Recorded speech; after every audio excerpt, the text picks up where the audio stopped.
Me, me, me, me, me, me, me, me, me, me. Me, me, me. It's what Hoag was doing 2 seconds before. Welcome, everybody. Good morning, and welcome to TopstepTV and opening call. It's Pi Day for the nerds out there. We have a great day scheduled for you today. I'm Jack Pelzer, joined by John Hoagland. Eddie is out right now because his power is out. There's a massive thunderstorm happening here, or he had a worse time at the slot machines than he initially revealed to us. But either way, we hope his power is back. We hope he's back on. John, how are you doing this morning? I'm doing well, feeling like I'm living under a waterfall. I keep hearing my sump pump go on, so that's a good thing. But it's supposed to rain here all day long, so it'll be an interesting Yeah. day. It sounds like I'm getting absolutely bombarded right now on the roof. So it is quite the storm. Speaking of which, storm of data this morning. PPI year over year was 1.6% against an estimate of 1.2, which is a little bit hot. It's a mixed bag. Retail sales were 0.6% against an estimated 0.8% and a negative 0.8% the previous month. And jobless clams, as Hoag so delightfully calls them, 209K versus an estimate of 218 and 217 the month before. So jobless claims and retail sales a little better, inflation a little hotter than we would like. Hoag will go into the other numbers later, but just a reminder that at 9:30 there's natural gas inventories for all the sickos out there. You know who you are. So, in general, we've been getting some hot inflation data, but it hasn't really affected the markets that much. We had a little bit of a sell-off after those numbers at 7:30, but they're already coming back a little bit. Quick fact, this is the longest stretch for the S&P 500 without a 2% down day since 2018. You know it's coming. But like your dad said, Hoag, we just don't know which day. That's right. Speaking of the other news, the big one, Hoag, you might have to do your dances somewhere else because Congress overwhelmingly voted to ban TikTok. The vote was 352 to 65. It faces an uncertain future in the Senate. It was rare to see bipartisan support for something with Democrats and Republicans both voting for it, and Democrats and Republicans who are getting money from TikTok voting against it. So that was fun. Beyond that, not a ton of news going on today so far. Hoag, what do we got coming up as far as other data? All right. Well, as for the rest of the day, we have business inventories coming out at 9 o'clock Central Chicago time. Of course, the nat gas number coming out at 9:30 Central time. And at 10:30, there's a 4-week and 8-week bill auction. A lot to digest in these PPI numbers and retail sales, jobless claims today. Some early reaction, nothing really all that crazy. We're going to see how these markets are treated when the longer time frame traders come into the marketplace. But as far as the VIX is concerned, I see it last time I checked down a little bit at 13.55, the dollar index up a little bit, still below 103 though at 102.85, and the yield on the 10-year spiked after the numbers came out. It was up to 4.21%. A couple of minor earnings coming out this morning. Good news, I guess, in the retail realm of things. Dollar General would beat on both expectations. On Dick's Sporting Goods also beat on both. We do have Adobe and Ulta Beauty coming out after the close. So, as we're all aware, the majority of the more important earnings are already out. Just throwing those out there. Good to see everybody. Jack, it's a pleasure to see you this morning. I know we're all missing Eddie, but he'll be back with us as soon as he gets his power back on.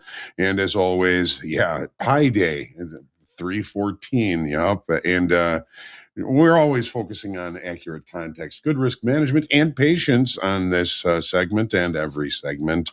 Tomorrow, expiration, triple witching. Some would say quadruple witching, more like triple witching. And it is also the Ides of March tomorrow, March 15th. So be aware. Watch your back. Also, Yes. cancel your orders with that Ulta Beauty earnings coming out. That could really shake things up. That can really, yeah. Before we get to the tip of the day here, I see the fire drill squad is here in full force, and we welcome you. Uh, just a little inside information. MP is coming back today at some point. Take that information for what it's worth. Hmm. Okay, what else? Oh, yeah, James. I get to do what Eddie usually does. Tip of the day is smoke. Risk management. Never risk more than you can afford to lose on a single trade. Use stop loss orders to limit potential losses and diversify your portfolio to spread risk. I will add one more to this. I think never risking more than you can afford to on a single trade is stops way too short. In general, don't lose more in a year. Don't use, never lose more than you can afford to lose. That's a bad place to be. So Absolutely. there's your tip of the week. And now let's get to the charts. All right. Well, let's jump right in. Here is the daily in the S&Ps.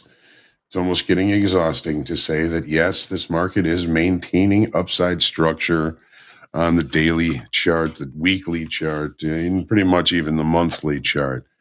Remember, today was PPI day, not big reactions as far as the markets before the regular trading hour open. But remember, ACH, anything can happen as we get the longer time frames into this market today.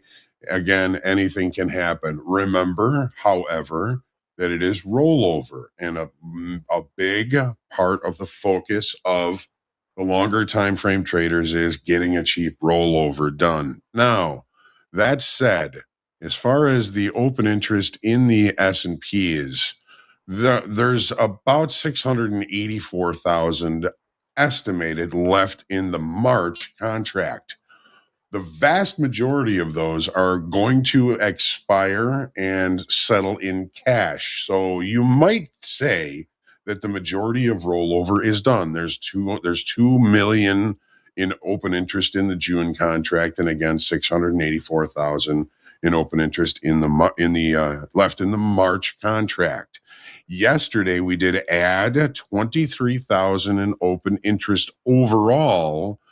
The vast, of course, majority of that was in the June contract. We lost about 110,000 in the March contract yesterday, where we added 130,000. So money still looking like it's coming in to the upside in this market.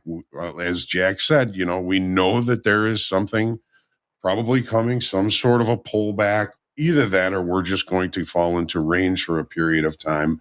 I would call that an upside digestion.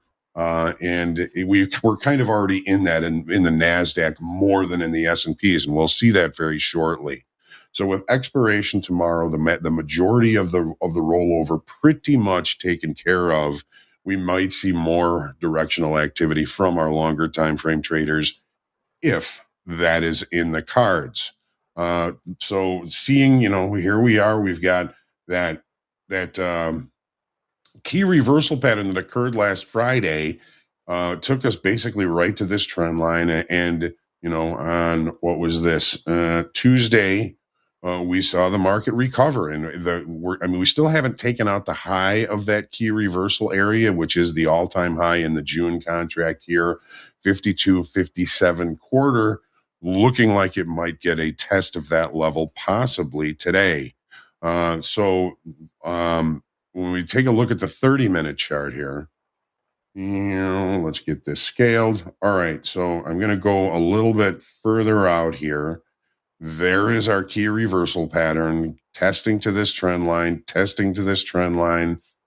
Yesterday, we had a pretty deep delta divergence. Well, was it a divergence? I mean, the sellers did get some relief on that break to the downside before the close, but it was, again, it seems every break is quickly bought up, and the market did recover back into range before finally settling yesterday at 52.3250.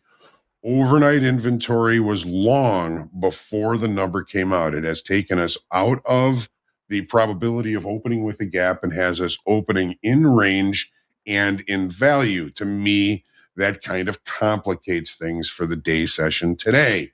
When the market opens, we'll see what these longer time frame traders have in store, and we'll see if we can't find ways to take advantage of that. So we had the key reversal. I got to get me a new mouse. Here's the key reversal. Since then, we've been putting in higher lows. We've been putting in even and now a higher high. So in the short time frame, the upside structure is intact. I'd love to have an opportunity to check and see what happens at this last week's high and last week and the all-time high in the June contract, right at the high of where this market kind of fell off and created that key reversal pattern. We don't know, of course, what's going to happen. And as I was mentioning, the profile yesterday ended up being a normal variation neutral day. Normal variation neutral days use a lot of the market's ability to facilitate trade. Markets have a tendency on days after that to look for new levels to facilitate trade. And that deep delta, even after that big stab to the downside and the return, we ended up with negative 23,000 in delta. What does that tell us? It tells us, it would tell me if it weren't rollover that we saw some longer time frame buying coming into this market in the June contract. And of course, you're going to see that in the open interest because of rollover. The fact that we added 23,000 in open interest does support that theory. So if we still have longer time frame buyers adjusting inventory to the long side, we're going to end up with some pretty shorter time frame traders. That's what I was looking for yesterday on the way up. But the short time frame sellers won the opportunity to cover some of those shorts that they had accumulated all day yesterday. If they did not, they are still currently sitting in pain, and that's what the market does. It takes the market to where it can create the biggest amount of pain. So we're going to open probably in range, probably in value. Maybe that means there will be better trade locations as the day goes on. Let's take a look at the NASDAQ here. Real quick question as you're switching there, Hoag. So you start your profiles, everything else based on the session data at the open, right? Correct. Do you ever adjust that for when there's significant volume before the bell, say with something like CPI yesterday or some of the numbers today, but especially CPI or unemployment? Does that change the way that you look at it, considering there's been a lot transacted already?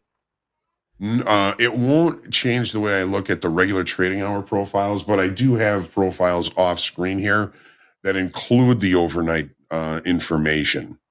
All right. And any directional activity that occurs prior to the regular trading hour open is always taken into consideration. That's a great question, Jack. I'm touched. Thank you. All right. So here's the NASDAQ. We talked about in the S&Ps that the upside structure is still intact. The NASDAQ looks more like an upside digestion. We're pretty much been range bound between the low from last week and the high from last week.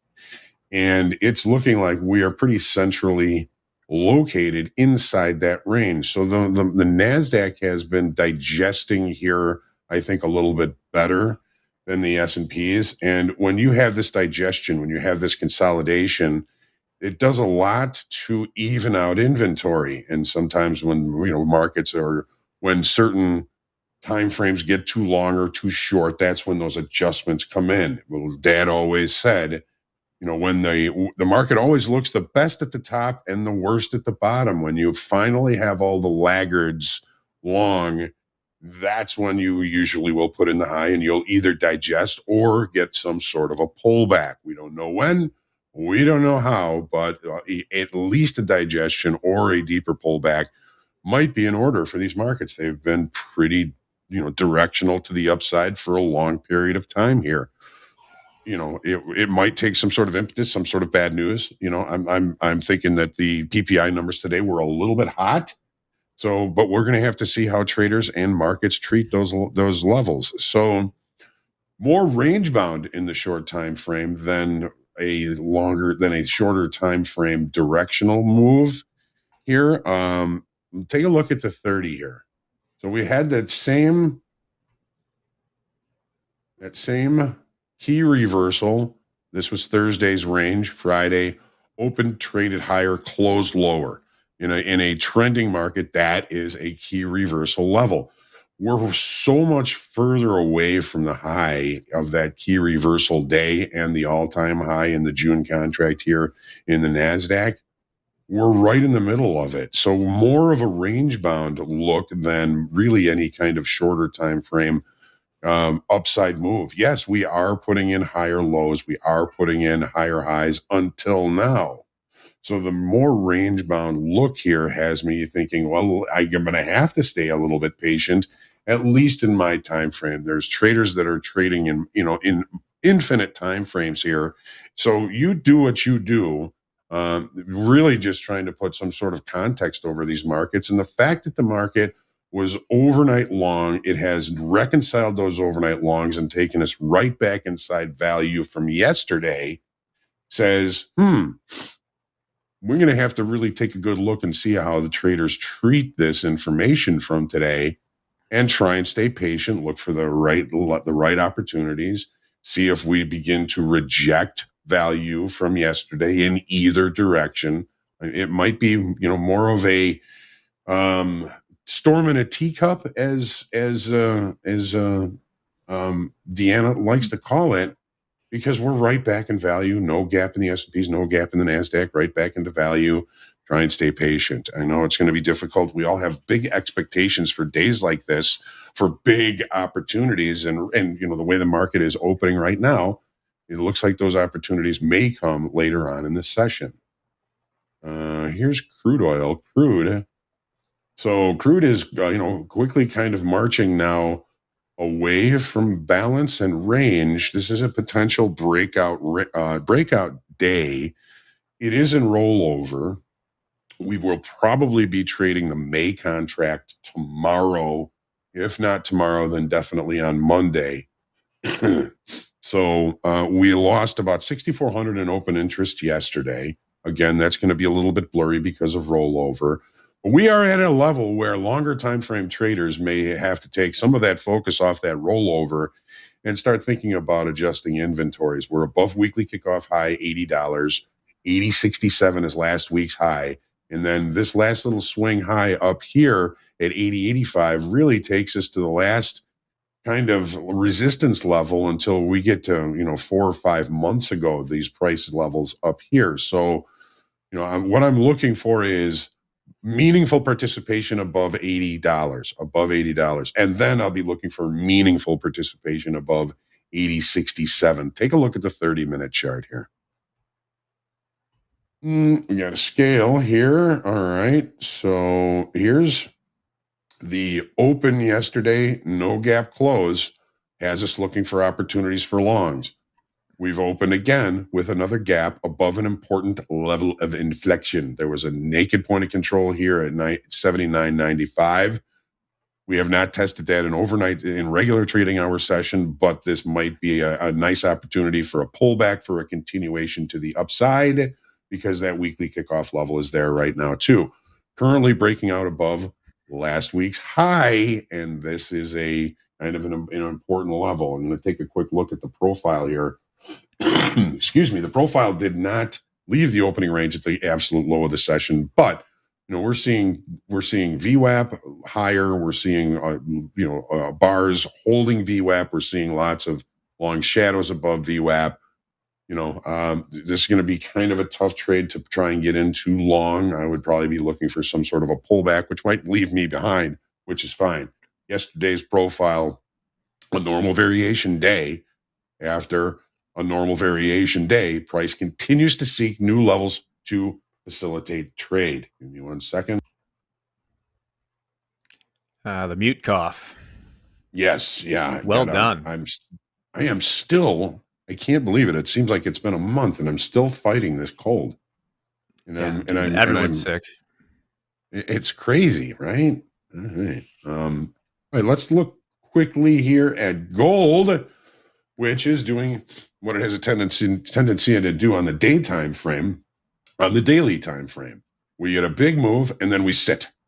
We get a big move and then Ubu sits. Upside digestion is the current market state.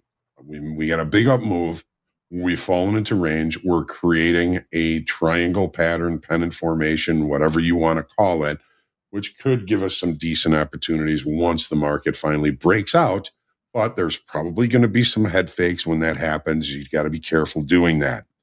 We added 25,000 in open interest yesterday. It was an inside extended trading hour range day, adding 25,000 in open interest. Now, it is coming into rollover. It's a little bit early in rollover to really be considering that as highly important. But let's take a look at what the volume did yesterday. Volume pretty quiet. So we did add open interest, but not a lot of major participation during the session in the overnight yesterday. So all of the open interest increase was in the June contract, not the April contract, which is what we are currently looking at. So we've already seen buying coming into the June contract. To me, that's maybe a little bit friendly. But again, remember, it's ACH day. Anything can happen. Here is the 30-minute chart. Let's get this scaled. So let's take a good look at this balance, this upside digestion we are currently in. There's lots of visuals down below for this market to go ahead and target. A pullback could actually be the best thing for it, either that or a longer period of consolidation. Overnight inventory is short.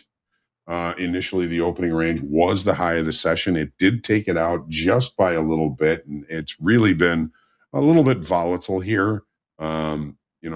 We saw this consolidation here, this congestion, maybe a little bit supportive.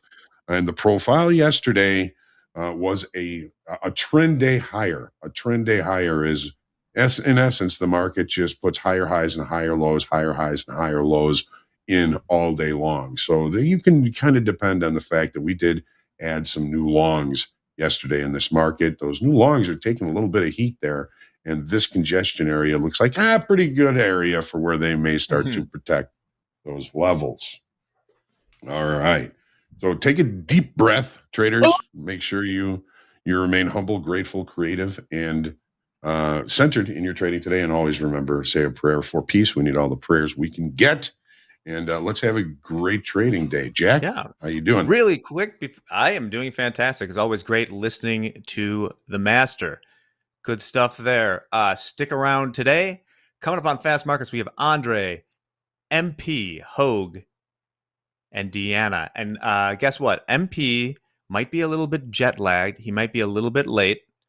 But once again, I cannot emphasize enough to those asking for fire drills that MP is back today.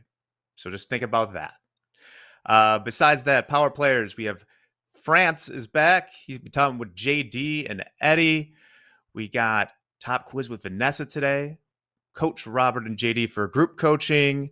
Hoag, Dolby, and Rips are doing the ripping with Rips in the market. And then Andre, Dolby, and Rips are going full port during the power hour today. So it should be fun. I'm looking forward to it. I can see the green room behind me is already filling with people. So stick around. We'll be back for a few minutes. And as Hoag said, pray for peace. We'll see you on the other side.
Good morning and welcome to Fast Markets. We got Deeyana in the middle, John on the side over there. Good morning, Deeyana. How are you?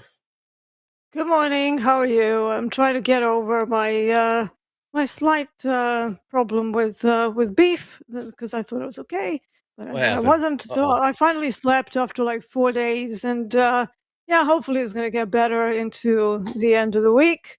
So yeah, let's see what the day brings. Should be quite Mm. fun. Indeed, Johnny. We got a little hot PPI reading. Uh, Yeah. take a look real Yeah. quick. We're selling off here, maybe because of it. If it's anything like the CPI reading on Tuesday, it came in a little hot too, and it was a buy the dip type of situation for equities at least. Who knows what's going to happen Mhm. in gold, crude? But what have you? I just watched you on opening call. If you don't mind, what are some of the levels that you're seeing, or some of the formations that you're seeing here in equities? Well, in the equities, I mean, there was a chance before the number came out that we might open with a gap in the S&Ps, but not necessarily in the Nasdaq. Nasdaq is in an upside digestion time frame on the daily chart, if you ask Yeah. me. S&Ps have been a little bit more bouncy to the upside. The Nasdaq is right in the middle of last week's range, which kind of leads me to believe that this upside digestion is something that's actually happening, and it can be partly because of rollover.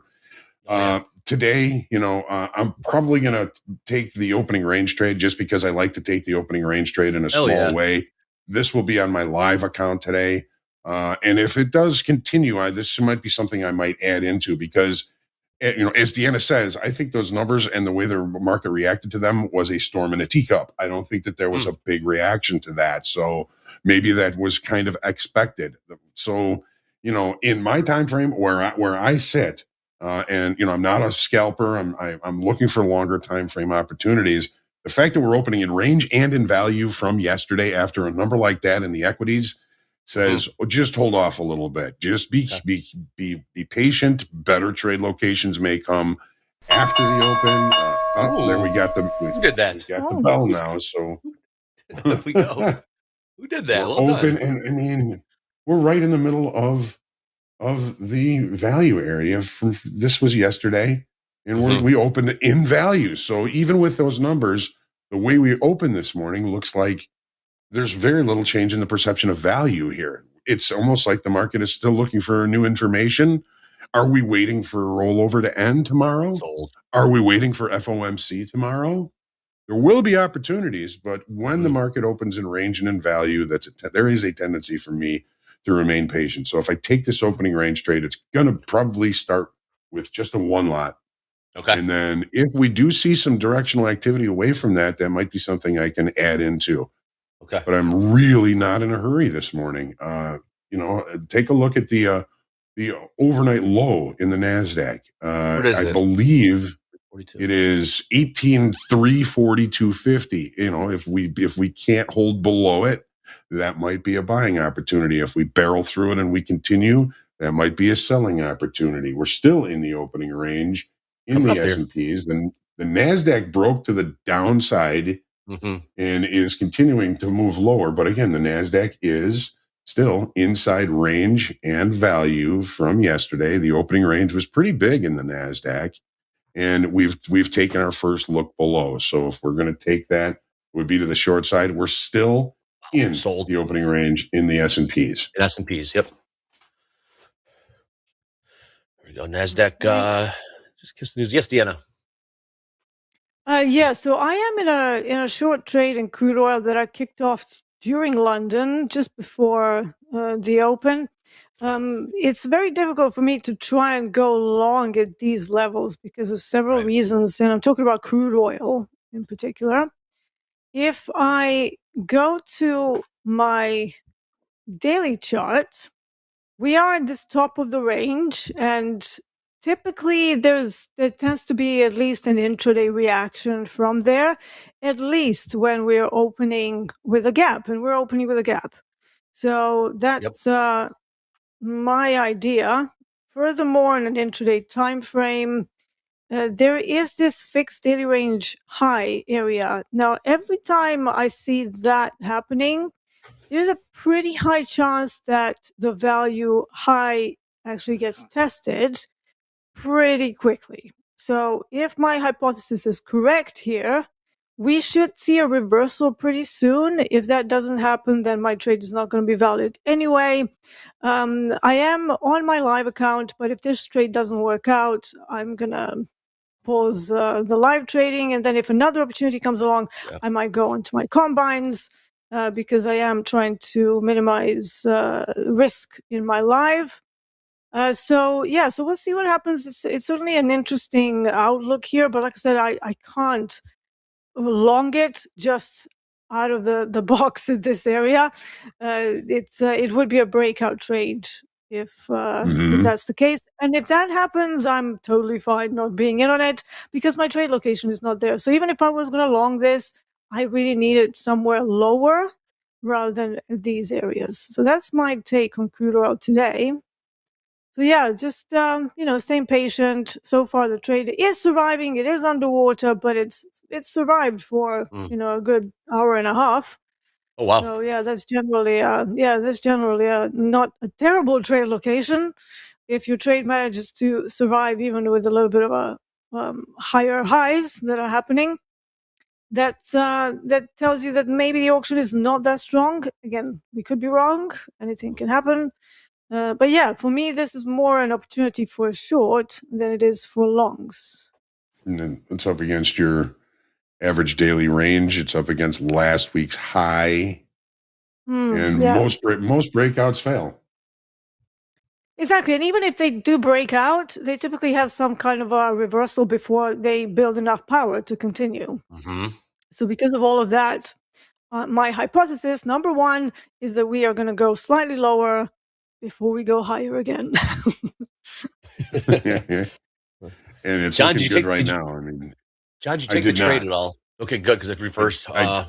Yes, it reversed hard. Yeah, we're looking at NVIDIA coming off of a 4 or 5, 2 or 3 hour range. We're looking at Tesla now positive on the day. All right. And Microsoft kind of trending higher on the day. Apple higher on the day. So I did not take that. And if we did in the NASDAQ, we just got stopped out. So my thought to stay patient, look for better trade locations as the day goes on. So far is somewhat ringing true. I mean, we still haven't taken out the high in the NASDAQ, but with everything kind of turning to the upside. I mean, NVIDIA is still lower on the day, but what's it did break out of that little it's trading 898, almost 899 right now. Yeah. And 908 was the close yesterday. 908.88 was the close yesterday. So, and Microsoft continues to put in new highs, new overnight highs and daily session highs as we speak. So, okay. Hey, Deeyana, quick update from you. What price are you short from in crude? Yes, it's 80.46. So it's $8.46. Yeah. Robert asked me behind the scenes in all caps, what trade is she? Where is she short from? $8.46. Yeah, sorry. All good. I'm just teasing. Gold's seen a bit of just the one lot. Just the one lot. In his defense, Robert's doing the Chiron at the bottom of the screen right now, so he's got to have the caps locks on. I don't think he's actually angry at you. I'm just joking.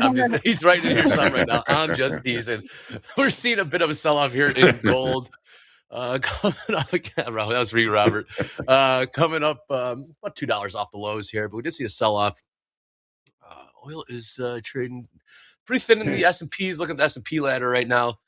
Not a whole lot popping. I think, like John said, patience is the key right now. We will see some price action as the day builds and grows. Yes. Open was a bit unspectacular, which is okay. Oh boy, here come the buyers. Hot inflation reading. Let the market sell off. Let the sellers exhaust itself by the dip.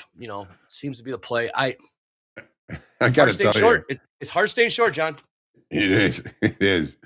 Hoop is in the chat saying he's the king of caps lock in the chat. And there he is. Way back in the day when we had the Squawk Radio, Hoops was always typing everything in the chat in caps. And there was another trader here, Nybot, who they were conversing back and forth. And finally, Nybot was like, "Why are you always yelling at me?"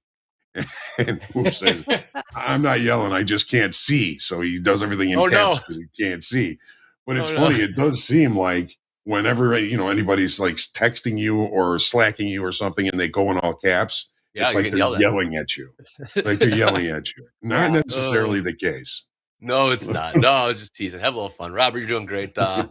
Even the kind of thanks, Andre. You're welcome, Robert. Anyways, so here we go. We see here come the buyers and S&Ps coming up to that. Mhm. I don't know if it's a critical level, but it's a level, the price we've been seeing a lot lately, 18,400 in the NASDAQ. We're about $4. Oh, $3 from that. We keep seeing the market butt up against that price. Kind of congestion. I don't know what you call it, but it seems to be that's the price we're just going to chill at and figure out what to do next. Yeah, John, I think right now the play is patience. We've got a lot of day left. MP no longer fast markets. MP will be making his triumphant return here shortly. He is getting much needed rest. He's been crisscrossing the country here, working his butt off for Topstep, and finally got home last night and is going to try to sneak in a couple of extra hours of sleep. He will be back on, and trust me, when he comes back on, he will be bringing gifts with him. He does not show up empty-handed, if you catch my drift. So be sure to stay tuned in for that. Wink, wink. Wink, wink. Thank you. Wink, wink. Yes. Yes. Wink, wink. So it's like when your kids take a vacation and they bring you a T-shirt from the airport on the way back. Right. Like not even at like the beach or anything. They got it literally on the way back, and because they forgot the entire trip. Yep. So okay, well, That's how it goes.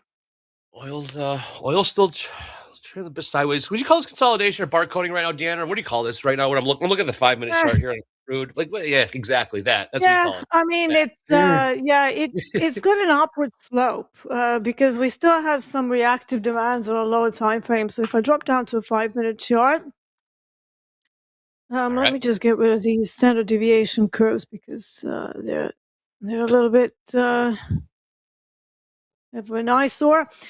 So this market keeps dipping into demands and then having reactions from it. So until that changes, there's still a possibility that they go higher.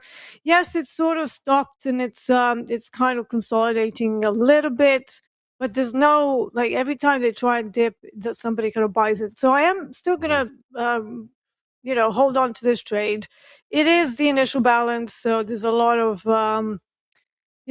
volume going through, and the fact that it's not really going anywhere, that could be a good thing, but they could also be building power to take it higher. So at this point, I can't really derive much from it, other than my trade is underwater a little bit. But yeah, I want to wait and see what happens because I do have a few things that are all taken from various different concepts.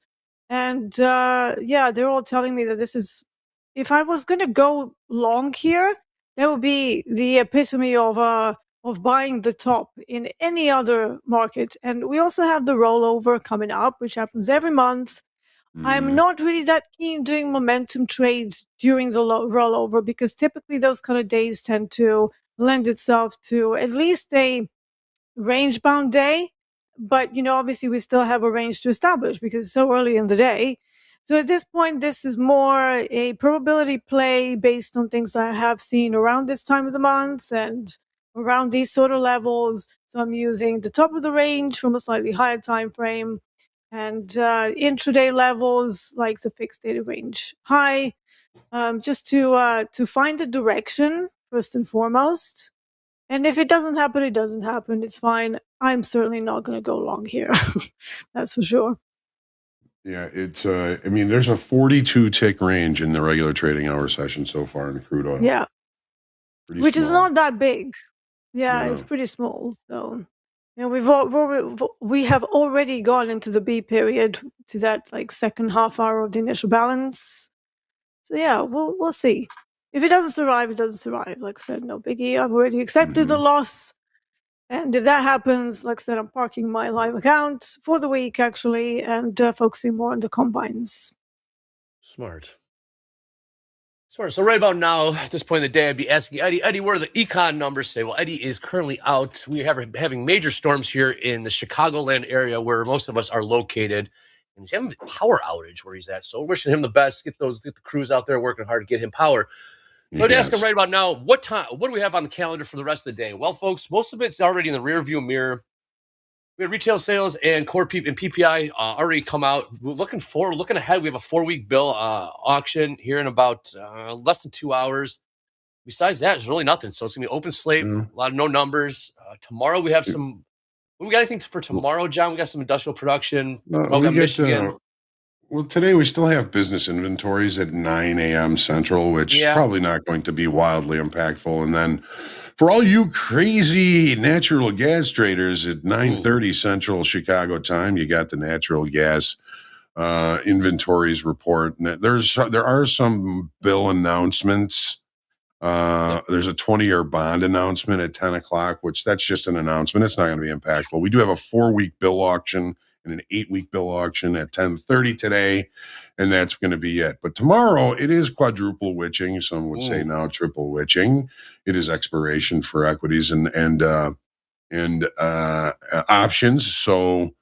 Well, we have the Empire State Manufacturing Index at 7:30 tomorrow, as well as import-export prices, industrial production, probably the most impactful one tomorrow at 8:15 Central Chicago time, and then Michigan consumer sentiment at 9 o'clock, which can be somewhat impactful. So we do have to remember, I believe, FOMC meeting is next week.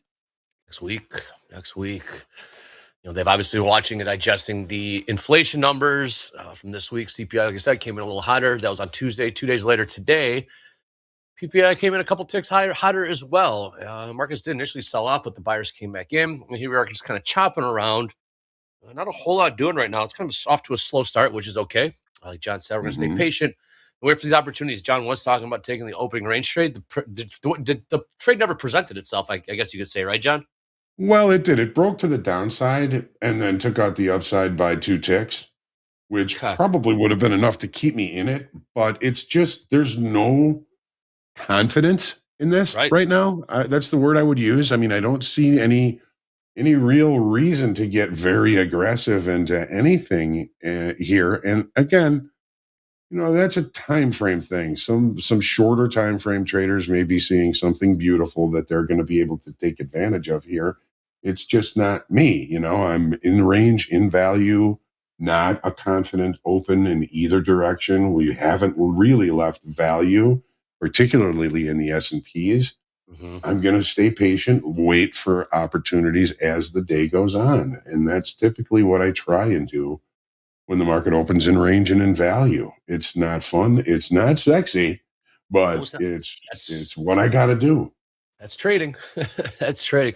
Well, while I got you here, John, you know a question I'm going to ask you now. What do we got for Delta, if you don't mind? Just so we can keep track of it for the next 5 hours or so. We'll have a play this afternoon during power hour. It did not work yesterday, but worked the day before. So currently for the week, actually. Rollover so we're looking at 50-50. What are we looking at right now, John? Rollover throws a horseshoe into a lot of things. We're positive 800 right now in the Delta and the S&P. So we're at the low of the session. Is that any kind of a divergence? No, I would say not. We're at 600 now. We just lost a few. Yep. All right. Well, here come the sellers in NASDAQ, kissing the new lows here in NASDAQ. Boy, this has been very choppy and volatile. Well, I don't know if to call it volatile, just whippy, thin. Breaking power. Yes, it was, Hoop. That break was nasty. That was not fun. I still didn't see a headline. So like John said, Elvis left the building and buyers got rolled, and I was one of them, man. They did.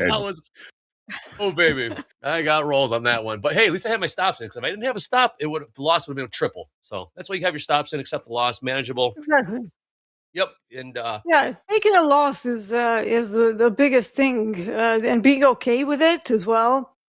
That's probably a superpower that most traders have to develop for any kind of longevity. You guys were talking about Tom Hugo's book, Best Loser Wins, and that's very, very true. Ultimately, everything comes down to risk-reward over very long periods of time. I mean, if you look at some of the biggest, most successful traders, their hit rate for over very large sample sizes is anywhere from like 42 up to 50%. You don't really have that many folk who rely on high accuracy to get them out of trouble in the long term.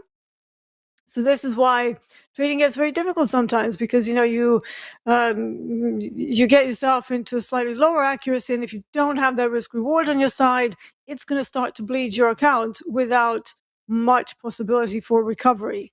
So to me, accuracy was never really that much of a big, of course it matters, but you have to look at it in combination with the risk reward. So yeah, that's my take on that. Yeah, It look at makes this. the trading system more stable. Sorry, John. Yeah. Bonds are rates are getting hammered. Yeah, well, treasuries are getting hammered. Rates are screaming to the upside right now. Okay. Prices go lower, yields go up. Thank you for that. I saw that Hoop put that in there. Speaking of going lower, we got the NASDAQ and S&Ps both making new lows here. Gold taking a look to the downside as well. Come on, oil. Why don't you do the same? Hook Deeyana up. You know what you want to do. Do the right thing, oil. Do the right thing. Taking a quick look. Okay, even if it doesn't, I'm all right. I know. I'm blowing on the screen right here. I want this sucker to go lower. I see red all over my screens here, and I'm saying, come on, gold, go. Yeah. Taking a look at tilt here. Did you see gold's 78% short, 80% short now? That just upticked. That's short, 82% short now as we do make new lows in gold. 50-50 in the cruise, 64% short in the ES. Not looking at micros. I should probably pull up the NASDAQ minis. NASDAQ, we're looking at 69% short in NASDAQ as well. So everyone's getting with momentum here. So yeah, we've got we had that little kind of short time frame breakout to the upside of NVIDIA. It's just getting crushed right now. There you go. Thank you for that. Microsoft is the only thing up. Well, Apple's up a little bit, but a little bit range bound here. But that NVIDIA just took that one look above that balance area, and it's now below that balance area, below yesterday's low, and looking ugly here. Oof. Yes, it is. Oops, yes, it is. Look at the ladder here on the S&P. It's very thin. 50 up, 50 on the bid, 50 on the offer. Not seeing a whole lot. I mean, you were able to catch that short there. Good on you. But like you said, I guess NVIDIA's getting crushed. Maybe that was the catalyst for the sell-off. Boy, we are selling on the 5-minute chart. That is a just big drop down. Mm-hmm. We lost about 15 points there in a minute. It was a hell of a sell. Would you buy the dip here, Johnny? Let this play out. Well, we're right at the low from yesterday, but I'm not, more sellers. Not feeling that because in the back of my mind, I'm still seeing this reversal pattern here. Okay, that happened last Friday. Can you pull that up? I'll put it up here on the chart. So it had a circle on it, and it was annoying. So I took the circle off. But this was Thursday's range. Friday's range opened, put in a new all-time high in the June contract. That's last week's high up there. That is 52.57 quarter. Yep. And then closed lower.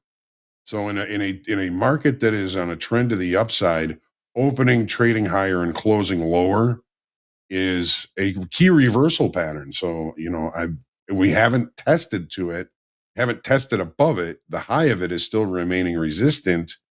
So I'm kind of, for the first time, probably nervous, looking for an opportunity for a long.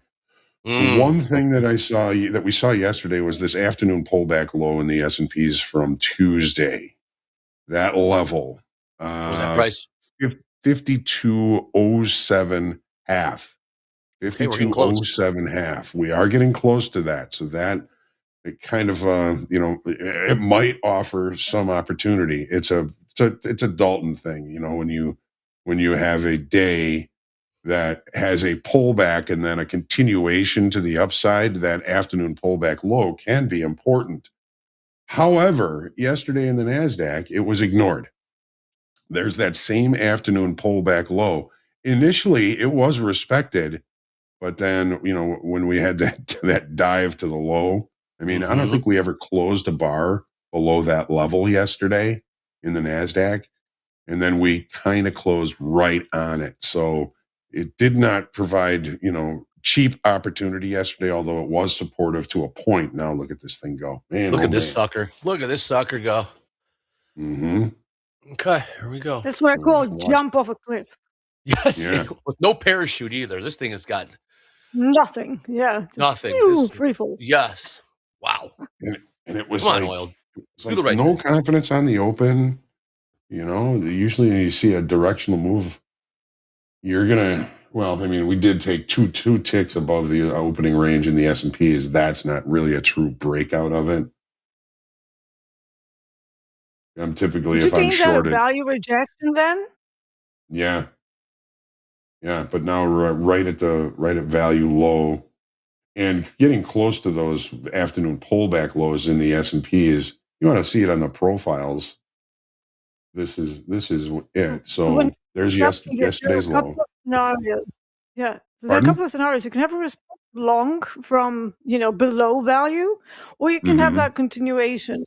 To me, it all depends, how much momentum there is, or the single prints left behind. Mm-hmm. It's definitely, like you say, an inflection point. Sorry, inflection point. Wow. Wow.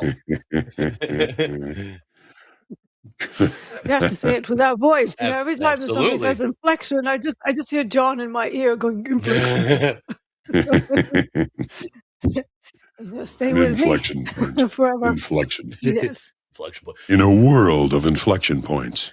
You had a good one yesterday, John. World of grinding markets. Yeah. That's right. Yeah, Here that come was the awesome. Yeah. here come the sellers. We are not done. This 5 minute. Look at the 5 minute here. It is sold and then another sold. We are sellers are in control right now. There's some liquidity to the downside here in the S&Ps. 200. It's hard to see right now. It's moving fast. 300 on the 52.10 bid. Mm-hmm. The biggest block order I've seen so far. See if that gets filled. Paper usually does get filled in the S&Ps. NASDAQ still seeing sellers here. About $4 off the lows here. Nope, $2 and new lows just put in as we speak. S&Ps are doing the same. All right, here come the sellers, man. Finally, I assume rates are going higher if these prices are going lower. Oh, than yes. the equities. Yep. Oh yeah. Here's the chart for the 10-year. There's a 5 minute chart. Bam. Yeah, that'll do it. Rates are going higher. Okay, so at least the markets are kind of acting appropriate to what the news was this morning, as opposed to Tuesday, where it didn't make a whole lot of sense. You just had to get with the market movement, but this makes sense, I would say. Inflation is still being a bit sticky, as they say. It's not transitory like the Fed tried feeding us a couple of years ago that inflation is going to be transitory. It is not. It is looks like it's here to stay for a little bit. So we'll see what it does for those June rate cut prices, projections for rate cuts in June. We'll take a look at that later. But right now, let's focus on these markets here. Janet Yellen said yesterday that she regretted using the word transitory. I bet she did. She thought it was so cute, too. It was a nice big word. Oh, it's just going to pass through. Well, Janet, you are a smart lady, but sometimes they get too smart for their own good. So, yes, we are seeing a bit of a bounce here. Could it be a dead cat bounce? What is a dead cat bounce, you may ask? It's when you see a little bit of a pop here. Yeah, well, Deeyana. See a bit of a pop here, just to no avail, and we'll just see the market sell off. Turns out to just be a nice rip to sell into. Essentially a dead cat bounce here in the equities. For a small bounce here. There you go, Renee. You just called it. Look at the nothing's showing up here on tilt so yet. Okay. Well, there was some movement for sure. If you were able to get on that. Oh, sorry, Dolby. My bad. How about a rejected, we'll call it a bit of a rip. Sell the rip. A dropping. Yeah. Dropping rock. Dropping rock. Thank you. They don't bounce very high when they hit the floor. They don't bounce very much. Yeah. Sorry, Dolby. You guys will see Dolby on later today, of course. Our newest YM, our newest Dow trader, Dolby time. Yeah. And, he seems to like it a lot, which is interesting. So shout out There's to a love affair happening He's with been dating Dolby around and a little. YM. Yeah, he's been dating around a little bit, jumping from crude to NASDAQ, now onto the YM. Yeah. So, Andre, your delta now in the S&Ps is negative 7,000. That grew. That grew quick. Yeah. That's 12 minutes. It's congruent with direction. Yes, it is. That's just sellers just whacking this thing. Just smashing bids. Just burning through bids. hot knife through butter, if you will, taking the elevator down. I can give you all the cliches about a market that's breaking.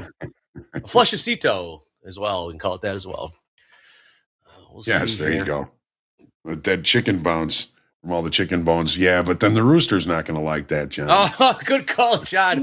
We can't avoid offending anybody out here, man. It is, we are walking through a minefield right now, man. We are just trying to tiptoe around landmines with all of our trading cliches here at TopstepTV. We are not seeing a whole lot coming up at the 9 o'clock Central Time here, and nothing's really popping. Let's get those likes up in the meantime. And please click subscribe. We are closing on 74,000 subscribers. Let's see if we can do 75,000 by tomorrow. I know it's ambitious. Probably not, but you never know. Please share we get a plaque. For 100, we get a plaque. Oh, we get a plaque? Oh, yeah. I want that That's plaque. right. I want that plaque. I'm sure we're going to give away Yes, something we want for the that. plaque. Yes, we want that plaque. We need the plaque. We're not validated without that plaque. I can show it to my mom and say, Look, your son's a YouTuber, but look at this. Look at this. You made it. We made it. ES mic stand, just ES. I have dipped a toe in NASDAQ. Once in a blue moon, but NASDAQ crazy, man. You got to take heat on these trades. You're always taking instant heat in NASDAQ, and I don't like seeing that. It makes you uncomfortable. All right.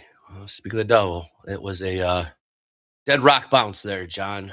S&P dead rock said, bounce. Yep. Dead rock bounce. No, we'll try not to offend the rocks out there. I think we'll do okay there. I think we'll do okay not offending any rocks out there. If the rocks are offended, KMA. If you're a lover of rocks, then KMA. we can't really help. Yeah. Sorry. The end. Yeah. Sorry. Sorry, rocks. Let's do it. Yeah. Sorry, I want to see if we can test these lows here. 5210s in the S&Ps. I'm a rock star. Damn it, Dolby. Damn it. Rock star. New lows in S&Ps. I used to be one. Yes, you did. Yes, you did. Wow. All right. So now we're at those afternoon pullback lows from Tuesday. And now we're finally in B period. Mm-hmm. D, I mean, Yes, I feel like I want to wait until go ahead. Yeah, later on. Yeah. It just reached the average daily range low. I'm looking at ES. So that was at 52.07 and 07 half quarter. And it's so far not reacting to it. So if that just doesn't give any sort of reaction in ES, that means that we have a potential single direction day on our hands. Mm-hmm. So again, we need to be patient to get into a directional move somewhere from either the single prints that are going to be left behind, or just, point, click, and pray. Oh, boy. Yeah. It'll be one of those days. New lows here, closing in at 5200s. We'll see if that holds a support if we do touch that in the S&Ps. Those 18,400s in these day sessions seem to be some serious resistance. We saw that yesterday in the NASDAQ. When we were on with KV. He kept talking about the 18,400 level. On the day session yesterday, seems to hold true again today after that PPI reading came out. Overnight, they did take it higher.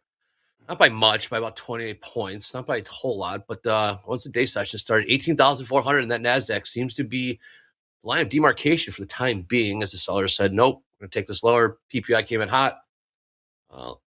We should not be higher right now. We are seeing some liquidity here in the S&Ps, 5201 and half. 600 lots sitting on the bid there. You think you see bigger size on the 5200 even bid, but not just 200 lots. So maybe it's not as significant as we thought, since we've already been up and down through that price a couple times here. Here come the sellers, John. Yeah.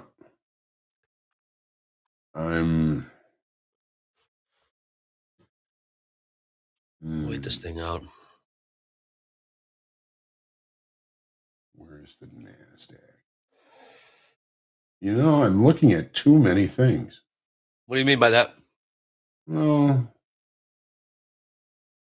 The profile provides market-generated information, and it does it in real time. Now, if I'm, I'm out. pardon? I'm out. Yeah, I just You're totally out. out. Oh, So, okay. yeah, Okay. yeah, we sit and wait. Yep. All right.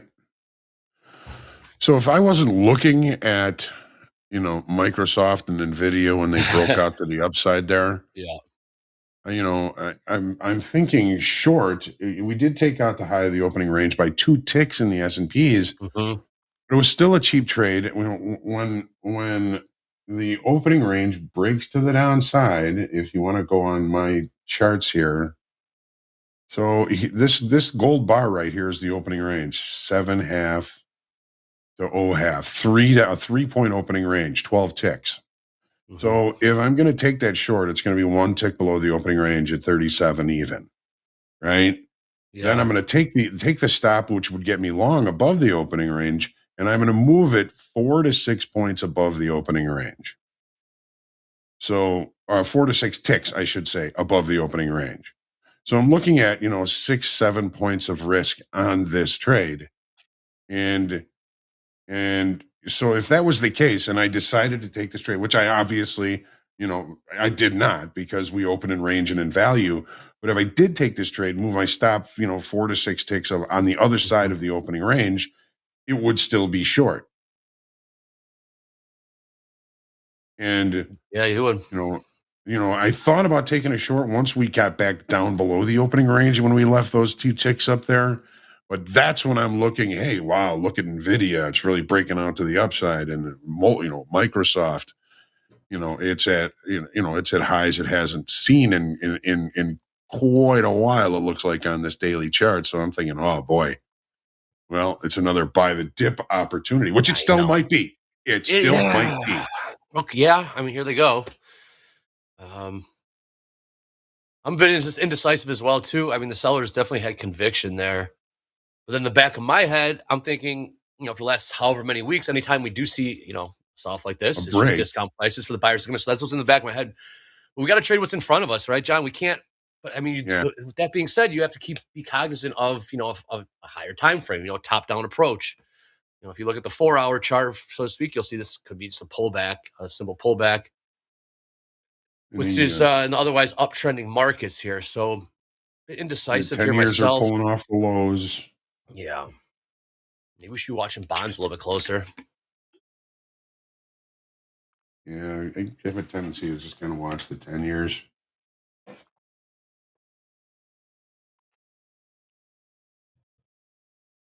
And I mean,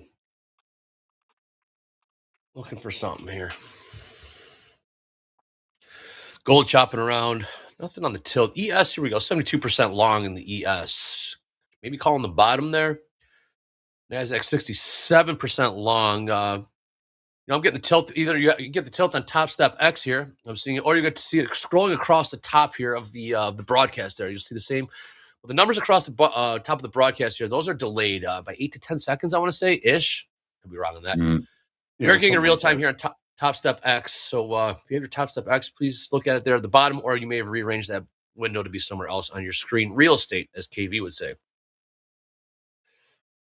That's the bottom. Okay. Row E says that's the bottom. Call the bottom. Row E says that's the bottom, right? All right. 5203 in the S&Ps, 88,203 quarter in the NASDAQ. Here's the bottom. The bottom is a put in according to row E. Hopefully you are long then. I think that's more of a TBD. The buyers did try to come in here about 15 minutes ago and got strongly rejected. It's with another push to the downside, making new lows. Deeyana, crude keeps upticking here, trading $80.82 with a high of $80.86. But it's kind of just, would you say, drifting? I mean, is there any conviction in this market in terms of this rally? No, I call it staggering to the upside, kind of haphazardly going higher. The visual.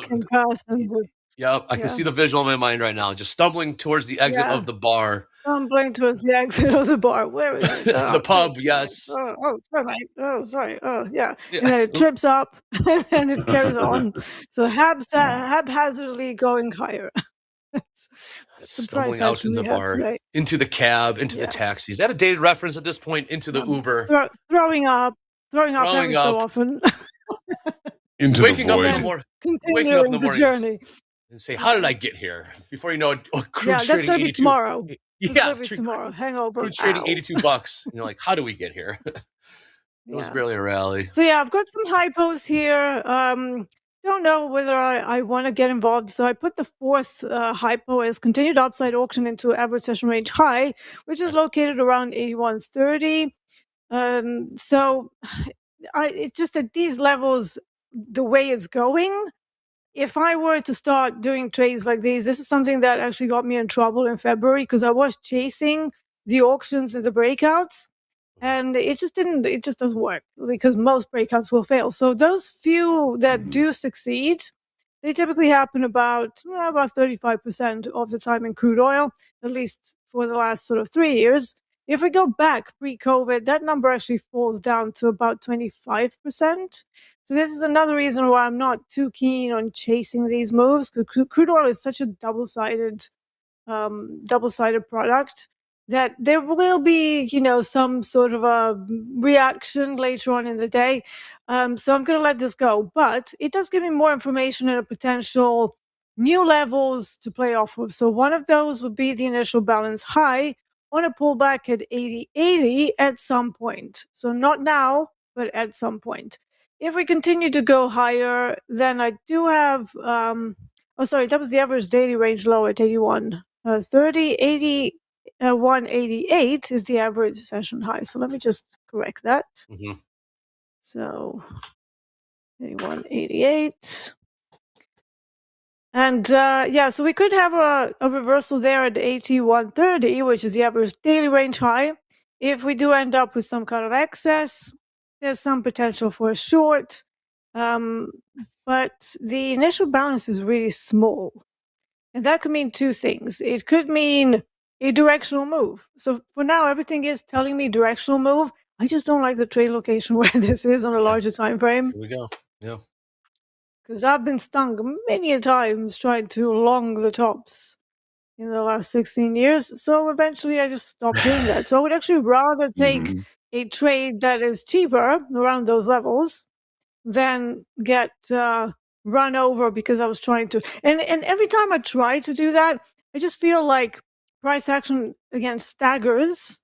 And it's not really like NASDAQ where it just kind of goes. It's always like, we go higher, then we retrace 30 ticks. Then we kind of try going higher by about 40 ticks. So taking out the high by about 5-10 ticks, then coming back down. So because of that nature of crude oil, I'm going to sit on my hands for a bit and either look for the initial balance high to be tested at some point of the day. So that will be my one area for continued long.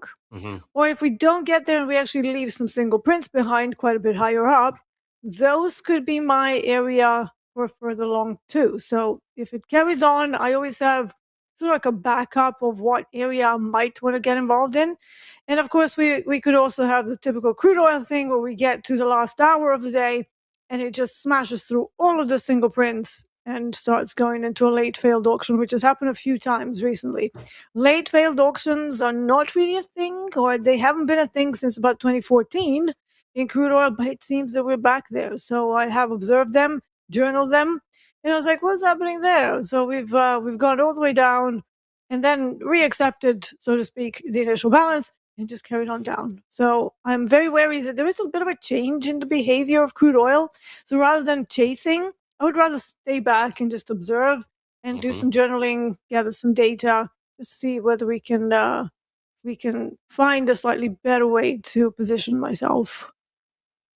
Row E, nice call. Thank you for that, Deeyana. Row E, long ES from 52.06. We're pumping higher here, 52.18. Look at these buyers come in. Boy, John, this is average pretty low.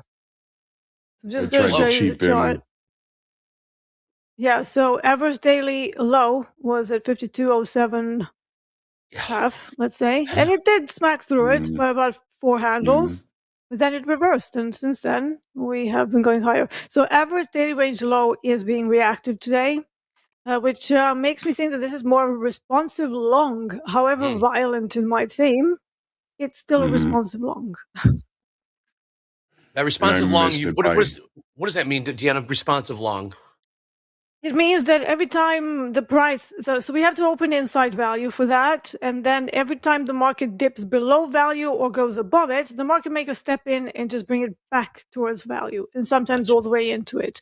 So obviously, the further away you are from it, the profit margin increases. But at the moment, from that average daily range low up to the value low, which is like the edge of the value area, the outer edge, there's about 23.5 handles. That's a pretty decent profit margin.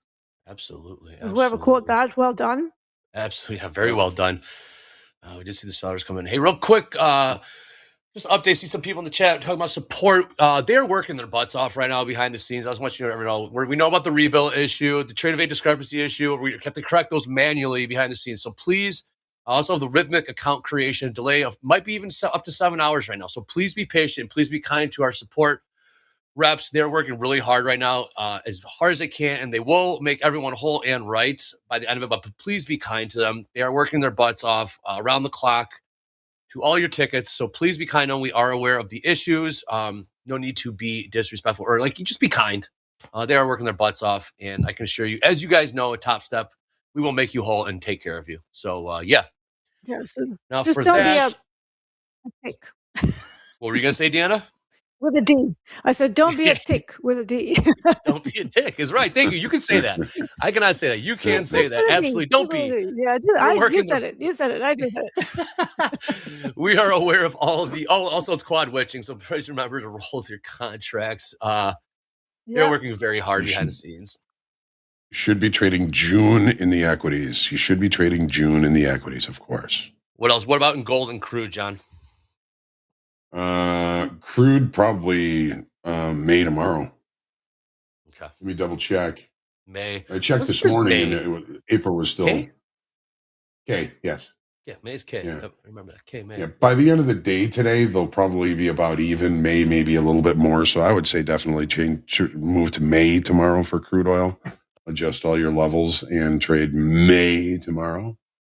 Yep. So far, the April is still the front month. Gold is still kind of on the front end of rollover. We've got 106,000 traded in April and 5,800 traded in the June, which will be the next contract month. So there's still some work to do in gold as far as rollover is concerned.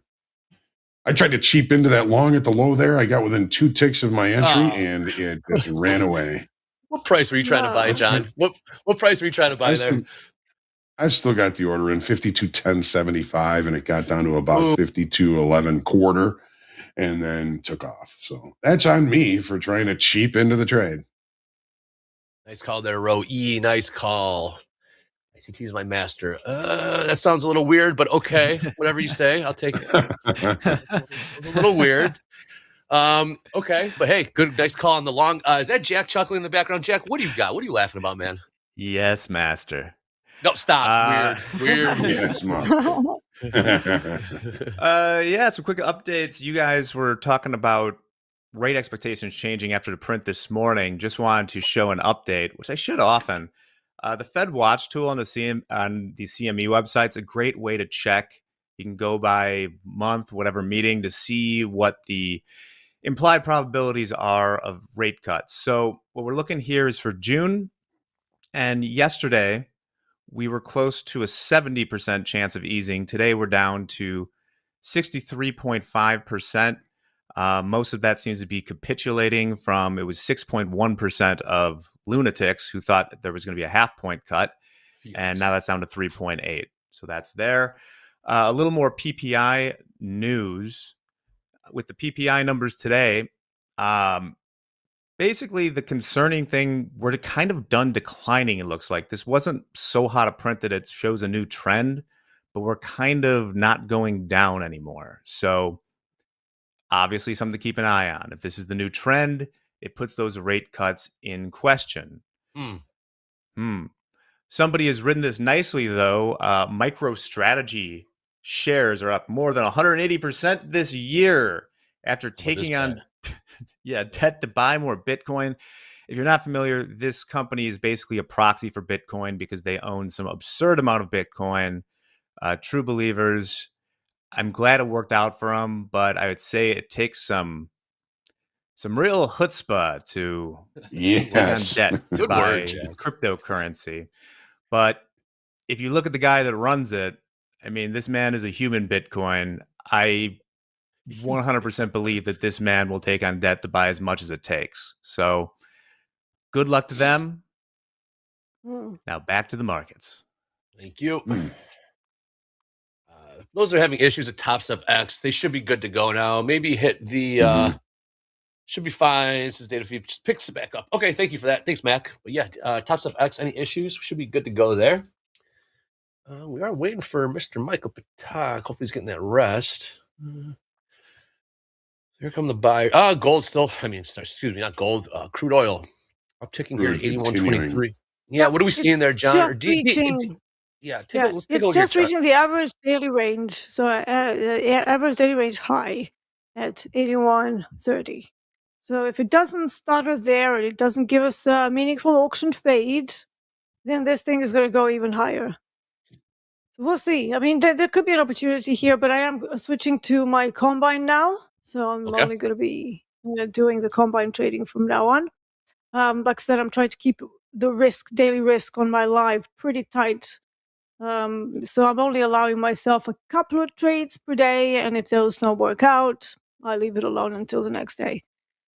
So obviously, I'm being super careful, and there's no, like, once you get yourself into some drawdown, just continuing to do whatever you were trying to do and increasing size and all that, obviously that's not the right thing to do. So yeah, I'm just kind of taking a step back, chilling out, controlling risk, and just making sure to stop whenever I get to about 500 down on the day. And so, even though technically, you can lose 3K or whatever, I don't want to. So I'm just waiting for the market to start being a little bit more rational and for me to be at the right time for the setups. And in order for me to see when that happens, I have to be in a simulated environment for that. So once you get yourself in a drawdown in an XFA or something, there's no point continuing until you see what's going on. Is it you? Is it the market? Is it a combination of the two? So again, always taking that step back and lowering the amount of daily loss limit. Just because you have 1,000, 2,000, 3,000 daily loss limit doesn't mean you have to hit it every day. Yeah, no, you do not. Not worth it. Yeah, exactly. Because it just digs a bigger hole. How long did it take you to learn that? Good question. Do you know what? I learned it pretty quickly when I went into prop, because my first week, when they put me live, I hit my daily loss limit within 3 days. Because I kind of muddled through. It was, intraday at that time in 2013, it was a new thing for me. But I had traded very successfully for 5 years. So it's not like I was a new trader. I knew what I was doing as a swing trader. But now I was trying to outperform the market intraday. And as soon as they put me on the live account, the same thing happened that happens to many people. You freak out, you do stupid things, and then you're like, okay. But, when you are working for a prop firm, you do have a risk manager that goes, hey, I think it's enough for the day. Yep. It's called the shoulder tap. That's the old shoulder tap. Yeah, and it's a shoulder tap, and it's so good. I've always liked having that. And I, over the years, I became that for my market stalkers as well, and for people who are learning from me. I remember there's this one girl who just went absolutely nuts, like this crazy Russian woman. She was amazingly intelligent, but had a bit of a streak in her. She was a skydiver in her spare time, very, very intelligent, 2 PhDs, like crazy woman. And one day she just went absolutely nuts doing a million trades. I think she must have done about 30 trades in the space of an hour. I was like, okay, yeah, I think we need to put the brakes on. And she was like, oh, but I'm having so much fun. And I was like, no, I get it. Fun. And she comes from a very rich background. because when her father was like super rich or whatever. So in Okay. her mind, it's like, oh yeah, whatever. This is just chump change. Like I don't care about losing like 20 grand in a month. It's nothing. It's like I Fun. get it, but it's a bad habit to have as a trader. Imagine if you were trading with size. You would do a lot of damage in those 30 trades that you've just done. And she was like, yeah, okay. Fair enough. So yeah, having somebody to kind of go, hey, just slow down. That's an excellent thing to have, because when we're left to our own devices and you don't have those shackles in place, you can just go crazy. But over the years, I think it probably took me, like, let's say for myself, like when I'm trading my own account, it probably took me a couple of years to stop doing stupid things like that. And actually, for a long time, I had a risk managing plugin that I was using, and I kept it on a VPN so that when I would go over my risk limit, it would cut me out. So in any shape or form, I always had something to kind of put the brakes on the day. And at one point, I even had a weekly loss limit. So, when you really get yourself in a drawdown, you have to implement a weekly loss limit, because the daily loss limit, then you're just looking day by day by day. And then by the end of the week, you're like, oh my God, what have I done? So that needs to stop as well. So rather than just looking at the daily loss limit, try to implement a weekly loss limit. And actually, you guys, when you had the stage 2, you had that. So in phase 2, you were supposed to control risk that was the same amount as your daily loss limit, but on a weekly. Right. So whoever passed that, you got funded. So, obviously it was a very, very tough thing to do. It took much longer. It would take you like usually about 2 to 3 months to actually even get funded. But it kind of had this sense of satisfaction that you really achieved something. So, obviously the industry has changed now, but that's not to say that if you do have a period of underperformance that you shouldn't be doing the same thing. So track all of that. Don't get yourself into a massively deep hole and end up with 1,000 in your account and then go F it, I'm just going to risk all of that today. Right. Divide it by 10. Go to micros. There's ways around it. And just remember, whenever you do that, it's not forever. It's just until you sort yourself out, or until the market comes back into alignment with whatever it is that you're doing. But yeah, it took a long time. It's like even for me, I did have the risk managers and everything, but even for me, it took me probably about, I don't know, maybe about 7 years before I was able to stop myself without any additional help from outside plugins, VPNs, this, that. And these days I just accept it. It's like, okay, it didn't work. It didn't work. And honestly, as soon as I go to sleep, it just wipes from my head. So in a way, every day is a new day. I don't really stress about it. Everybody goes through ups and downs. And having that mind wipe at the end of the day, that's something that should serve you well. At the end of the day, it's just some money, and we need to respect the money. So rather than putting a deeper hole, just go, okay, that's enough. Like imagine if you were losing money elsewhere. You go and splash out and you lose you buy 2 grand's worth of stuff you don't need. That's effectively what we're doing if we are just continuing to trade on a day when it's not working. And at the same time, look at your numbers. If you can only generate an average of 600 profit per day, you really cannot go losing 2, 3, 4, 5K or however much you're losing. So we need to put it back into the real world. Analogies and the amount of money that we're actually dealing with here. And there will be time to scale up, there will be time to trade with size, but everything has to be done in proportion to the size of the account that you have, not just some arbitrary number. So for me, I'm always kind of aware of that. And whenever I get myself into a drawdown, rather than just going, I'm just going to keep smashing 3Ks a day until I have to do another combine. Yeah. Or I have to go back and do another combine, right? So so you're just making yourself work for more without achieving anything. So if you recognize all of those triggers and behaviors in yourself, go back to journaling, go back to seeing what's working, what's not working. And combines are there to test things out, to make sure that you are aligned with the markets. That's not to say completely ignore your live account, but maybe go down to micros, or maybe just have a cap on the day. But yeah, it took me a long time, 7 years before I was just able to rely on my own peace of mind to just go, okay, that didn't work. Let's move on. Let's walk away. were there any tools that helped you along that 7-year path just to be able to accept this and walk away and minimize the risk like you're talking about? Yeah, for Was me, there, it would be yeah. the number of trades per day and losing. So let's say if I'm aiming for 2R multiples, which is about 70 ticks of profit on any one trade, and I end up losing 700 on the day, if I continue to trade, that would mean that the next day I'm going to need a lot more than one trade that goes Right. full target to get back to scratch. So for me, limiting the number of trades per day was a big thing. So working in sync with the amount of money that's been lost. So obviously, if I'm still not down 2R on the day, I might keep going. But then, then you might chase, and then you might be, in about 1 million trades that didn't really do anything. Maybe they lost a little bit.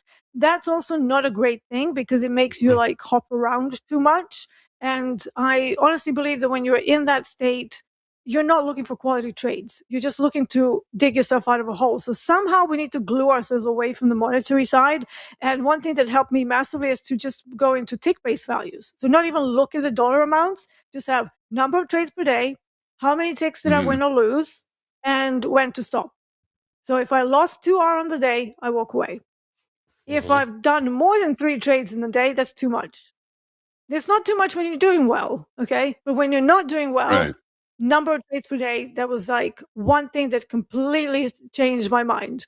So I was like, okay, I've done 3 trades, careful now. I'm still not in profit, even I might be scratched on the day or just slightly down, but maybe I'm not at minus 2R.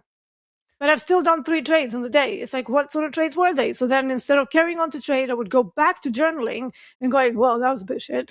Like, what was I doing then? Dear diary. Yeah, exactly. Dear diary, today I jumped into a trade that was complete nonsense. Let's not do that again.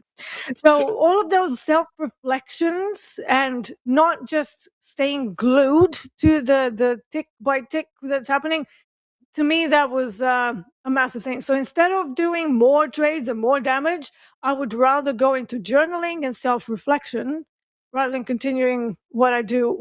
And generally, I get there pretty quickly. So if I'm like, 2 weeks, I'm already, what's happening there? So I already go back to journaling. And then if the drawdown continues, I will get less grasshoppery and more sort of diligent and, well, for the lack of a better word, anal with my trade locations and There it is. and the types of setups that I want to take, because I don't want to be in subpar trades. I'm looking for quality trades that will try to dig me out of a hole, but that's not going to happen with 1 million trades. It's going to happen with a few good trades that get you back to your high mark relatively quickly. But that doesn't mean trading larger. Quite the opposite. It means trading smaller. So I'm back down to 1 lot. I've actually limited myself to about, not even, I think it's just about 1.5 R on the day. So if I lose that, I'm done. And that means that once everything starts happening, I actually get back to my high mark really, really quickly. So we're talking 1 to 2 weeks. But whilst the drawdown is happening, you can't just go higher and hopium that tomorrow is going to be the day. I come into the trading with no expectations. It's like, it might be a losing day, and that's okay. I'm not here today I'm going to make $2,000.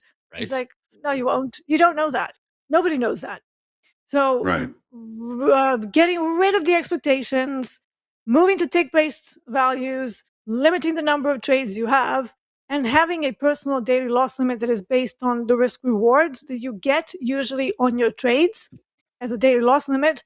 Those are the basic things that really worked for me to just stop digging super big holes for myself. So hopefully that helps. With you. Absolutely. With you. Yeah. When I have 3 straight losses, that's when I know I'm probably going to get my switch flipped, and I either got to take a timeout or do some journaling or call it a day, come back tomorrow. And for me, with the 3 losses, because the way it usually does for me when things are not doing well, I have maybe one scratch trade, then one trade that kind of loses about 50 or 70 bucks, then maybe another trade that sort of makes 50 bucks. And then this is why I said limiting the number of trades. So it doesn't matter what the outcome of the trade is. If I can't find a trade in about 3-4 attempts, something's off. It's either the market is not doing what I'm expecting it to do, or it's being irrational. So if that's happening, whatever the reason, you have to stop and maybe look for another day when that's not happening and when everything is flowing a bit better and you are able to find yourself in like good quality trades. But for me, like it never happens like, oh, one trade smash, second trade smash, third trade smash. Right. No. It's always like more of a gradual thing for me. But yeah, as soon as I can't get there in three trades, I'm always like, oh, okay, this is weird. So let's take a break. And you've had the opportunity to get to know yourself well enough to recognize that. Yeah, it's all about recognizing your own triggers, and they're going to be different for everybody. Well, John, speak of the devil, all roads lead to VWAP, and sure enough, in the NASDAQ, we did indeed get to VWAP, bounce off those lows at 18,200, call it. We came right back up to VWAP at 18,000. That's a hell of a rally. This one, hell of a rally. NASDAQ or S&P's lagging a little bit behind that, but they are trying to close that gap from that morning. Well, still in the morning, but that sell-off from about 45 minutes ago. We are continuing to grind higher. So those that caught the bottom row E there, nice calling that.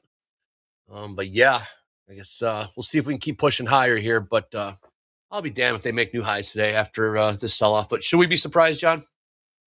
No. I think you called it. That's just what's been happening. Yeah, I know. Right? I mean, we had negative delta of 12,000 now in the S&Ps.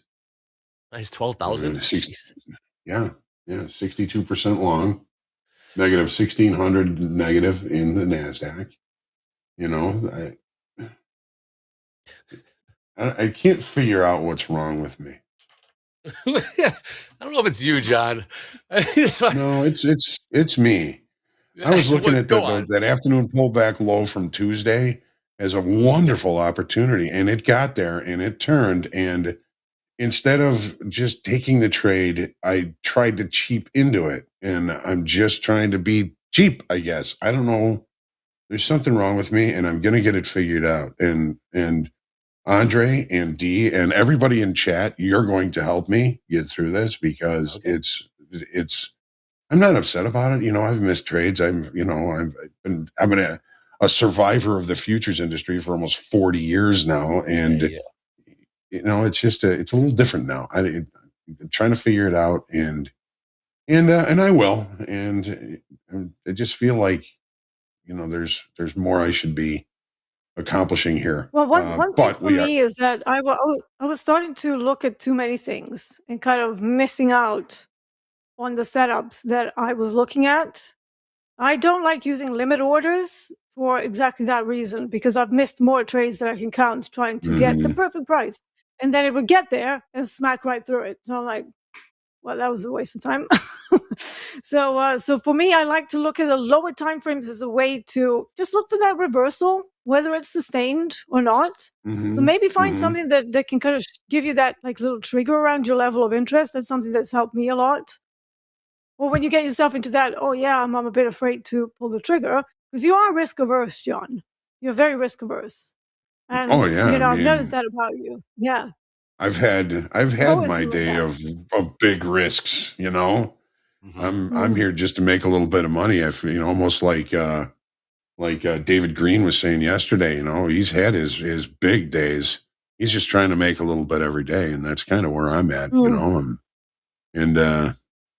And I think, you know, being on screen has made me more risk averse because I'm trying to be perfect, and I think that's part of my problem.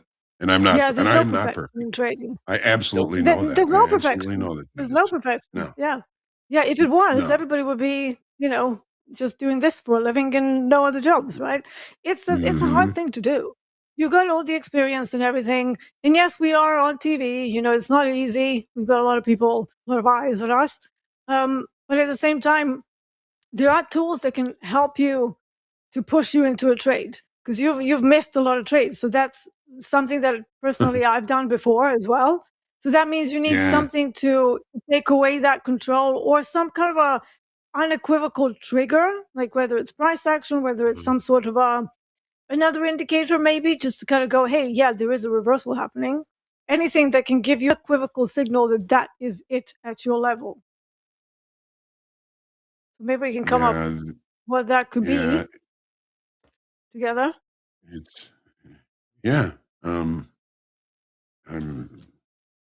I got lost here for a second. I'm sorry. Oh, good. That's fine. Take a breather, guys. That was a great discussion. Very introspective. Years old. No, man. Dude, take a breather. That was really introspective. Hey, Who else are you going to find Come on. Where are you going to find some of the finest traders out there being this introspective, this vulnerable? Talking about, what goes on in every trader's head. This is the thoughts that we live with. This is the thoughts we go to sleep with. We have a passion for this stuff. We've been doing it. You're looking at 50, 60 years of trading experience on the screen right now. So please listen to it, enjoy it, accept it. In the meantime, we do have some traders that are really hot right now. And if JD, you're there, please show us what the hot streaks are looking like here at TopStep. Oh, you knew this was going to happen, JD. You knew this was going to happen, Invisible JD again. That damn office internet. It's my favorite bit. This is, it's turning into a bit now. Yeah. The new microphone just got here like 10 minutes ago. So I'm going to plug that in as soon as we're done with this. But anyway, let's get right into the hot streaks. I won't take up too much of your time. All right. No change to the list from yesterday. All traders maintained their hot streaks for another day. Joseph F. with 20 days. Jacob with 20. James with 22. Alexander with 24. And Loy with 31. That is one hell of a streak. 31 days. All right. All right. Let's take a look at our live funded trader P&Ls from yesterday. Here are the top 5 live funded traders. Blake with 2,600.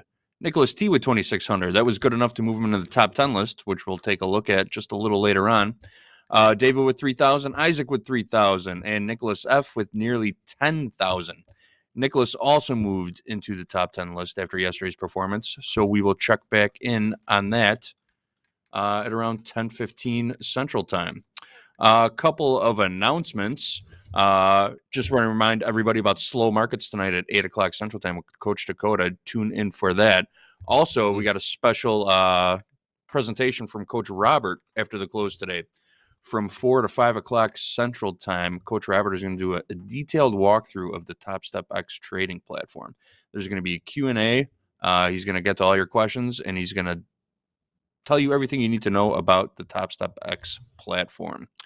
We've also got a TopstepTV Instagram page or account, so make sure that you are following us on Instagram.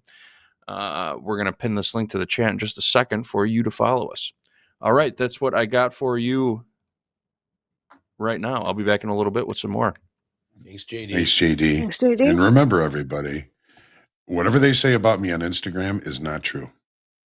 You got a lot of you were the star of that show on that Instagram, John. You're not even on Instagram. Yeah. Do you even know what was on there, John? I do. I did. I went on there and I watched it, and it was all staged. None of it was me. That's true. Can't believe everything you see on the internet. Can't believe. So as crew just continue to drift higher here, staggering to the upside, as Deeyana said. Interesting. Just not a whole lot of volume pushing this higher either. It's just kind of like you said, staggering. Maybe zombie rally, what we would say here in equities. I think it was a very interesting discussion. Set up in gold, so I'm just doing that now. Okay. I'm going to explain to you why. So I've gone into one lot short at 21.65. It is on a combine. So let me just drag that over, try to smush everything into the same screen. Oh, why is that not showing? What's happening? Oh, there it is. Okay. So I'm just going to lower this to 350. Okay. And then 700 for profit. Okay. So if I show you on the daily chart what we've got, we've got a clear reversal. Let's actually expand that so that we can see nice, massive, big candles. because we're not old. So we have a bearish engulfing. We have a little bit of a sideways movement, although it was a massive retracement. Again, not unusual whenever you have a big day, big sell-off in Hold on, gold. D. We've got the schedule kind of overlapping what you're currently talking about. So I see it. Give us a chance to take that off and. Yeah. Where's the floor? It's coming. Everyone relax. You know what's coming. Just relax. Just keep watching. It's coming. Just relax. It's coming. Watch these markets now. All right, so here we go. I've moved it to the left so we can have the schedule as well. So there's obviously a reversal on that big time frame daily chart, and whenever the market kind of staggers, there's a very high chance that it goes into another drop. So this would be a drop base, potentially drop opportunity. There's a supply and demand formation that is that occurs pretty frequently. So because of that, so now I have a direction of shorts being more likely, right? And seeing how we dipped below the initial balance, we still have some room to the downside, but effectively, I wouldn't be looking for a failed auction here, primarily because we already dipped with 2 and 3 TPOs below the initial balance. That usually means a slower auction lower rather than a failed auction. It's like a little nuance that can sometimes be useful. And if I look on a 5-minute chart, I did have a reversal from the nearest area of consolidation. So I'm just going to clean this up a bit. There was a little bit of a stutter here, and we've retested that area. So now if that goes, then it's going to go higher into some kind of a neutral, maybe rotational day. But until that goes, I want to try this short. Again, I am on a combine. We'll make that perfectly clear. And it is a directional trade down, so I'm not looking for this to reverse. Another thing in favor of this trade would be that we have opened below value and migrated away from that. So a sustained auction lower is usually the highest probability trade on the day. Now, I do wish that, we came somewhere a little bit closer to the value low, but, sometimes you can't get perfection and perfect entries. So this is what I'm looking at, and we're going to see if we can get some follow through down. If not, then I'm just going to kill this, and that will be it. So we're going to see if we can get a little bit of traction going. There's a little scalp trade. It's as close as I come to scalping. There you go. Yeah, scalp for you is a half an hour. Yes, correct. Yes, that's exactly right. All right. Well, what are we seeing in gold? 60% short, so not real tilty. Line. Yeah. It's good. But they are going with that directional move, so yeah.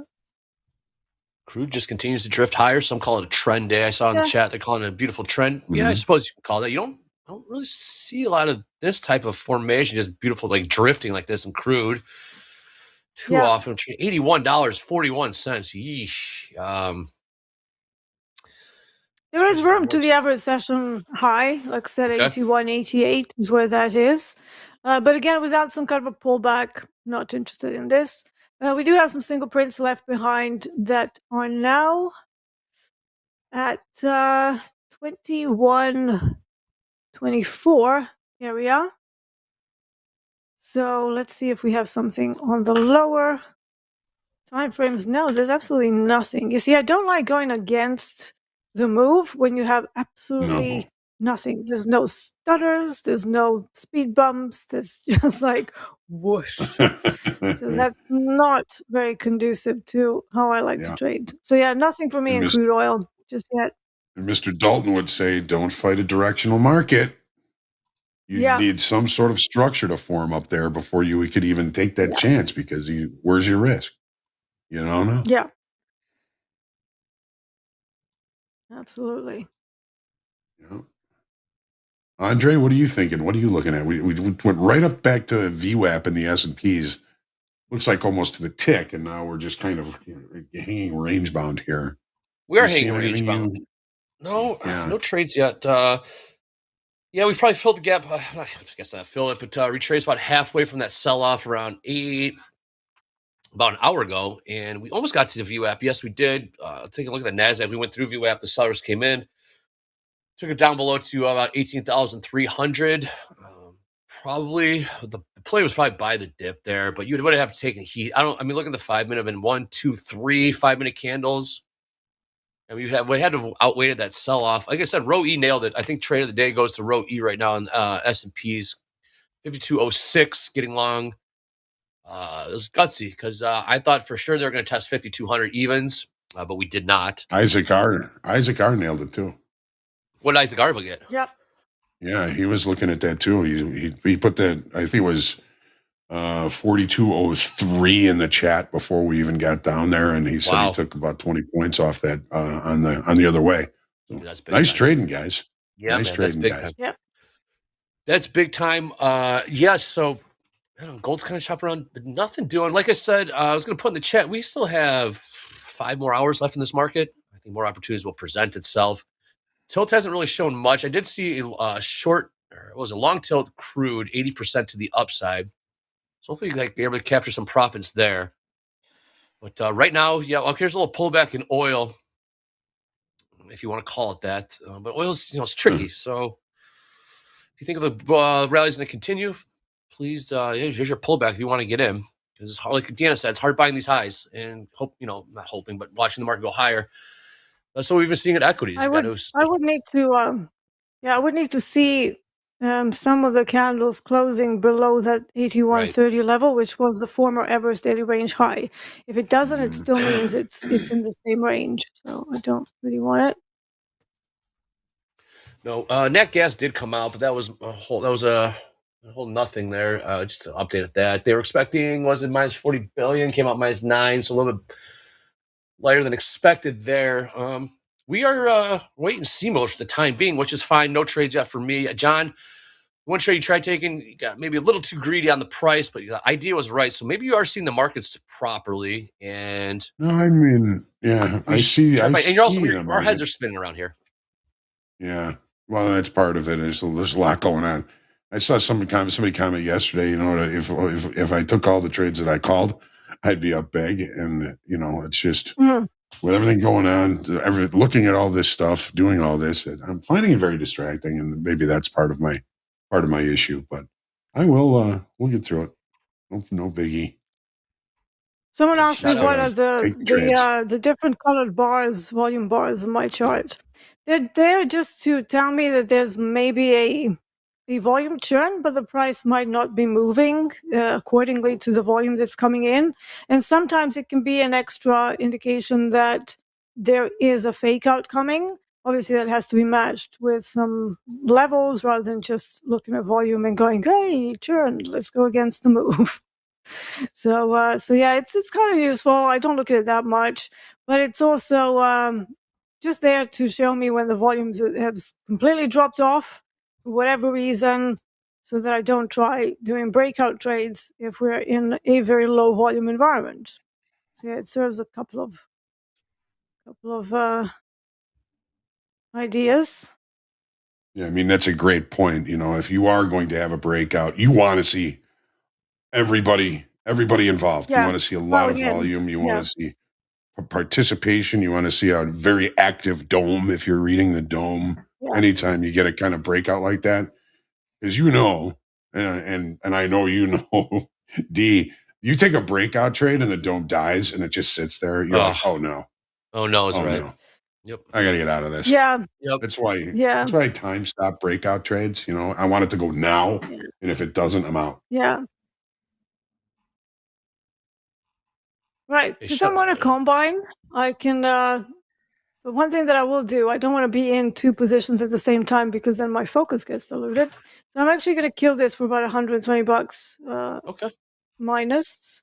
And I'm going to try this short just for, for the purpose of gathering data around the levels of interest that I normally use. So let's try a little short in crude oil instead.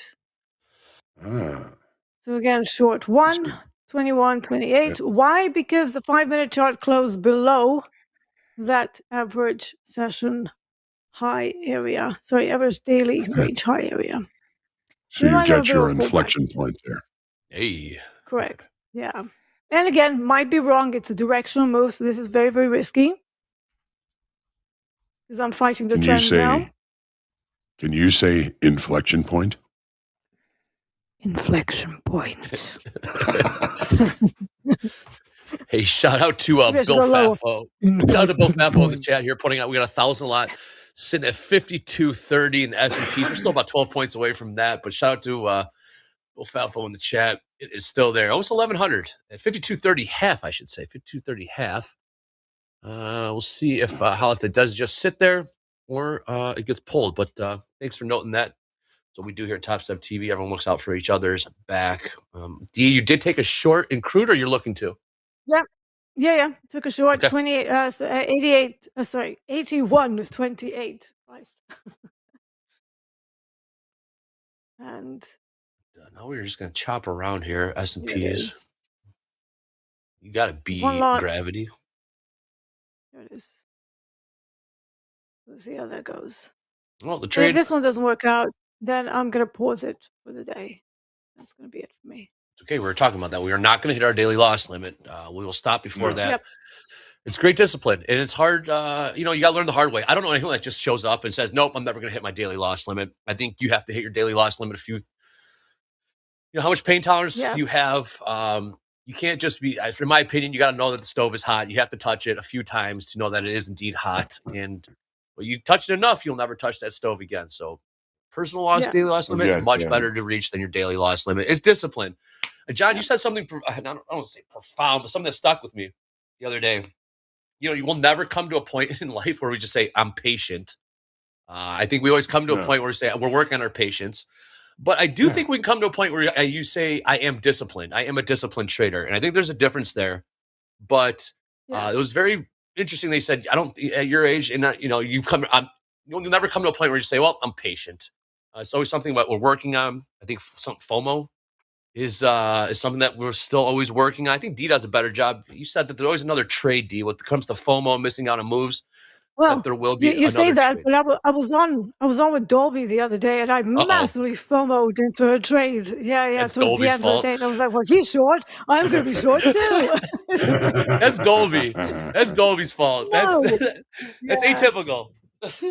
Yeah. Wow. And I actually had a longer on those areas. So I was like, what am I doing? Why did I do that?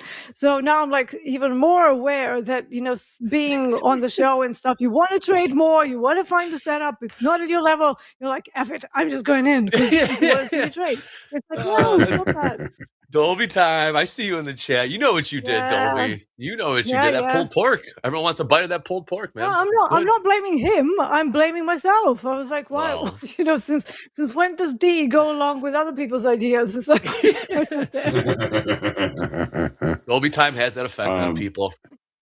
Yeah, it's just an adjustment, for everybody. Andre, in response to your question, are we ever done trying to be patient? And if anybody can name this movie that this line comes from, I'll give you a thumbs up. If you pray for patience, do you think God just fills you with patience, or does He give you opportunities to be patient? That's a movie. Someone will get it in chat. Someone will get that in chat. I have faith in the chat.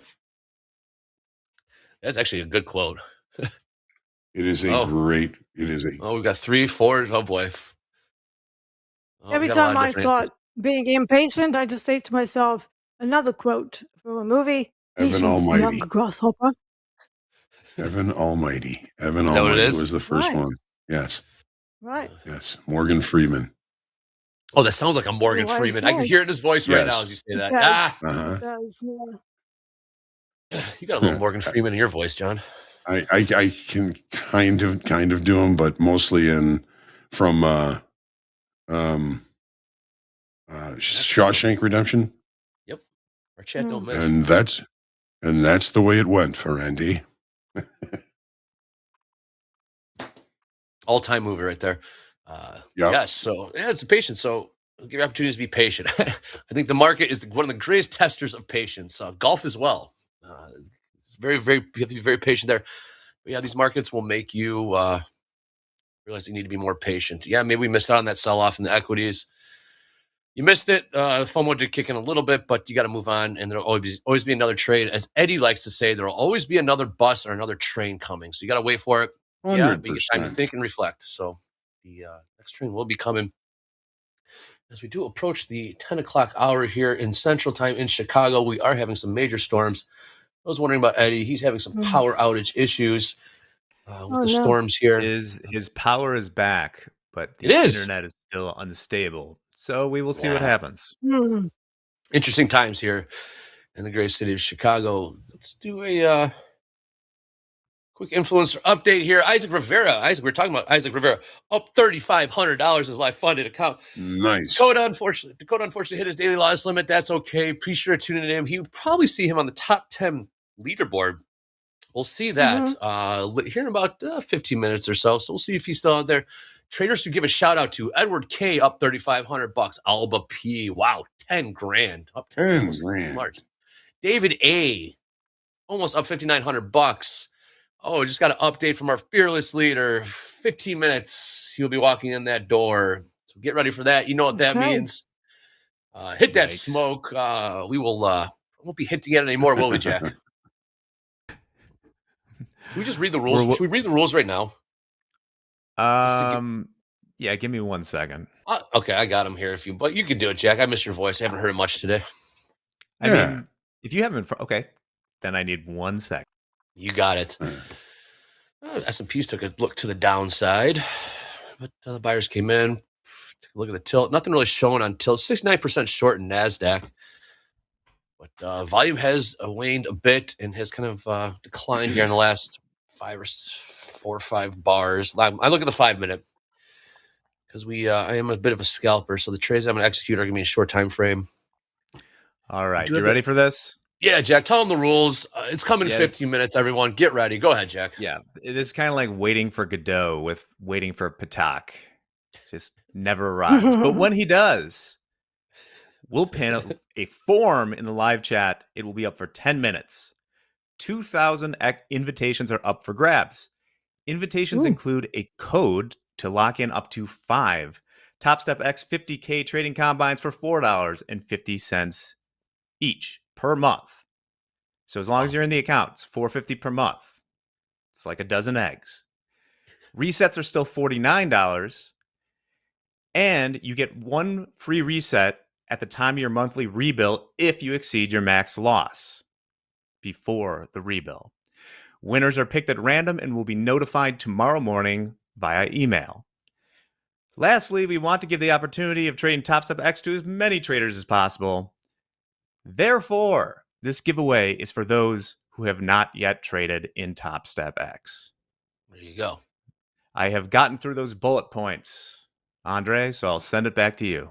You know, you do a good job of sounding like you're not reading. I got to work on that. You sound like that's natural. Like you were just freestyling off the top of your head there. That's well done, Jack. Well, you guys got the rules. You heard the rules. Get ready. Win in Vegas.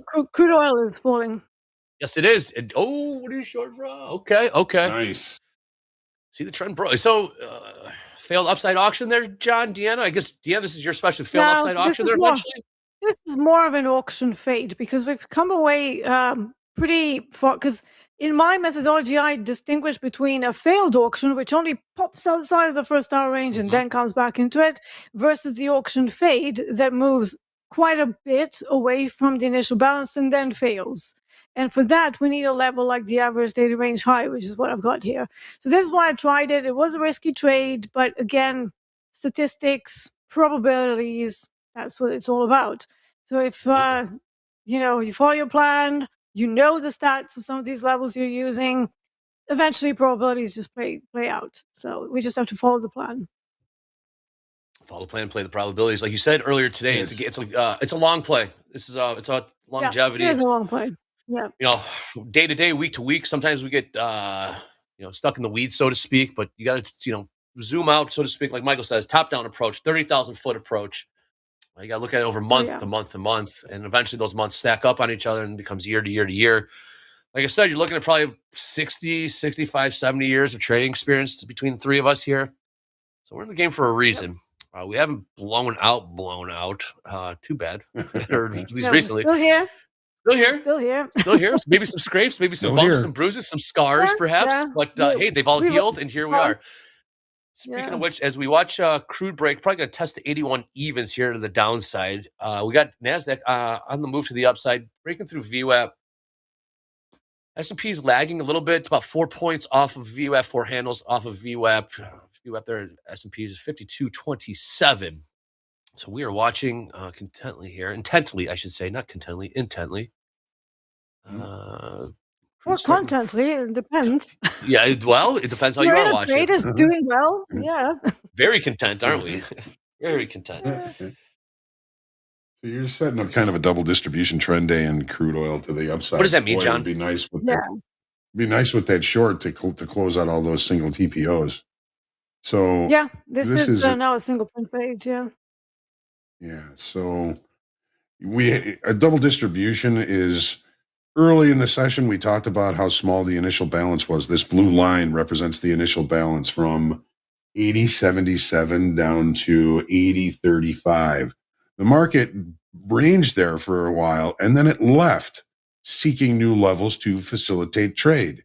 Now it's setting up a new area of distribution of time and volume away from the original distribution of time and volume. So what you're looking for is to see range trade occur up here. But if we were to start taking out this level here, which some would call a fair value gap, we call it single ticks or single TPOs. If we take all these out, something has changed, and that turns this all into one profile, where you may see the market rotate all the way back to low value. And of course, anything can happen besides that. So with the short up here, if we can take out all those single TPOs, that's encouraging for potential continuation to the downside, maybe. Mm-hmm. But a double distribution is two areas of time and volume in the same session. Yeah. Thank you. Two bellies. Instead of just one belly, you go boobs and belly. Pretty much. I'll remember that for the rest of my life after that explanation. Deeyana, thank you for that. Exactly. That's what it's all about. Indeed. Hey, to everyone's new favorite Dow mini trader, we got Dolby, especially, is coming to you. We got a tilt of 85% to the long bias. I'm sure you're looking at that as well. Dolby time, 85% long in the YM June contract. So do with that as you please. But I figured give a shout out to Dolby. We will be seeing Dolby later today. And definitely in Power Hour, and recapping with RIPS. Sweet, we got some RIPS action later today, a whole afternoon in Chicago time. So we'll go over the schedule a little bit later. We do have some things coming out here. We got about 22 minutes left here in fast markets. Here we go. NASDAQ coming up to VWAP again. S&P's lagging a little bit behind. Where are we getting the YM tilt? Look at the top of the screen there. J-Van, I think it's up there, top of the screen. Or otherwise, get it on Topstep X. That's where I'm seeing 85% long bias in the YM. That gold trade that I closed, that is now working out as well. But again, I don't want to be in two positions at the same time, at least not while I'm on the screen and talking and doing stuff. Mm-hmm. So yeah, but that one is doing what it's supposed to do as well. So base drop. Potentially in progress now. You're like a lion tamer. Yes. The market tamer, making the markets do what they're supposed to do. That's right. The market stalker. Lion tamer still exists? Is that still a thing? Or did I'm pretty sure. Well, if they're already, I'm pretty sure there are circuses. Okay. Yeah. Well, I don't think circuses exist in the States anymore, or at least legal ones, or the big touring ones. You get those weird ones in in the sticks. I'll introduce you to some underground circuses. There you go. I knew Jack would be the plug on that. I know a guy. Jack knows a guy that what was that, Lion King? Yeah, or what was it, Tiger King? What was that show? Tiger King, stuff like that. I don't consider that a circus. I'm talking about like Barnum and Bailey, the big ones. Oh yeah, no, I got places with dancing elephants, with no nets under the trapeze, stuff you wouldn't imagine. That's my kind of circus, Jack. The no nets under the trapeze. Let's do it for real. Okay. Yep. All right. We'll get the top 10 live funded leaderboard here before the big announcement. It's worst kept secret in TopstepTV today. What's coming? All right, we got to check out VWAP here in NASDAQ. Checking back to it both times. What do you got, John? Oh, nothing. It's checked back to VWAP a couple of times in the S&Ps. I mean, with the VWAP lower, with the daily trend kind of to the downside, it looks like an interesting opportunity, but it's gone through it a couple of times in the NASDAQ, which of course makes you nervous. What do we got? Let's take a quick peek at Delta here, John. It was minus 12,000 in ES at about 35 minutes ago. What are we looking at? Yeah, get this. What is minus 19,000? God bless it. This is going to set up like tomorrow. This is going to set up like yesterday. Yeah. That was a loser. If Elvis leaves the building. That was a loser, but hey, you got to play the trade. I mean, if the setup presents itself, like Deeyana said, it's a probability play. And you got to play the probabilities. Yeah. So you get burned once, it's fine. As long as Elvis doesn't leave the building. Someone needs to let me know if Elvis is going to leave the building or not. Because otherwise, right? if you have tomorrow's headline for me, I'm all ears and I will read that sucker. But I do not know. There should be an announcement. Yes, Elvis has left the building. So we will all find out together. 2 power hour to see that play. But minus 19,000 in the ES. It's rather large. I think we got to minus 24,000 in power hour yesterday. Yes. There's a and it ended the day down there too. Yeah, it did. Almost, yeah, it was a little over 23,000 negative yesterday. Hey, Rips. So that rally overnight, What's up, Rips? Shout out to Rips. Hey, there he is. Say hi to D. Get that looking. All right, so taking a look around. Gold, about $2 off the lows here, but it's turning into support at these levels. We haven't really been able to push through. 2164. My goodness, what a price. We're just chilling above 2000s these days, which is wild. I remember 2000 used to be such an area of resistance. Could not break through. Now resistance has turned into support. No, we don't like to anyone watching the dollar in this. We do. Hey, John, how's NVIDIA trading? Are we still hovering around 900s? If you got that handy. Yeah, I do. I got it here. Well, I mean, we had that one breakout of a short time frame balance area that got us up above 900, but right now, 882, 883 even. Just about 883 even. Yeah, Microsoft is now continuing on its upside tear. Apple on an upside tear. Tesla just kind of hanging, kind of drifting to the downside. There's your magnificent four. Here's the Mag 4. Those three ain't getting the love. Loving that's okay. Markets have kind of quiet on us after a pretty volatile morning opening there. JD, when you're ready. Let's do those. Let's do that top 10 leaderboard. And knowing price action, Richard Harris. That's one way to put it. I agree. All right, we're Nasdaq's going to try to. Always annoying. It is. Nasdaq's going to try to make another push through VWAP here at 18,325. Let's see if we can do it. Let's see here. Oh. Still pushing, still hovering around VWAP. I got VWAP at 18,324-ish in the NASDAQ. Knowing price actions, I agree, Richard Harris. Let's see if we can make it unannoying here and get a trend, get some movement to break out one way or another. Hey, we got over 3,800 people watching. Please hit subscribe. Graciously, we ask you to kindly hit that, as well as hit that like button. Like 700 likes, man. People might not be liking us, even though we're about to give away some stuff. I'm sure that's why you guys aren't tuning in. You guys tune in here every day, as the poll said. Wow, over 1,100 votes already. Good poll, Robert. Who is here for the fire drill today? 39. They're tuning in. I mean, there's nearly 4,000 people watching, but They are. let's press And the only like button, guys. Yeah, press like, and only 38% of them are here for the fire drill. So much respect to the 61% who tune in every day. We really appreciate that. Especially shout out to the Bell to Bellers. Obviously, we know not everyone can be a Bell to Beller due to other life obligations, of course. But for those that are, we really appreciate that. And we say thank you. And I do feed my family with those likes and subscriptions. So. It's currency now, Jack. In some weird way. Weird. How did this happen? I feed my dogs. I feed my dogs. Does that count? Yeah, family? you feed them likes. You feed them likes. All right, JD, you're The there. likes. We like the likes. All right, JD, you're there. Let's hit him with everyone's favorite leaderboard. I'm very interested. For sure. I'm interested to see what the movement was after yesterday's trade. What do we got? All right, let's take a look at some XFA P&Ls from yesterday. We got some huge numbers out of the XFAs yesterday. Wow, really? Take a look at these.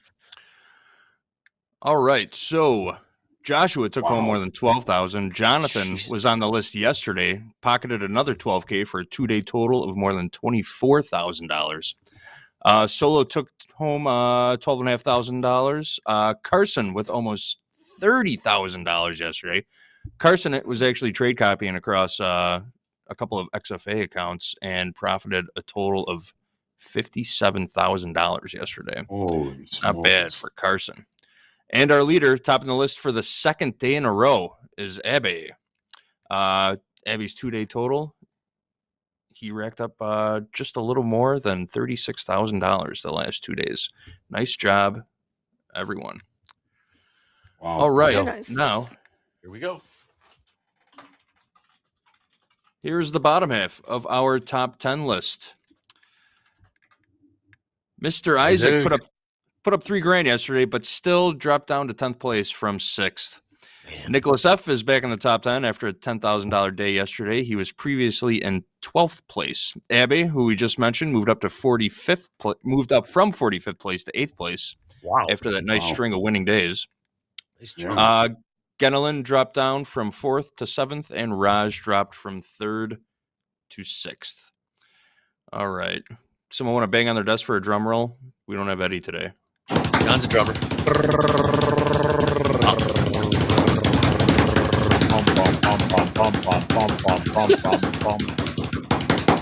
Ding. Thanks, everyone. Well done. All right. Yesterday's best. Oh, that's yesterday's best, isn't it? Yes, it is. You goosed us. Yeah. Yeah, let's start a band. Yeah, just all percussion. There it is. Yeah, just percussion. Yeah. Wow. Yeah, people. All right. Wow. So Nicholas T is in 5th place after that nice winner yesterday. We just mentioned him. Carson, who we also just mentioned, jumped up from 364th place to 4th place after that $57,000 day yesterday. Balkaran moved up to 3rd from 5th after that $10,000 day. Pin held on to 2nd place for another day despite a $3,000 drawdown. And our leader, Michael, dropped about 10 grand yesterday, but his account value is still far beyond the next closest trader. We had some big shakeups in the top 10 list today. We lost 4 traders from yesterday's list. Farouz, who was on there for a while, is now sitting at 11th place.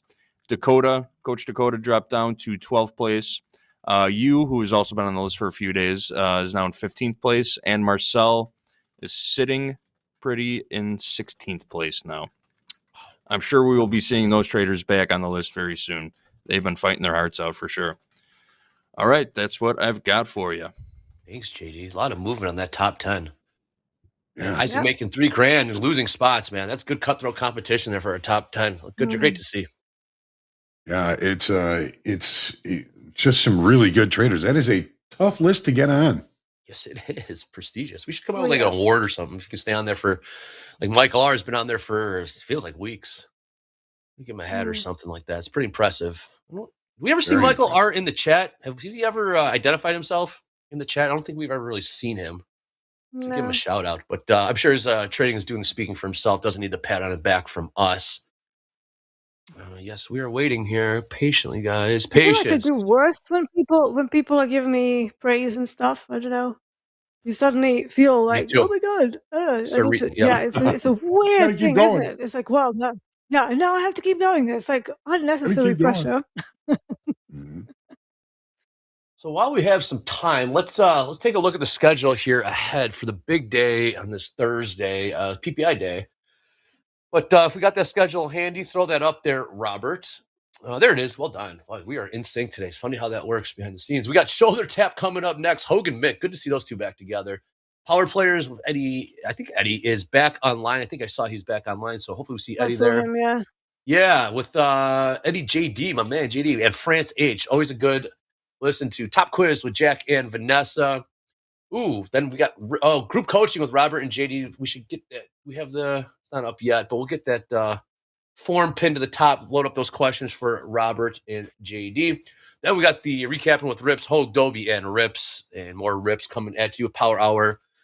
Everyone's favorite trio, Dobie, Rips, and me. I'm just along for the ride. On the very fun hour, we have fun, but we do take the training seriously. It's been profitable lately. And then, of course, Slow Markets, 8 p.m. Central with Dakota. Starting to get a real growing audience there. Please be sure to tune in to Dakota. And lastly, I don't know if we mentioned Robert, yes, 4 please. o'clock. Robert, Robert's yes. doing a Topstep X. You can see it's Yes. already live on our YouTube, set for 4 p.m.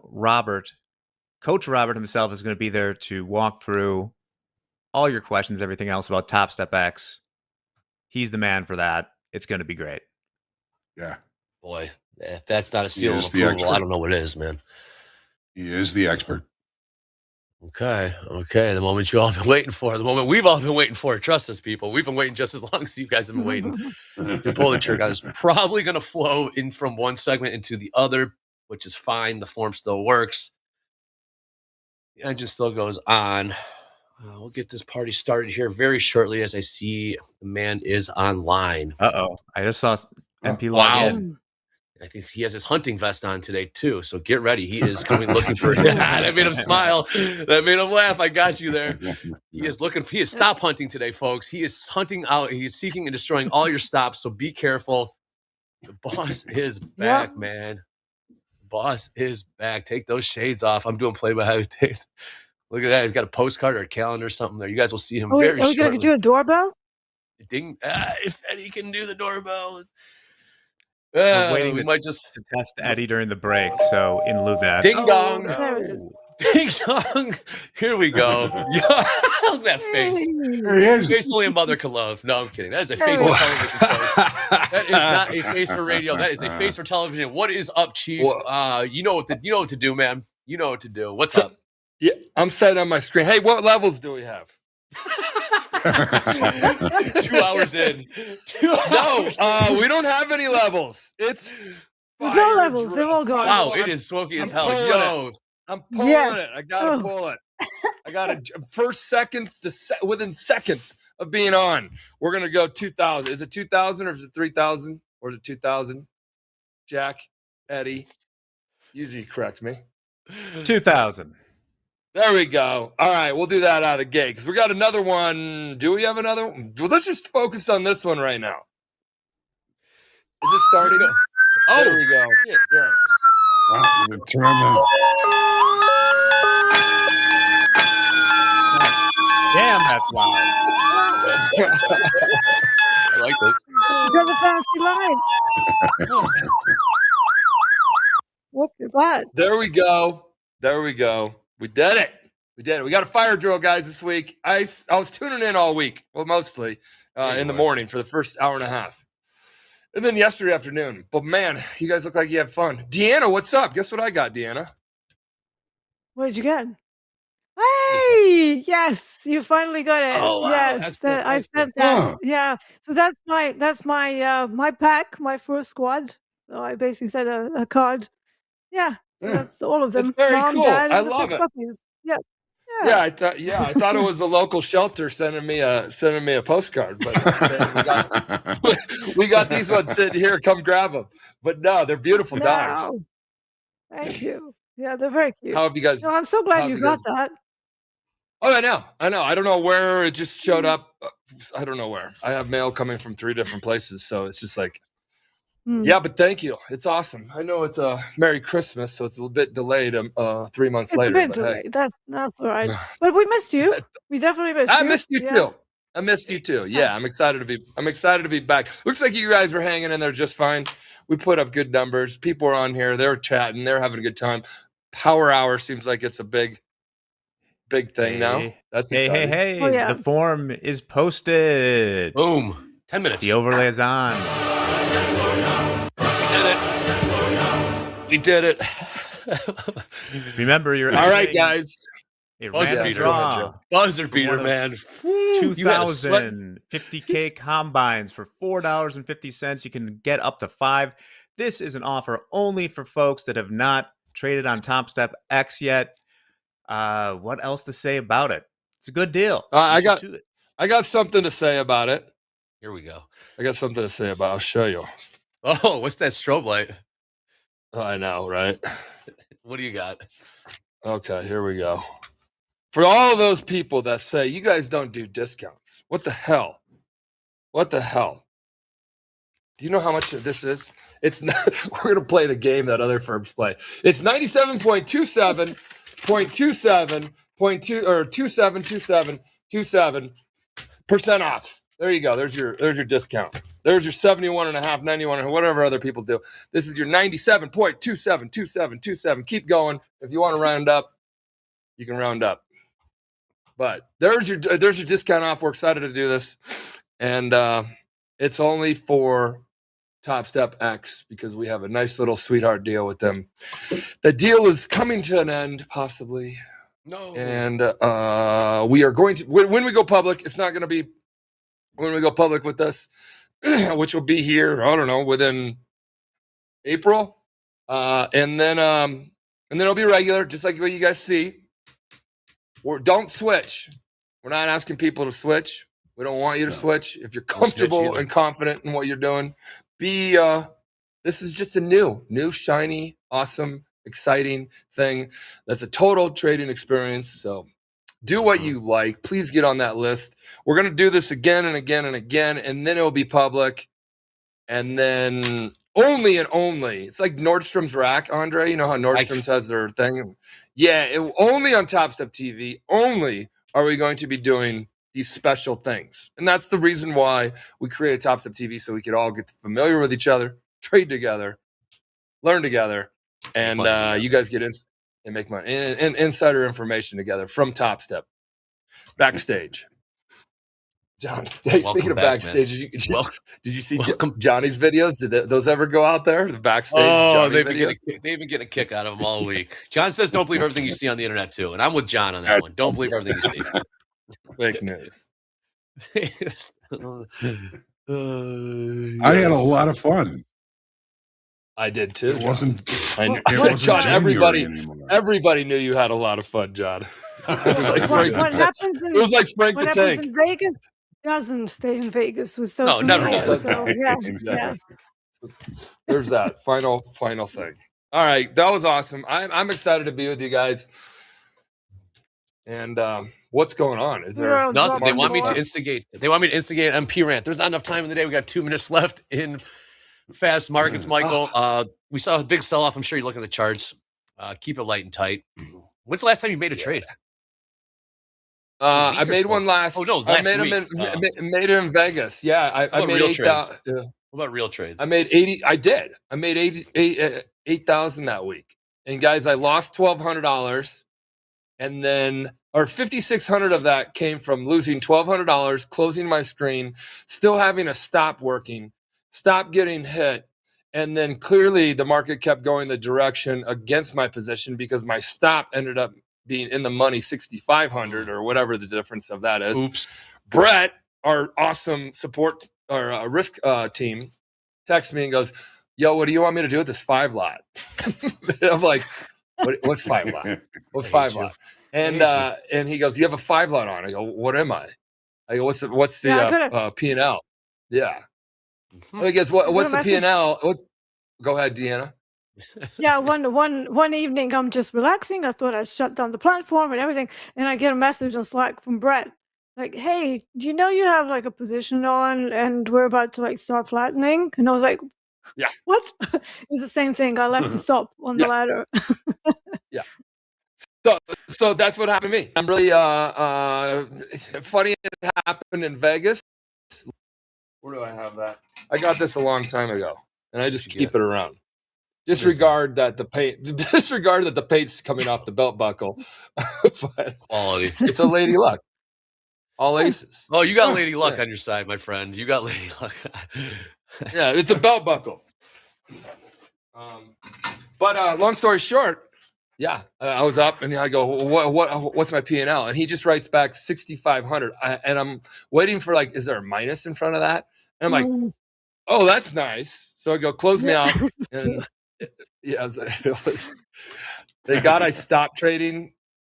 Thank God I stopped trading because I probably would have gotten back into that same position. So that was a lucky, not good day for me. And then I got a text from Dolby saying, Viva Las Vegas or Vegas baby or whatever it said. And that was that. And then the next day before a company meeting, I made like 1,800 or 1,600. So that was a fun week. Yeah. Yeah.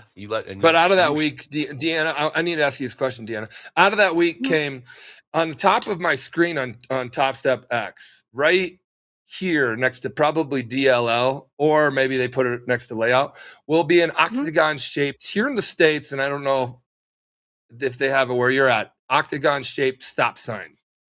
It's octagon shaped. Yes. And it's going to be, yes. Okay, cool. It's an emoji too that people use, like stop texting me. Stop. It's a stop sign. Andre, you got those quite a bit until this last girl, right? That's you always told me about. Huh? He's back, folks. He is back with jokes. Everybody, he is back. Oh yes. He has jokes today. Go on with your stop sign, Mr. Okay, Michael. so Deeyana, I'm gonna the top where my mouse is. If you guys see where my mouse is, maybe it's right here, a little octagon shaped thing. So right now, if you're up, down, or all around, wherever you are, you would be able to click that button. A pop-up would come in there and said, deactivate my trading for the next hour, drop down, or whatever they do until the end of the day. And then there'll be a little checkbox. Cool. Yeah, there'll be a little checkbox that says, I understand this is my decision only, and I cannot, whatever it says, cannot contact support and turn it on, nor will we help you turn it back on. Just for that account, click save. I needed that on that day I lost dollars because I went back to the markets and I was up and I was distracted, but I kept, just like you do, Deeyana, and I think all the traders that are active do, keep an eye on the markets. So if you're always trying to keep it on the markets and you can't trade, you want to trade. It's a great feature, dude. It really is. That's bar none the best feature. The ability to control your own daily loss limit and the ability to lock yourself out. Because, so many times we're up on the day and then we're like, oh, I'm done. And then you see a setup. Yes. And then you're opening up a trade. It's like, no, just lock yourself out. Just lock yourself out. Yes. I've been waiting for somebody to do that for so long. So thank you guys for doing this. Like, you are definitely changing the whole industry, changing the game for everybody. Developing discipline, that's the only way to do it. To have some sort of like earlier on the stream, I was talking about having a VPN plugin that I used to use back in the day to lock me out for the daily loss limit. But also I had the number of trades. So if I did X number of trades, it would also lock me out. Doesn't matter what the P&L was, because that helped me to stay on track. And that's like so amazing. So that is so disruptive, and it's absolutely like mind blowing that you guys are doing that. Yes, it's a stop sign. It's not gonna be red or any different. It's just gonna be a stop sign. Boom, hit it. Yeah. And then that account. Now you can switch accounts, Deeyana. You can switch accounts, but if you were smart, you can switch accounts to your practice account and do that way. And you could already be like, hey, why don't I could already do that now? Well, good luck, because I struggle with that discipline of stop trading in an account that matters. And because you're like, damn, I'm up 1,800 right now. That's a really good day. And I got to go to a dentist appointment. I got to go to this, but then I'm like, and then you get back and you go look at the markets, and there's 45 minutes left in the day. Like, why not? Like this will keep you from that. So guys, Topstep X folks will build. They're building in. This isn't an indicator. Like indicators are great, chartists are great, technical analysis is great, but this is we're going to help, not hurt you, and that will save a ton of X. It'll save combines. It'll save accounts. So I appreciate that one. It will be here next week from So digital entrepreneur needs it. Road trader, yes. I think we all It do. should also cancel. Yeah. Visceral, it will cancel all working. It's definitely going to be like, nah, you got working orders. It's going to cancel all your working orders, and then you'll be done for the day. And I think you'll be able to set it for an hour. I don't know if they're going to do like full day. I don't know what's easiest for the engineers, but it'll right when you go to save, cancel all, and disable your whatever, deactivate your screen, or not your screen, that account, trading in that account.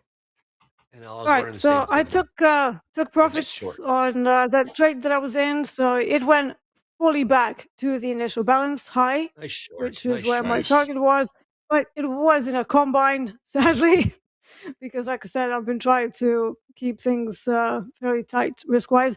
But hey, it's a sign that I think my brain is coming back. So this is very good. Market. Nice. So, yeah.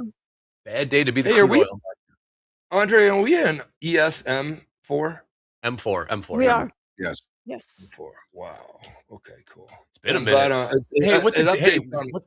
right, you can turn off the cheap disco light behind you, by the way. We took down the form. We're good there.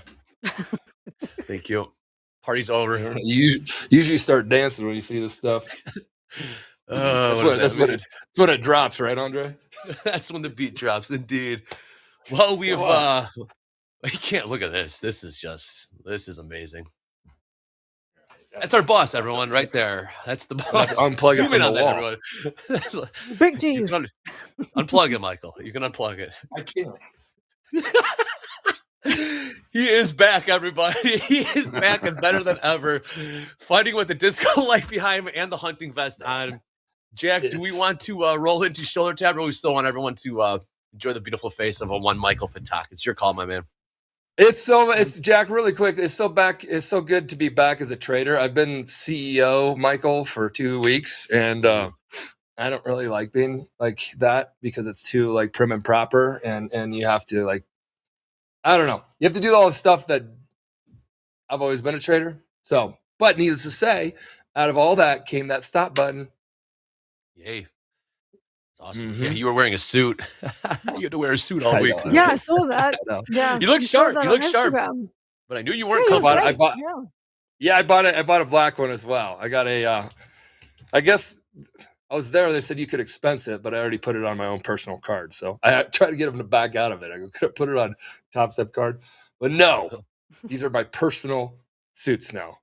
You look sharp, but I knew you were uncomfortable down there in Boca. But good job, good work, man. When the stop sign did come out from that, yeah, if you're gonna be trading, man, watch the tilt. We haven't seen anything too heavy one way or another. Nothing in the 80s really. We did see your boy Dolby. You guys are Dow brothers over there. We did see it above into the 85%. I don't know how the market reacted. Looks like we probably sold off. So keep an eye on tilt. Maybe paper trade your first tilt trade if you're gonna go with the minority or go with the majority. Paper trade it perhaps. But yeah, that's I'm up 80. I'm up $80 right now. I put a just now. Put a trade on. What'd you do? No, I did it just like a little bit earlier. $80. We're up. Yeah. Okay. Oh yes, we got at the top of the chat here. We got pinned the group coaching question form for Robert and JD today. Please get those questions in. They will answer all of your questions. And like I say, we're not afraid to say I don't know. And as I say that, we're seeing gold here taking a look to peep to the downside. Jack, buck 30 off the lows. What up, Michael? By the way, that gold trade that I closed to focus just on one, that would have hit 2 hours, so that would be another 72. Her brain's back. Her brain is back. I think the brain's back. The best, yeah. Jack, the markets are back, or my brain is back. I don't know. So look out, markets. Yeah. Hey, Caleb, your next trip to Vegas is next week. What should I do?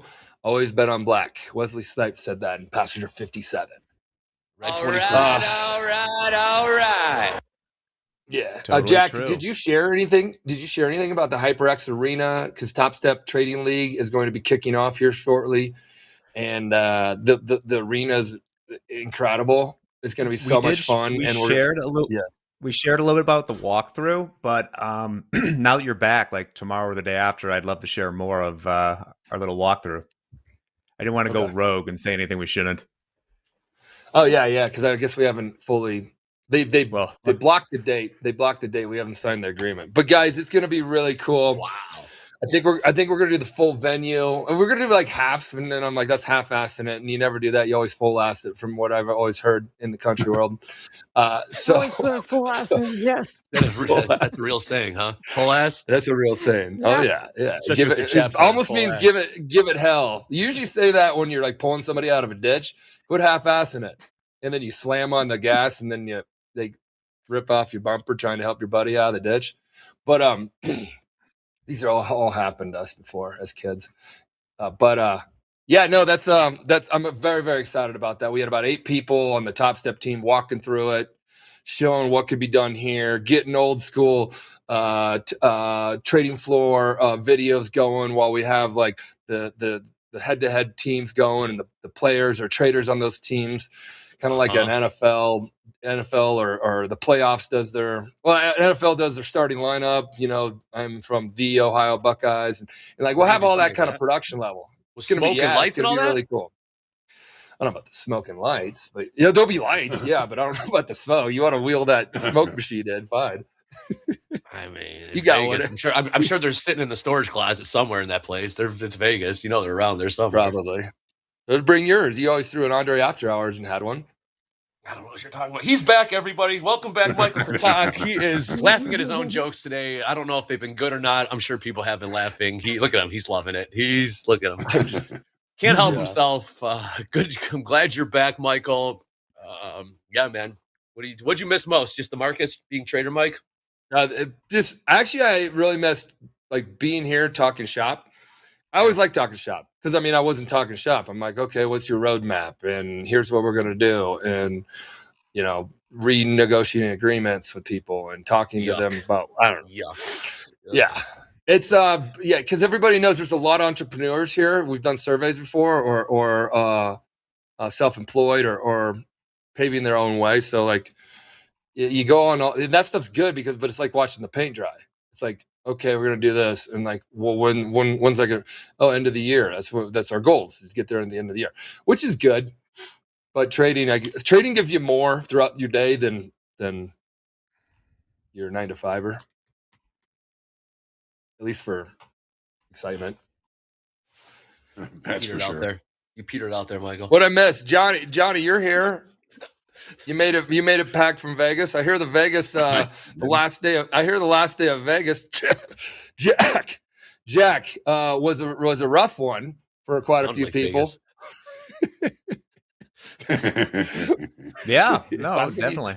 I was wondering, he's going quiet. No, I hear everybody had a good time. I was asking. Oh, okay, you're unmuted. I was asking our local in-house gossip flower, Hodgman, what he had heard and what was good. So not too much. So let's behaved. cut the shoulder tap right about now before NP. Good idea. Thank you for that, Jack. We got to hit the eject button here, Michael. Maybe you join us for Power Hour if you found time. He did join us for Power Hour yesterday, so you never know. He might drop in today. If the markets are cooking, I'm sure he'll want to take a couple trades. Oh, Danielle's in the chat. Good to see Danielle's in the chat. The family is getting back to the band is getting back together. Awesome stuff. Michael, welcome back. Deeyana, thank you for everything. Nice trade there to close out Fast Markets. John, as always, you're the man. We'll see more of you today. We had an extended version of Fast Markets. Enjoy the fire drill, everybody. We will be on to Shoulder Tap, maybe abbreviated version. Maybe we run a little longer. I don't know. Shoulder Tap coming up next, though.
Welcome to Shoulder Tap. Time to share some success and obviously time to avoid some failure. Let's bring in our risk manager, Mick, who's going to let us know who needs that shoulder tap. Going to give us the good, the bad, and the ugly. Good morning, Mick. How are you? Good morning, Eduardo. I'm doing well. How you doing? Eduardo, mucho bueno. Good. Well, I know we're short on time. We had Michael Yes. back today. It was nice to see him on screen. I know everybody was excited about that. Speaking of Michael, before we dive in, and we'll dive in a second here, I think we might have something cooking for April. Maybe a little bit of a face-off between Michael and I. We'll see what happens, though. Just maybe dropping a little hint there. Anyways, let's dive into it. Let's do it. Who do we got? We called up 10 people from XFA to live this week. We've only offboarded 7 from the live account, so closed live account. So we're at a net change of 3 new traders added to the prop firm. I've got shout outs today to live account traders. Alba up $10,400. Nice. We're gonna feature him in the first trading card. But also shout outs to David, who I talked about yesterday on Shoulder Tap. He's up $6,000 in his live account today. Isaac Rivera up $3,500. Isaac, I talked about you earlier this week. If you want me to send you one of those day trader cigars that I picked up from the Monte Cristo Cigar Lounge in Las Vegas, hit me up. Give me your address. I'll get that sent out to you because I know you're a stogie smoker like myself. We've got Edward up $3,500 and then Venkata up $2,000.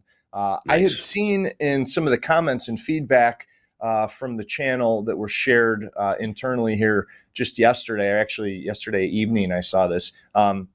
Someone was looking for an update on RIPS. RIPS hasn't been trading too much in his live account. I guess I have a shoulder tap for him. He's down 11,500 in the last 4 sessions in his live account. So just kind of keeping everybody up to date on that. Not too much to share there. It's just been a bit of a cold streak.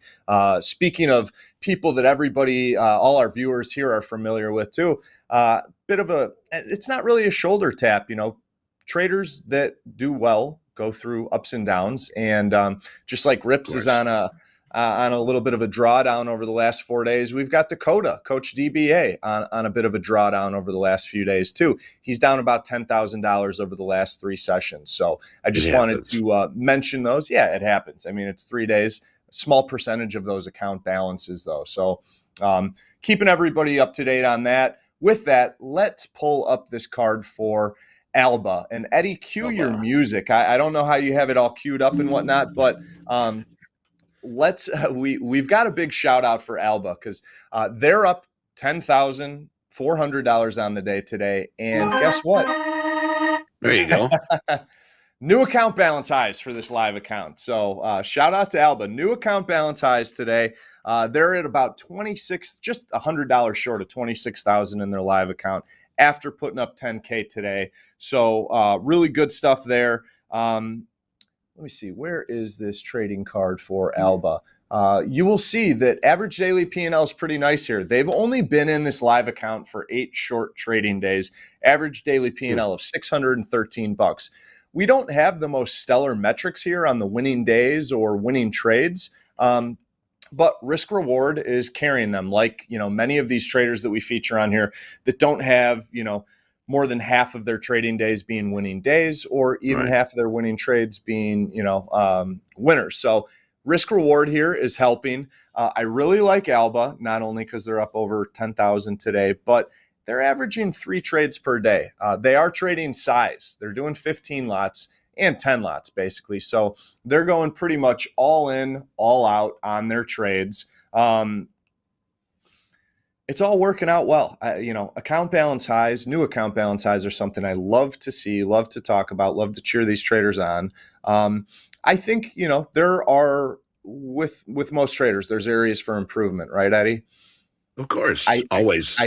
I think everyone. That's something, so I've got to really kind of be nitpicky here when I talk about areas for improvement. I would say that, when I was looking at this trade report, Eddie, and you can probably see it yourself, with the all in, all out, many of these trading days, or I shouldn't say many of them because there's a small sample size, I think that scaling in and scaling out of positions, at least scaling in would be an area for improvement for Alba, because if you look at the trade report, they're a scalper to a degree.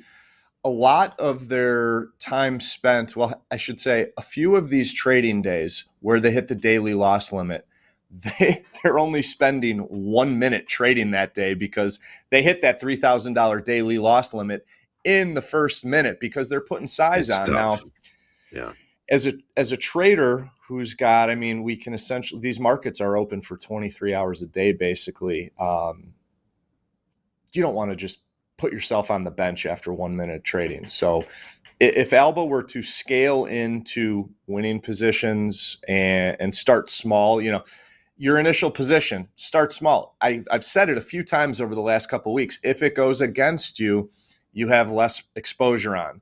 You're not going to hit that daily loss limit in 1 minute like they're hitting. So I think that's probably, from what I've looked at the small sample size of 8 trading days, biggest area for improvement. If it goes against you, you're going to have a smaller position on. You're going to stay in the game. You're not going to get benched after 1 minute, 60 short seconds of a 23-hour trading session. So it'll keep them away from the daily loss limit, yada, yada, yada.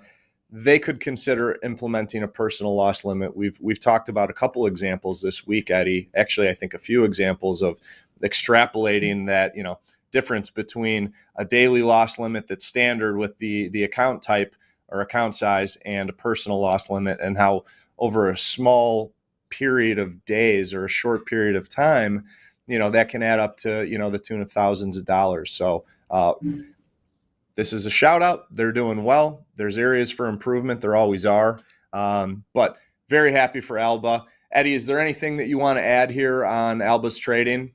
You know what? I do see some of these days as sniper trades, one trade, and either losing or making 3,000. So, that's something to look at too. I do see that Alba on the better days has sort of traded a little bit more on those days, but pretty consistent there.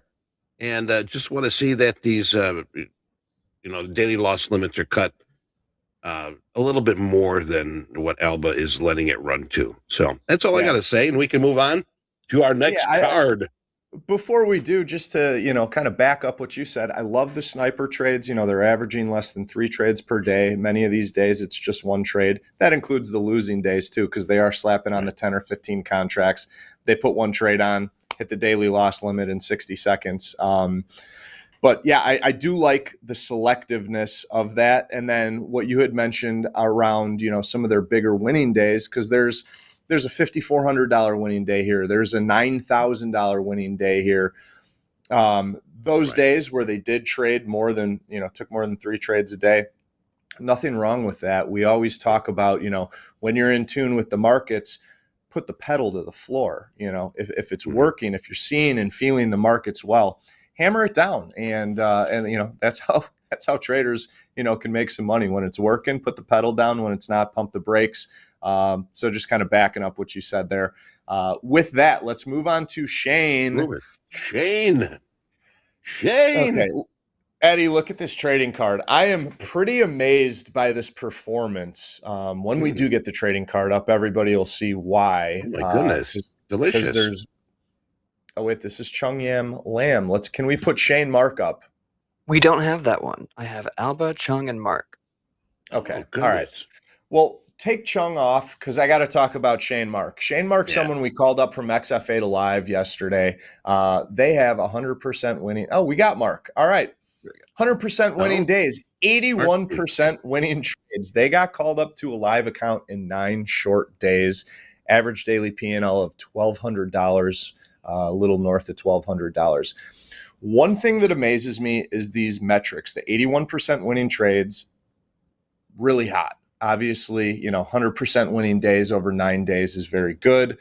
Like I always say, this is going to be a little tough to sustain, but what amazes me is Mark is trading on a super short time frame. He is scalping. And for a scalper to have 81% winning trades and 100% winning days is pretty freaking stellar, Eddie. I always say, Yeah. Scalping is a very, very difficult strategy to implement in the markets. Trading NASDAQ, crude oil. They only traded crude oil one day. They had about an $800 loser on there. So to be able to forget it. Right. Yeah, I mean, I like seeing the diversity in there. I think the energy markets, crude oil, nat gas, they have some good moves into them. I find it a little difficult to be looking at the nat gas right now, being at a low price point that it's at. We have narrow ranges, but large net percentage changes on the day. Anyways, back to Mark. For a scalper to put up these metrics, I'm very, very impressed. But I do think, okay, we're a little low on time. We got a couple minutes, so we'll probably end it at Mark before we get to Chung Lam tomorrow. We'll catch him tomorrow. Okay. It's working for him. It's working really well for him. Like I said, we called him up to live. Ben was very passionate about getting this person called up to live yesterday. I was like, ooh, it looks good, but they are scalping. I wonder what happens over their next 9 trading sessions in the XFA. And our risk manager, Ben, was like, no, Mick, we got to call him up. So we called him up. This is Ben's call up here. But Mark has got to keep an eye on the risk reward. I don't have it featured on the card, but his risk reward's about 1 to 2. So it's reversed of what it should be. He's making about $93 per contract while he's risking a little over $160 per contract. So, the winning trade percentage might not stick. So, and I don't think it is, because, we all want to strive to have 100% winning trades, but it's very difficult to keep close to that metric. So always set your goals high. If you fall short, you're going to be that much higher than if you don't set high goals. So it's working well for him now, but with the risk reward, and if he's not maintaining that high winning trade percentage, it might not work out in the long run. But anyways, overall, very, very good. So Mark, keep an eye on your risk reward. Do try and tweak that. If you can tweak that and still maintain right around 80% winning trades, you're going to be kicking ass all day long, every week. The other thing here is keep an eye on the hold times. We talk about these hold times a lot. For a scalper, the market, especially that NASDAQ, can really flip against you quickly. He's spending a little over 4 minutes in his losing trades and only about 1.5 minutes in his winning trades. So I'd like Mark to keep it up, but do keep an eye on, how patient you are with those losing trades. We want to be more patient with the winning trades and less patient with the losing trades. So just some stuff to keep in mind. I know we're running low on time here. I've got a couple people I want to talk about that I'll just. We're gonna have to probably catch those tomorrow, Mick. I know that we're running here. We got 2 on the clock here. Yeah, you know what, Eddie? Well, actually, we've got rapid tap tomorrow. So tomorrow, I'm going to have to follow up with these traders on Monday, because tomorrow we've got rapid tap where people submit their usernames, their trade reports to us, and I'm going to evaluate what I see quickly. So tomorrow, Eddie, we're probably going to go through about 10 traders really, really quick, boom, boom, boom, and talk about where we there you go. Talk about where we see areas for improvement. All right, my friend Mick, It's been a pleasure. Thank you very much, and I'm looking forward for tomorrow's rapid tap. That sounds pretty cool. So don't miss it. We're going to take a timeout, and we do have coming up here. We've got power players. And we'll be right back with France.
It's time for power players. Yes, it is time for power players, and we've got JD with us, and we've got France with us. Some of you might remember France from some previous power players, and of course, I think we all know who JD is.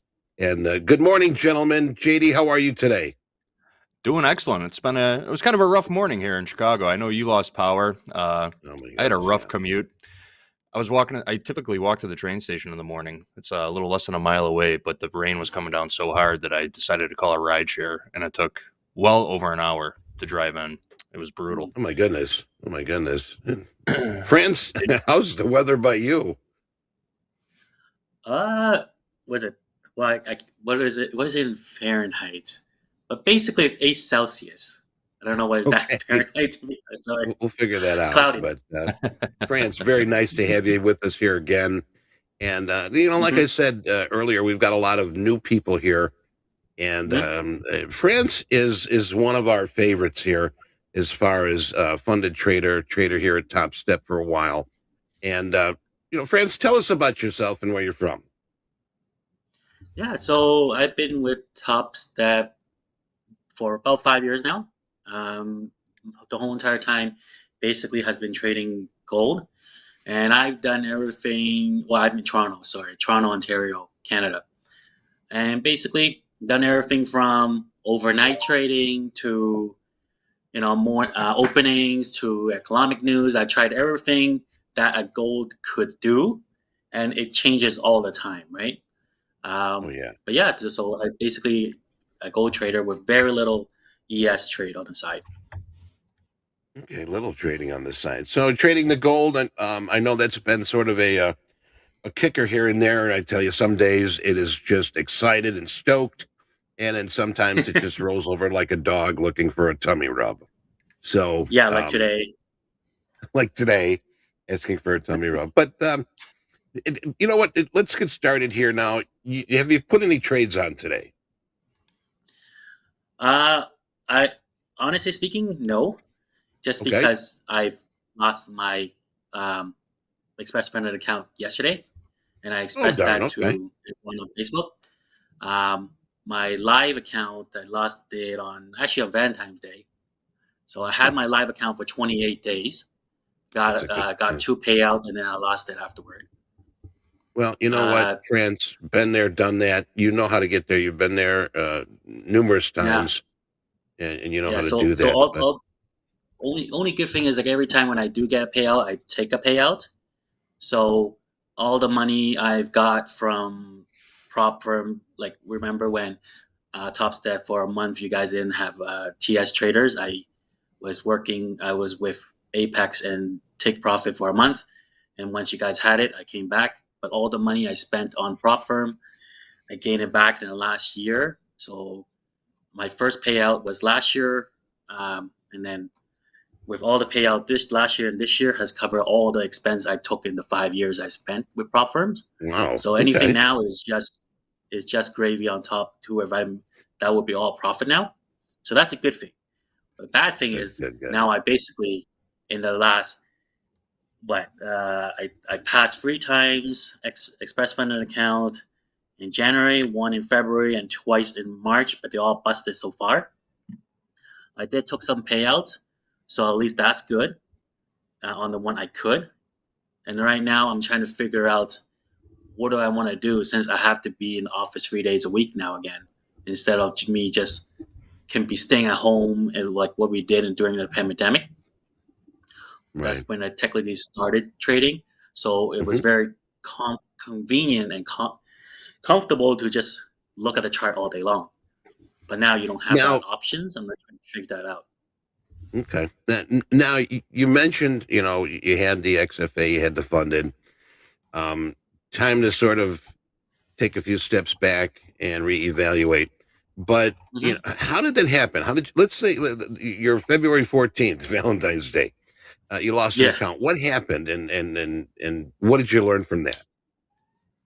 Well, from what I saw, what I remember is basically, the live account was a 50K account. So basically, since the announcement for my job, it affect my psychology a lot in terms of my finances wise, since I'm a single income earner. So I now I need to find a way to cover the difference on the money that I've basically lost from my day job. So I constantly think of the dollar amount instead of the process of the trade. So even though when when I step into a trade, I would look at my process, which is, what's the overall trend, what's the VWAP, 200 daily moving average, and what's the settlement price. So I would do that correctly, entry and etc. But the greed would get me in terms of like, well, I want, let's say, $1,000 a day, and I try to get and force a trade. Right. And once you do it so many often, you lose that count. Right. You're getting reckless. Once greed enters the story, it turns into a nightmare, whether you know it or not.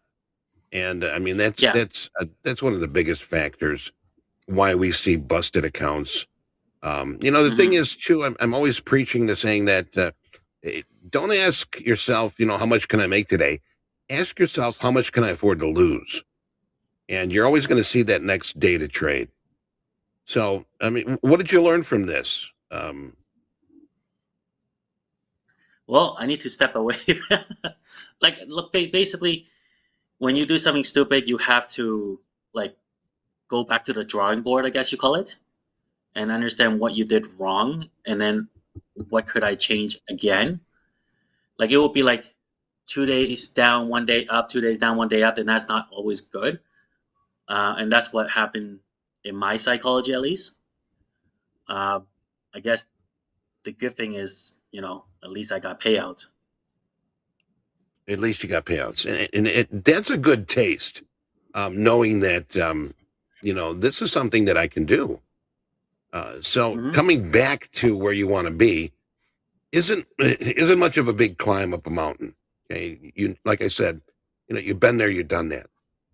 So let's get you back to that funded account again. And I know that you said that your days are numbered, but take your time. Don't rush. Yeah.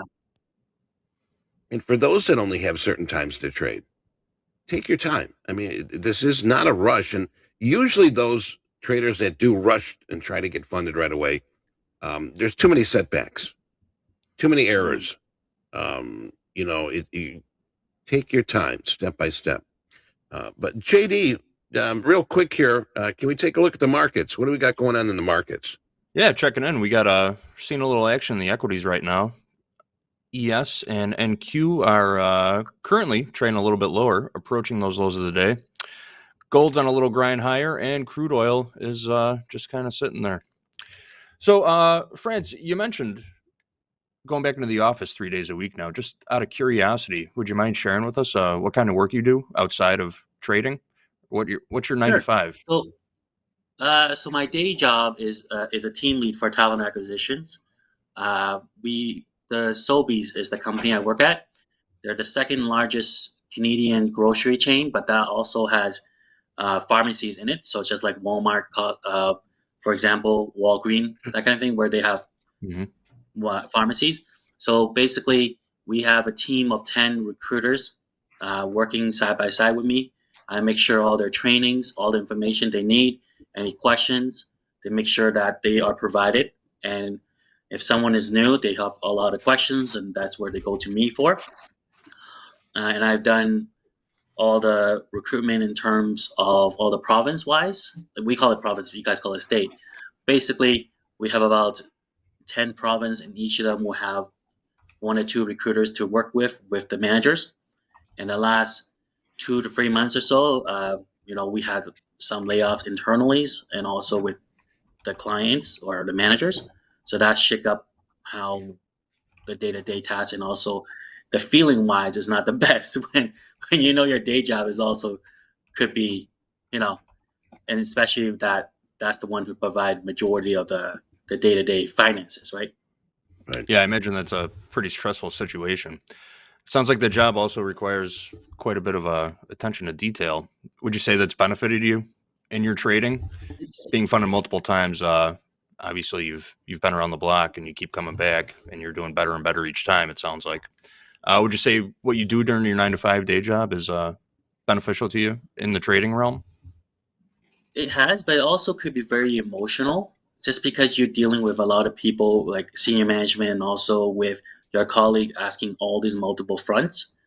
And each province has their own little things that is different from each one.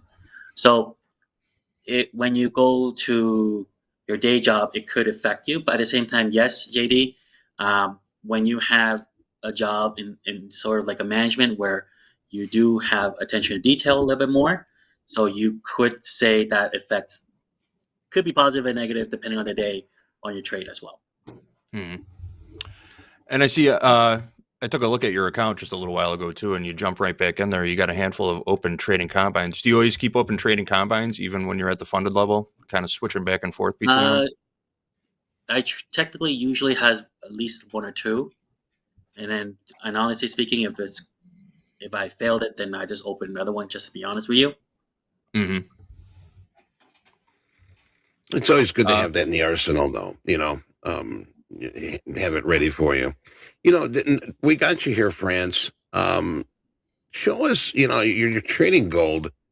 Can we pull up your chart and give us an idea what you're looking for an entry and what you do look for an exit? Sure. How do I have a chart up? Can I just use your chart? I don't think. Okay, you don't have yours up. Okay, well, you could just tell us about it. Sure. Sure. I just pulled up a gold chart. Okay, thank you, JD. Okay, so this one is definitely a declining trend. Right now, I went back to my primary, which is one contract size, asking for 100 ticks, which is about 25 points, and loss of 12.5 points is my default mode when I'm not very confident on my trade. So I will put that as my primary trade, where I just put that in and then everything is already set up itself. And as long as the charts look correct, then I just leave it as is. But basically, when I look at it, okay. So I've got a 5-minute chart up right now. Is there a specific time frame that you're looking at or that you would like to see? Yeah, right so now? I use daily, 30, and 5 minutes. Okay. So I'm using the 5-minute chart right now. When I look at the 5-minute chart on the VWAP, it is currently just a little under 2170, and then the 200 moving average is 2173.5 around. Sentiment is 2180.8, which is all positive, which is all higher than the current price right now. And if I were to put on a trader now, I probably wouldn't, just because everything is direction-wise is on going short. And frankly speaking, I'm more of a long trader than a short. Every time I short, I only have like a 20% winning rate compared to my winning of like close to 60-70%. So I technically like to do long more than short. But if I were to do a long here, then I would like to see the price breaking up 2165, pull back a bit, and then go back up. And that's where I would like to put an entry for that price tag, just because now the 2160 would be my support. And since it already hit 3 times, the percentage wise, it still can go back to 2160, but not as often as it before. And then now the 2175 is my profit target, which is currently closer to the sentiment and also closer to the 200 moving average. So that will be more my resistance line for my profit target wise. As a permable with a long bias going into the market every day, do you find it easy to buy new highs when the market's rallying? It's something I've never. Well, the last 10 days has been pretty well on gold wise. But since about 2 to 3 days ago, now the market has changed from really bullish to range bound, and now they're deciding, what do I want to do? Right? You went up $150 around that range or 200. It's been running for about 10 days, and now you're like, just like a human, we're like, how long can this go? And now we're like, okay, we need to pull some back. Someone took profit, and now we have to decide, what do you want to do? And now, as a long trader, it's been nice for the last 2 weeks. That's why I passed the SFF, the Express Fund Account, twice in the last 10 days, and also busted, unfortunately. But the question now is, what is, are they going to be sideways for a long time again? Because summer is going to be very soon, and summer usually is a range bound for gold traders. And then once that was in the September, October hits, that's when it goes back to directional again. Is there any reason why those months show direction in the market? It generally, first volume is a little bit better when everyone come back from the summer break, first of all. And generally October is more like surprisingly why they have all these weird news, especially in the US market, that like to affect especially like gold market or the T bills, treasury bills. And those two are generally risk averse product. And when we see that, like, well, gold is generally a product when everyone's a little bit scared. That's why when you see war in like Gaza, Ukraine, etc., gold perform very nicely. It's a sad thing to see, but yes, when there is conflict on this planet, the more conflict, the more value gold has, and that's when we see it rallying like this. Yeah. Unfortunately, it does have a lag time for the overall trend wise. You might have like, let's say Russia used nuclear war for whatever reason. I don't see it happening, but I'm just saying, politics wise, then that thing will shut up very quickly, and then the market will rebalance itself afterward very quickly as well. But overall trend wise, it does have some lag time. Mm-hmm. Okay. Now, let me ask you about now. Obviously, you lost the 2 funded accounts, and let's talk about your risk management. Now, I understand that you had payouts, possibly a little too much to actually keep the account afloat. But how do you manage the risk in your trades? So normally, when I was doing 1-to-1 ratio, I would do $500 an account. So it doesn't matter if it's for the 50K account, and then if I were to do the 100K account, then I would do $1,000. I haven't touched a 150K account recently ever since the last year. So those two 50K and 100K is my main ones. Why is that? Why not 150K?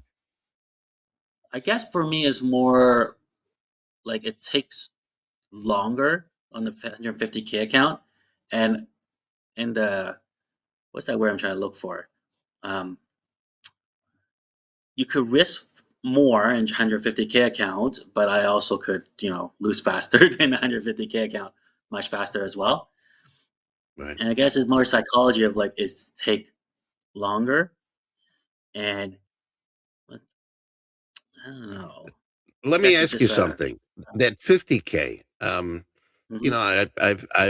got an XFA and 150K, and I'm doing a combine in the 50K right now, and it just seems so much easier to have that smaller 50K account to get to the express funded account.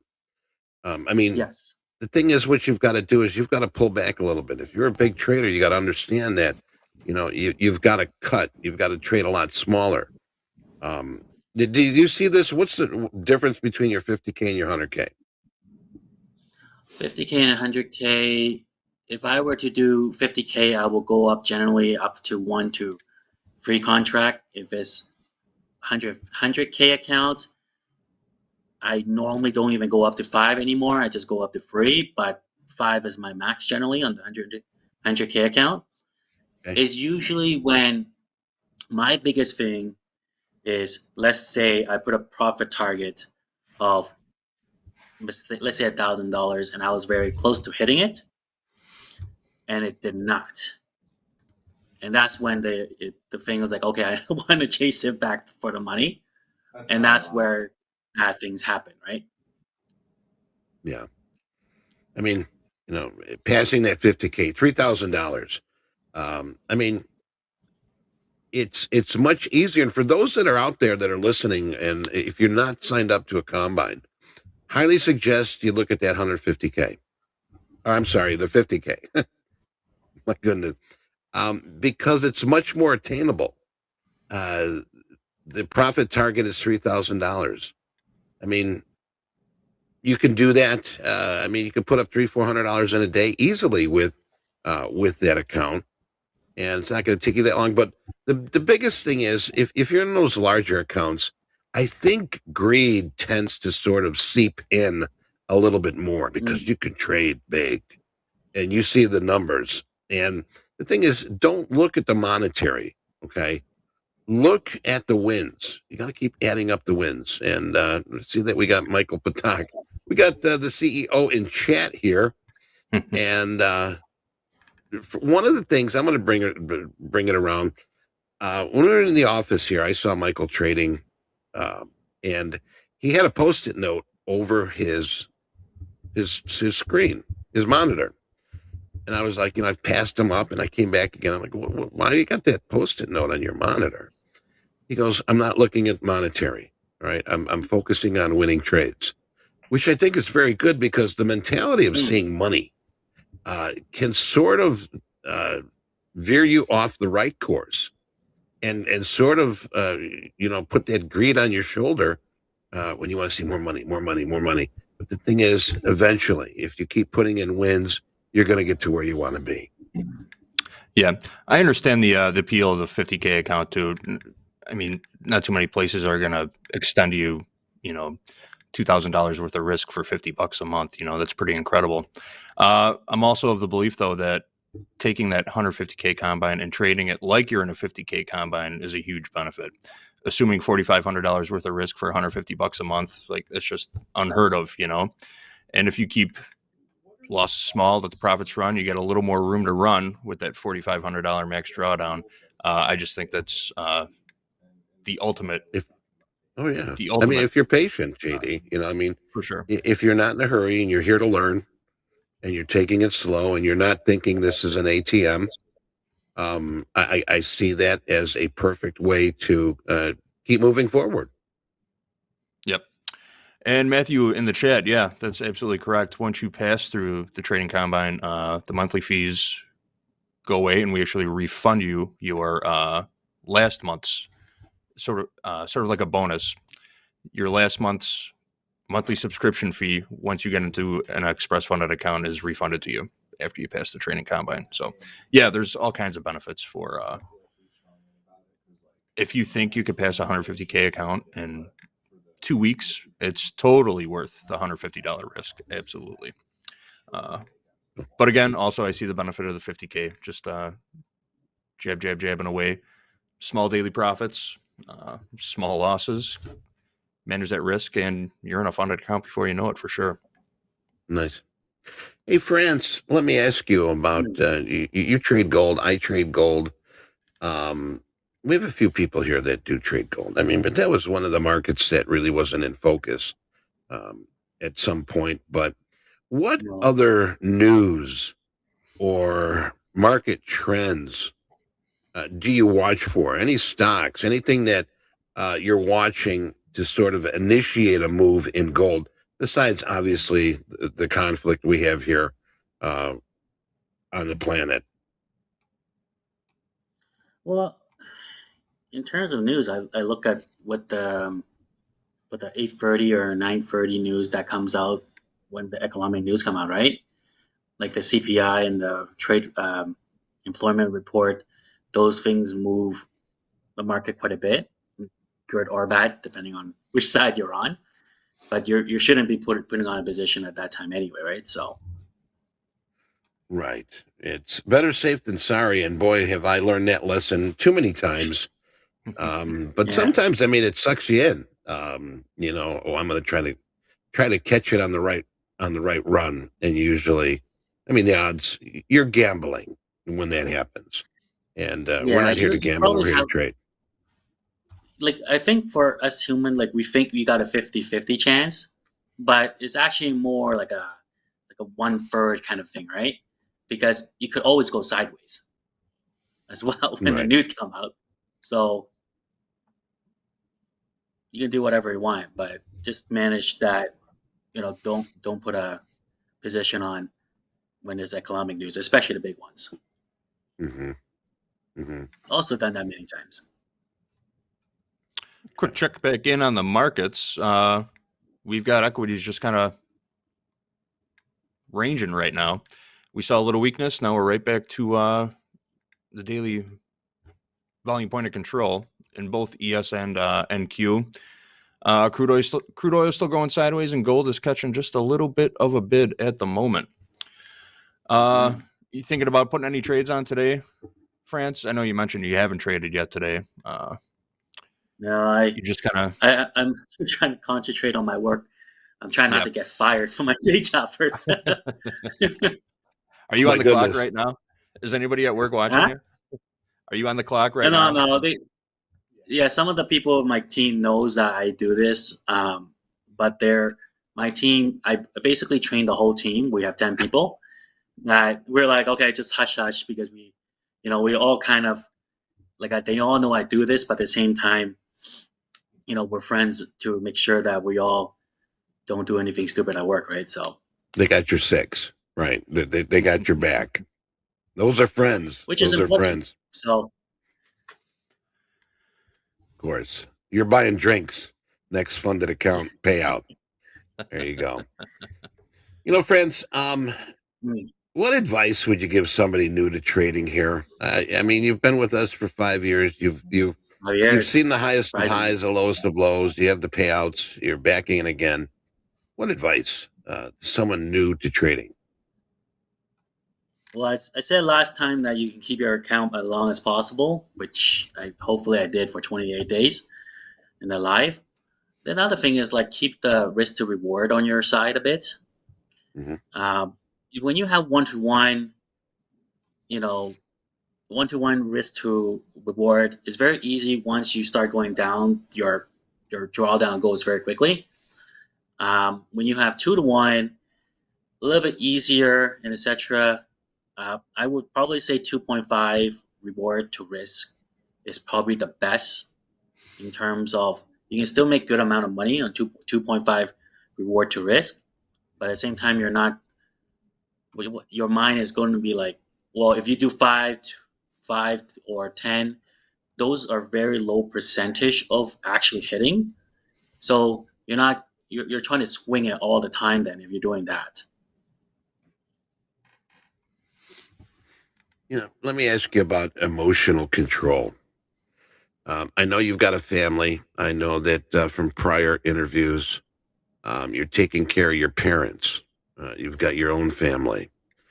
How important is emotional control in trading, and how do you maintain it? Emotional control. Obviously, I sometimes would lose the emotional control as well, just because I'm human regardless. I will probably say do things that make you more relaxed. That's the first thing. What do you do to make you more relaxed? Well, I actually started watching anime again. I stopped doing that since university, but I watch it again now. I'm like, I was like, you guys so stressed out about paying every last thing in the house since my wife is also not working. So bare minimum without doing anything. You have rent, you have car payment, you have daycare. Those already cost like $4,000 or $5,000 a month without doing anything, or maybe food too. But so you have to maintain everything on top of that. So you have to find a way to maintain your emotions, not to screw it up as much as you can. So yes, I watch more anime now. And I probably should go back to the gym a little bit more just to help your physical, which also help your mental as well. But beside that, I heard there's people who do meditations. I haven't done it, but some people have done it, and they say it will work. Have you considered maybe helping your wife learn how to trade a little bit, get her in a trading combine? Has that subject ever come up? She didn't want to do any of those headaches. Oh no, why How not? about mom and dad? Get mom and dad. Get everybody trading. No. That's one thing, Jim. Graduated from finance major back in university, and she did Forex, and I did stock at that time just for stock investing. So she already did the Forex, and she's like, I don't want to do it again. I'm like, okay, well, I get it. Me too. I'm not helping. A little too stressful. Yeah. It's definitely not for everybody. Some people are just totally risk adverse. They don't like taking any at all. And I understand that for sure. It's the emotional of getting lose, and then you have to pick yourself back up and like, let's go back to winning, right? That's the hardest part for most people.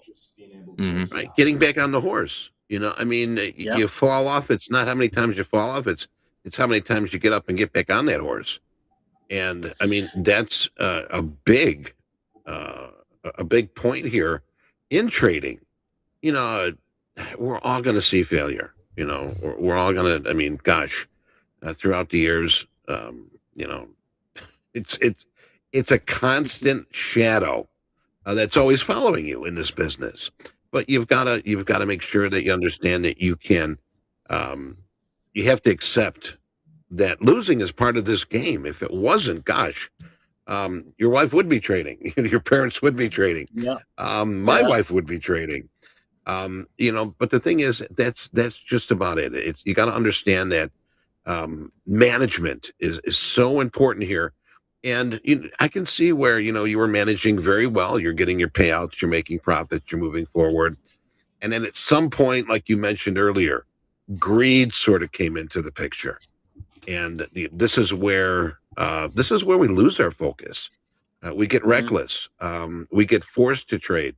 You know, I got to make money. I got to make money in a situation that you're sharing with us is a point where, yes, you know, thank God you've got your 9 to 5, you're at your real job.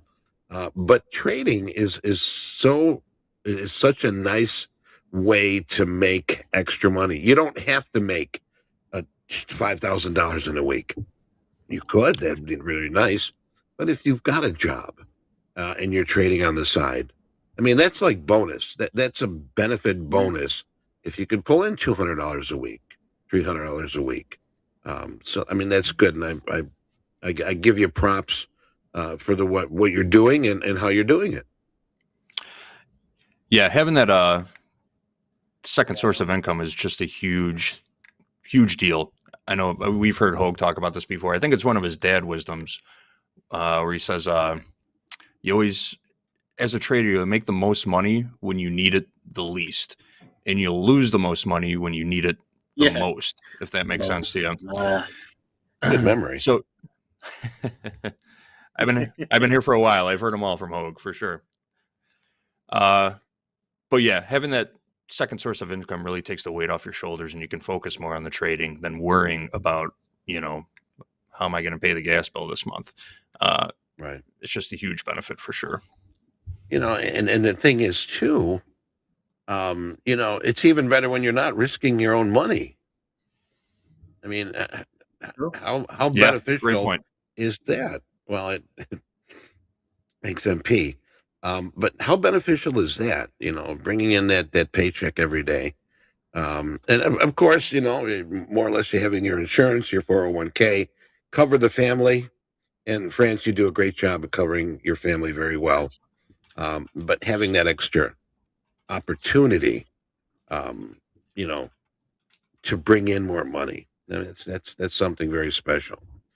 So let me ask you too, France. You know, we've all had highs and lows. All right. Some of the highs. Were you able to make adjustments as you went? And you know, we're always looking to grow in this business.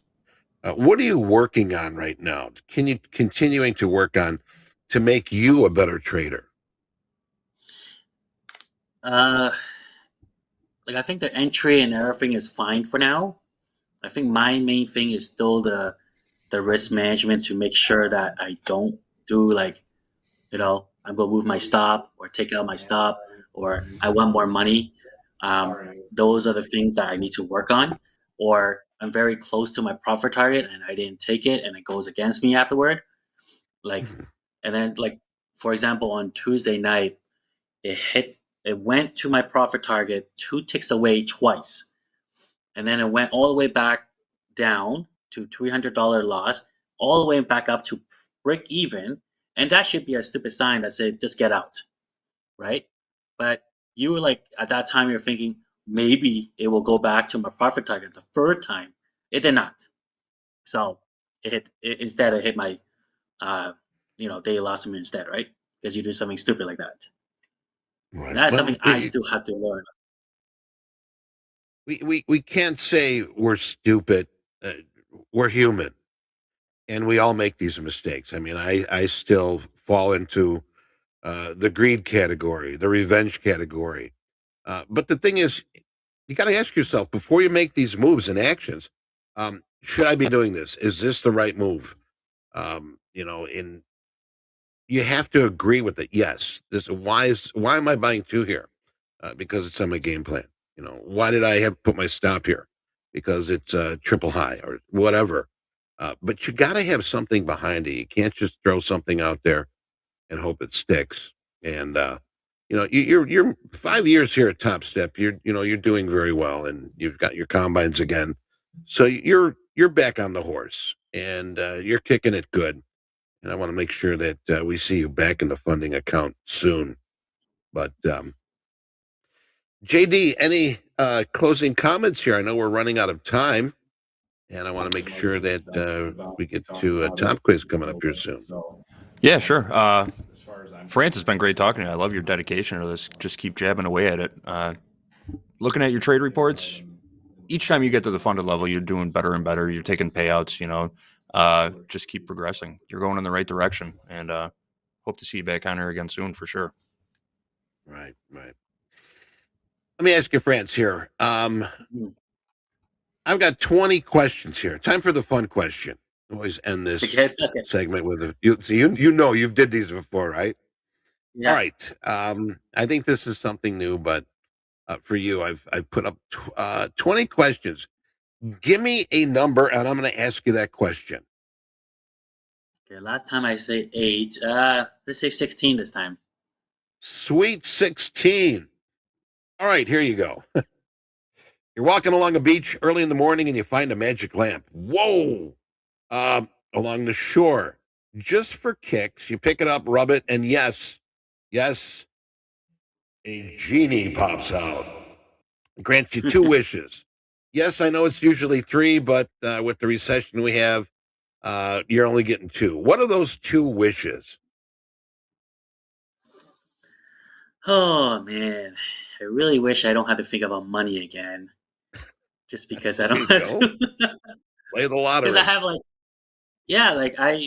have an Excel sheet of all the expense I've done. I have my calendar. We have all the expense of what I've done, what I need to pay for the 2 weeks to make sure everything is covered by that paycheck. So it would be nice if I don't have to think about that money part again, right? I don't have a dollar amount, just to be honest with you. But if I could find, I don't have to think about money. Second part, I'd rather have everyone healthy and fit instead of, everyone in the family is healthy and fit is better than having nice cars. I don't want to maintain a nice car anyway. We drive a Honda CRV, so. Okay. All right. So those are your 2 wishes. All right. Well, France, it's been a pleasure talking to you, and JD. Thank you very much for being with us here also. And want to let everybody know here, coming up next, we do have Top Quiz. We got Vanessa going to join Jack here. Robert and JD, and just for group coaching tonight. This is a big one, folks. If you are on Topstep X, 4 p.m. Central, right after At the Buzzer with Coach Jay and Coach Paul. Coach Robert's going to have a Topstep X tutorial, full hour and more, question and answer. And make sure that you're here for that. It's going to be on our YouTube, so we'll make sure we get that link out there. Also today coming in is we've got Anne-Marie with Dolby Robert. Oh, wait, that is tomorrow. I'm sorry. We got RIPS with Andre and Dolby. We're going to have them from 1 o'clock till 3 o'clock. But otherwise, friends, thank you very much for being here with us. All the best to you and the family. Keep us posted. I expect to see you back here again here sometime soon. And we'll go from there. Sounds good. Take care. We'll be right back with Top Quiz. Thanks, JD.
Hello, everybody. Welcome to Top Quiz Thursday. I'm Jack, joined by Vanessa. Vanessa, Hi, lovely to guys. see you again. I know. Same. It's so exciting. It's always good to I hang wish it out with was the crowd. more in Vegas, less in Zoom, but another time, another day. Perhaps. I'm in the mountains right now, as you can tell. Anyway, most of you know how to play this game. Just click the link that's at the top of the chat, enter your info, and then if you get 3 or 4 of these multiple choice questions right, you enter a raffle for one of 50 free resets. 5 of those 50 will go to the people that finish 1 through 5, who must be very, very quick because there's close to 800 of you in there right now. Remember to answer the questions as they come on your device because we are on a 6-second delay on YouTube. Vanessa, are you feeling lucky Vegas style today? We'll go with yes, because I'm here. I'm happy. It's happening. Yes. We got to wait 2 minutes. Luke Trade says, please wait 2 minutes trying to join. Oh. So start your stopwatch. Shouldn't All right. take 2 minutes to join. I think Come a on, few Luke. more seconds ought to do it. He should tell us what his name is. So, God, I'm getting conflicting information. Now Raimundo says, hurry up, Jack. See, I can't win. Okay, you ready to do this, Vanessa? I'm ready. Luke, I hope Okay. you're ready. Let's get this started. I'll figure out a way to chop off this intro at some point. Question number 1. Which of the following is not common trading lingo for aggressively getting out of an unfavorable position? Liquidating, puking, YOLOing, or dumping? Ooh. One of these is not like the others, Vanessa. I'm going to go with circle. Circle for YOLOing. I'm going to wait a few more seconds. That is correct. Hey. Yes, YOLOing is the opposite of that. YOLOing would be holding on to a position. Puking is a very common, liquidating your position. We used to call it puking all the time. All Really? right, oh yeah. Much more so than liquidating's too many syllables. Stupid ass question. Okay. You bro trader. Sned, Kami God, Topstep X-Man, Indeed AGF, and Coach Mike are in the top. All right. Ready for question 2, Vanessa? I need a girlfriend. That's what that name was. I'm trying to read these in real time. Okay. Question number 2. According to Hoag, what does it mean if a trade is, quote, cheap? Does it mean that the risk is cheap compared to the possible reward? Commissions are waived? You're copy trading a small trade across 20 accounts? Or D, it's a tacky knockoff trade? Dang it. I could see him saying all these things. I feel like the thing that gets repeated all the time. Oh, triangle. Yes. And 808 of our friends also got that correct. Yes, that is what Hoag refers to as a cheap trade. Sorry, I was distracted. Eddie just said new high in crude. So crude traders beware. Okay. Cammy God, I need a girlfriend. Nasdude, Coach Mike, Topstep X-Man. All right. Let's get this to question number 3. Oh, snap. Which of these cryptocurrencies is not one of the 4 largest cryptocurrencies by market cap? I forgot to put 4 in there. One of these is the smallest. We'll put it that way. Ethereum, Bitcoin, Tether, or Solana, which is not in the top 4 by market cap. Process of elimination. I'm just going to go Bitcoin. I have no idea. I feel like it is Solana. Bitcoin is, in fact, the biggest. No. Bitcoin, then Ethereum, then Tether, then something else. All right.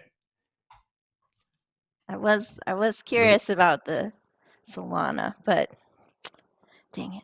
Next time. All right. Here we go. We got Cammy God. I need a girlfriend, Coach Mike. Not a lot of change up there right now. Okay. You ready for this final question? I'm ready.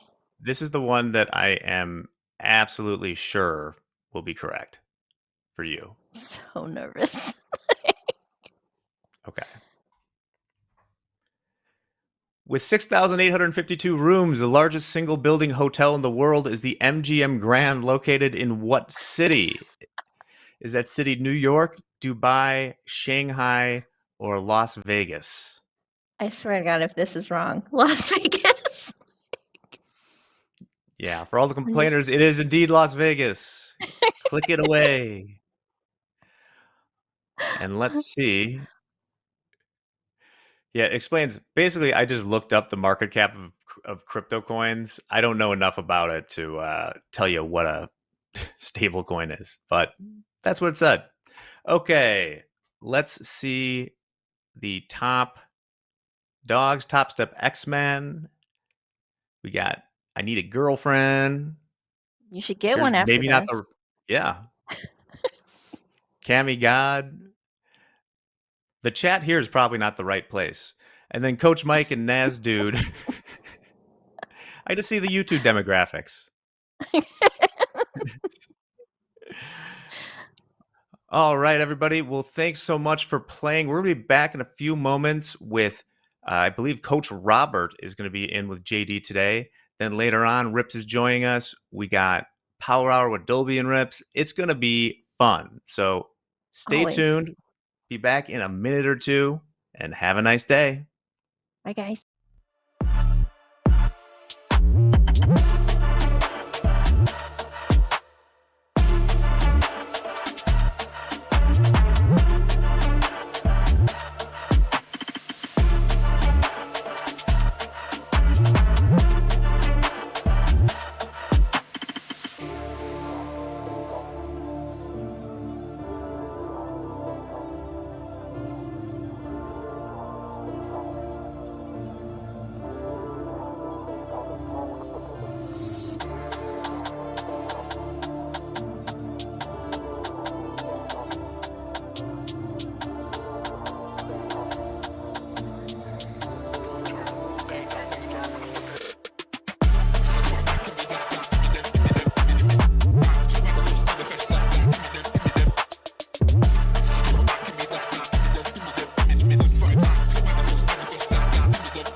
Good afternoon, friends and traders. We're back. Welcome to group coaching. It is the noon hour, Chicago time. We got Coach Robert. I am JD, sitting behind the curtain. We got a nice episode for you today. We got a lot of great questions from you guys. We pinned that form in the chat, and we got some great questions. We're also going to do a little teaser of what you can expect later on tonight with Coach Robert's TopStep X tutorial. We're going to be talking quite a bit about TopStep X during group coaching today. So get ready for that also. We're going to throw the form back in the chat if you have any TopStep X questions that you want Coach Robert to go over during group coaching today. Just throw them in there, and we'll do our best to get to all of them. Coach Robert, how are you doing this afternoon? What's going on? I am doing well. Just wrapped up some lunch. Had some duck eggs from my neighbor. Delicious. Interesting. Yeah. You eat them raw?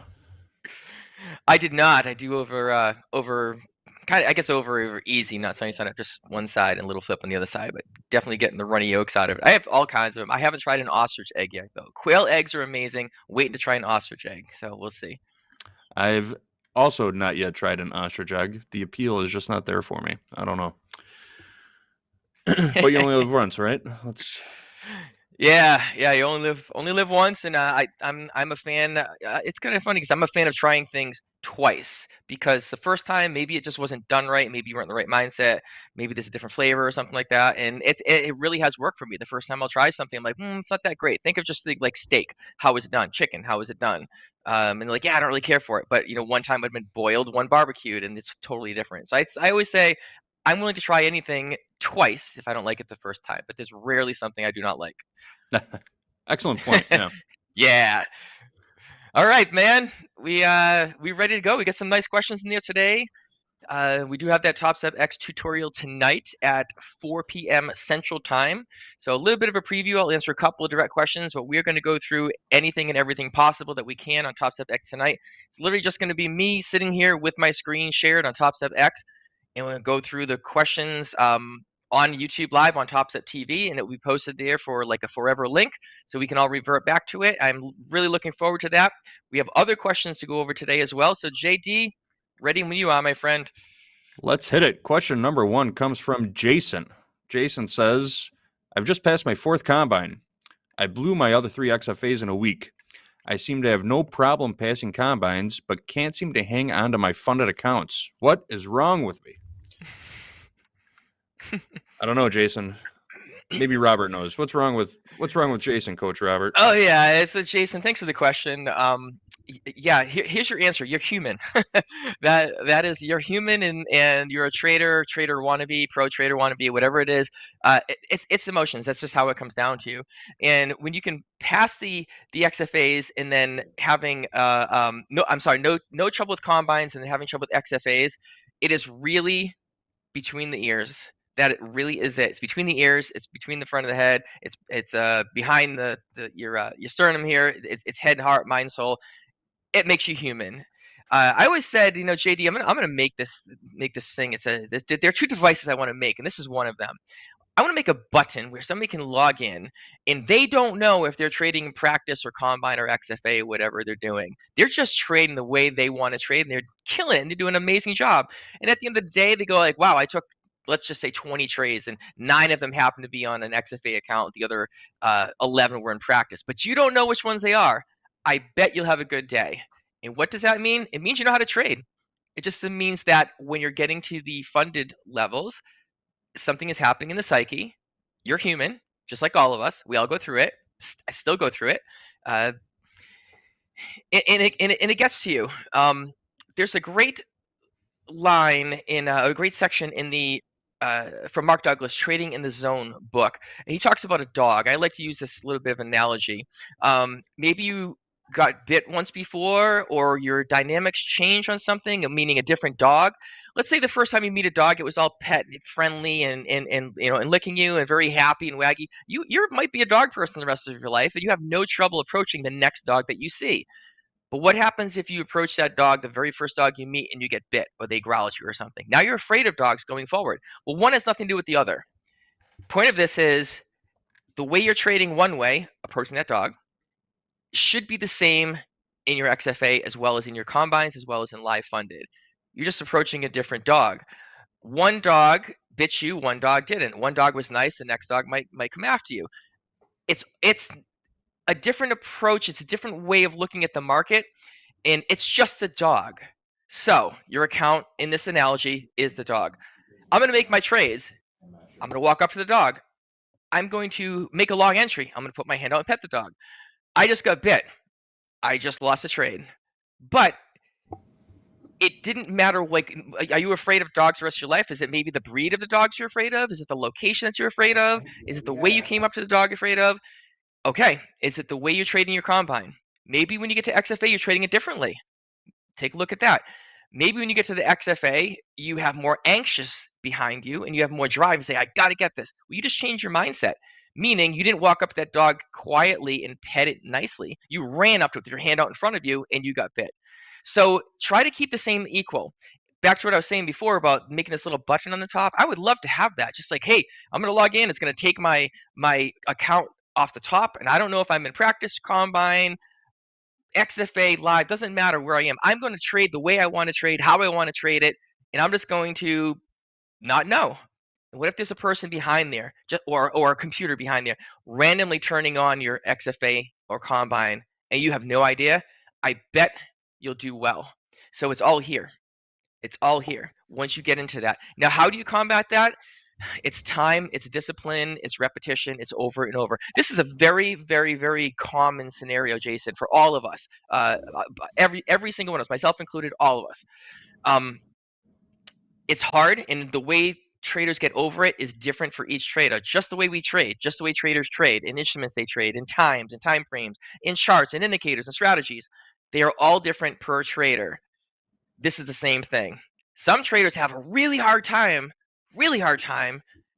getting into the XFAs. Believe it or not, they do. Because you're going, oh, I don't want to lose this and have to reset again. I want to look good. I want to make sure I'm getting a certain win rate. And I just don't want to have to start over again. Then they get the XFA and they go, awesome, I'm targeting $250 a day so I can take a payout. That's exactly what they do. And they just take out thousands and thousands. So try to do a little bit of a flip on that.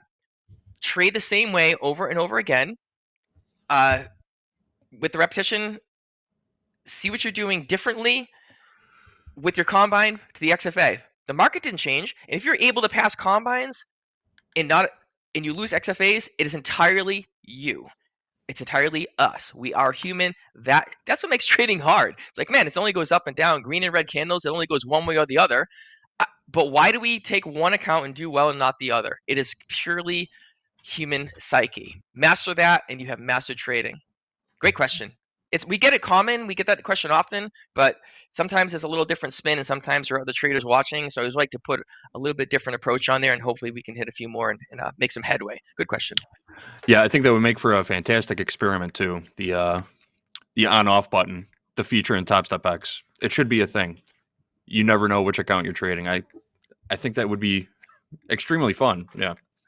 Yeah, wouldn't that be great? Just like it just randomizes whether you're in, like once you're in I don't want to say combine because you have to prove yourself to pass the combine, but let's say it's in between XF. Once you pass your combine, you're in XFA, but you don't know if you're trading XFA or your XFA practice. That would be something because we want to make sure that you're a good trader.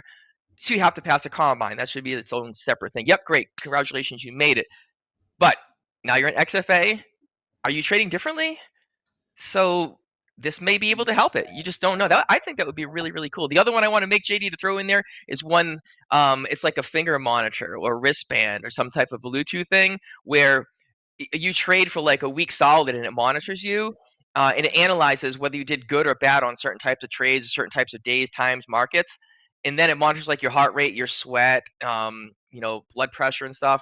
And if you're outside of your threshold, meaning you're trading on tilt or you're too anxious or excited about a certain trade, you can't trade it. You start clicking that mouse button, it's just not going to go on because your heart rate's too high. I think that would be super cool. Yeah, for sure. Checking in the chat real quick. Samuel says, or wants to know, does a 50K account eligible for a live funded account if we're in good standing in the XFA? The answer to that is yes. All accounts at the funded level in the XFA are eligible to be moved up to the live account. traders that get moved up to the live account are totally at the discretion of the risk management team. So they will keep an eye on your trading, and if they think you will be an asset at the live funded level, then they will call you up to the big leagues. So hope that answers your question, Samuel. All right, next up, got a question from Freddie. Kind of a follow-up from Jason's question, but Freddie says, how can I stop the process of giving back profits? I have no problem getting into good trades, but I can't find the balance of the right hold times. If I'm up, I hold too long and give back profits. If I'm down, I keep holding and hit my daily loss limit. What do we have to say to Freddie? Freddie, it's another, thanks for the question, and that is another common scenario. First thing I would suggest is to take your daily loss limit and adjust it on your own. Change it. If you have, did you say a 50? You said daily loss limit, but I don't know if it's a 50K. But I'm going to assume a 50K account, just for generality purposes here. Your daily loss limit is $1,000. If you're hitting $1,000, you're losing half your account in a day, because you can only lose 2,000, then your account is gone. You need to get another one. So you're losing half your money in a day. That's not a good place to be in. So my first suggestion is to bring that up some. Get it so you can trade. If you hit your daily loss limit, $1,000 one day, $1,000 the next, you traded 2 days and you are done. What if you made that $300? You can now trade 3 days plus a little before hitting your daily loss limit, and then 3 more days before hitting your max daily loss limit, which means you would have to lose $300 plus 6 consecutive days before losing the entire account.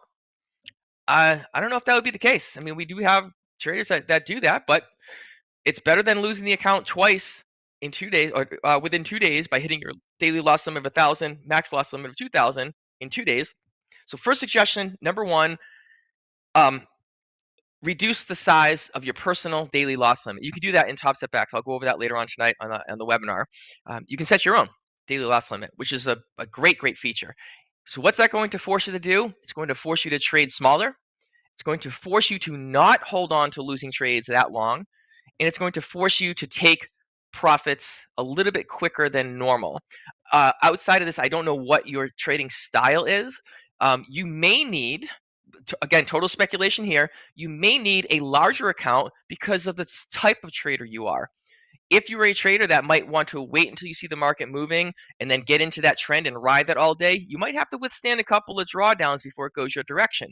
So the 50K, again, assumption, hitting your daily loss limit might not be enough. And if you're trading NQ, it is most likely not going to be enough, especially if you're trading more than 1 or 2 contracts. It'll wipe out pretty quickly. It moves so far, so fast. So my suggestion is 1, reduce your daily loss limit. 2, reduce your size. 3, analyze what type of trading you're doing and see if you possibly need to go onto a larger combine size. So it's going to give you a little more room for those drawdowns based on the type of trader you are. And 4, it's going to have you take the profits a little bit quicker. So we don't have to focus necessarily for those big, giant, massive runs that you see. Some of the traders are super good doing that, which is wonderful. I don't know how they do it. They're excellent. But you got to trade your way, your style, your instrument, your time. Hopefully that helps. And hit me up. Give me a shout. Hit me up in chat or something, and let me know those adjustments and see how it worked out for you. I'd love to follow along. Just those little tweaks, those little changes. Nothing says you have to hit your daily loss limit every day. And if you're losing $1,000, that's half your account. We got to change something up. I think you nailed that one, Robert. Thanks for the question, Freddie. And excellent answer. You could catch Coach Robert in the Topstep Discord. He's in there quite a bit in the evening, trading live and chatting up with traders. So if you do have a specific question for Coach Robert that you don't want to share with the rest of us on group coaching, just go track him down. I'm sure he'd be happy to help you out. All right, next question comes from Macario. Macario says, how would you trade gold and crude oil, or would you even do so? You were a crude oil trader for a while, weren't you? I'm thinking Dobie was a crude oil trader. That's right. Yeah, Dobie was a crude oil trader, and then he went to the dark side and started jumping on NQ with the rest of us idiots. And now we all have this little pack that we're doing Dow. Yeah, it's similar to NQ, but our tag there's it just doesn't tear your face off if you happen to get on the wrong side of it. You just have to have your stops so freaking far away on NQ. In YM, it's just much more forgiving. So with the question, JD, you're close. I didn't do a lot, very little crude trading. Deeyana's super good at that. She's done it forever. So, take a look at what she's doing on, Fast Market, Power Players, Power Hour. She does all of those segments. She would be the one to talk to for crude oil for sure. Danny, our own Dan, risk manager, he's on TopstepTV at the beginning, but he's just extremely busy these days. But he's a crude oil trader as well, and I believe his whole family was. Gold is what you were thinking for me. JD is what I used to. Eddie is a gold trader, and he does far better than I do. In fact, I've shared this before, that of all of the gold trades I've taken, I don't think I've won a single one of them, and if I did, it was only one. So it didn't take me long to realize that. I keep going back to it for some reason. I'm like, man, there's something to this. It's got to be. It's on me. I mean, people trade it very, very successfully all the time, and if I can't do it, guess who to blame? Me. Yeah, right. That's it. I'm the only one to blame. I am just not good at trading gold. So how would I trade gold in crude? I don't know. Don't listen to me to trade gold. There are other people that know a heck of a lot more about it than I do. I'm horrible at it. And as far as crude goes, I wouldn't mind dabbling in that once or twice. But I'm also an impatient trader myself, and I like to get in and out. And it's really hard to do with gold unless you're swinging some serious size. Other people are much better at it than I am. Yeah. They say if you're a purely technical trader, then there really is no difference moving between markets. If you're simply looking at indicators, but there are a lot of fundamental factors involved in trading gold and crude that need to be paid attention to also. So is that necessarily true? I would say no, personally, but it is good to have a backup market too if the market you're trading goes flat. So before you're switching over to another market, make sure you spend some time getting familiar with it, checking in on the nuances involved with each market. Every market moves a little bit differently, but if you're just staring at the bars, they say there isn't a whole lot of difference switching market to market. But yeah, take that for what it's worth. Do your homework. Don't just jump into a new market without learning a little bit about it first. All right. Thanks for the question, Macario. Next question comes from Thee. Thee says, how long have you been trading, and what is your favorite strategy, Coach Robert? I have been trading since 2017. I started when Bitcoin went crazy. It went from about $900 to 19,000 in a year, and it caught my interest throughout the summer. I was a sports therapist at the time, but before that, I spent 17 years in my own IT company. So I had the technical background. I just wanted to change careers and do something different. I became a sports therapist. So in 2017, when Bitcoin started going through the roof, it triggered something in my mind, and it gave me these flashbacks to my IT company where I supported a bunch of day traders. And it just seemed like every time I went to their office, they were getting the fastest computer, the biggest, best monitor, and showing me pictures of the boat they bought and vacation they came back from. And I was thinking, wow, this is a thing for me. So I jumped into it. And I jumped into this quick little penny stocks between $3 and $8. $3 because you could do shorts and have leverage on them, and $8 because I couldn't afford more than that. And tried pulling 1-minute candles at the market open with a bunch of shares. I got destroyed. It took me 8 months. So 2017 is when I started, and about 8 months, I just got completely hammered. But being this stubborn Irishman, type A personality, Aries guy that I am, I didn't quit. And fortunately, there was a savior in one of the chat rooms that turned me on to futures and messaged me one time and said, hey, I think you know trading, and you got your head on your shoulders, and and I just think you're trading the wrong stuff. And he introduced me to futures. Now this is around beginning of 2018. So February 2018, took a couple months to get used to futures. And a few months after that, I recovered everything I lost in the previous year. And that was, 6.5 years ago now. So it worked out really well in that sense. That's why when we're talking, JD, you mentioned trading different instruments. If I tried to trade gold right now, I would be back in 2017, just beating my head against the wall and beating myself up and not doing well. I just can't trade that. Like I wasn't able to trade the penny stocks. Now I did pretty well with NQ, and now it's it's giving me a little. John Hoagland says he gives him heart palpitations. It's not giving me heart palpitations, but I don't really like winning, and then losing a bunch, and win, and lose a bunch, win. Dow might be my market going forward. I'm getting better and better at it. I'm spending more and more time at it, and I'm really liking it.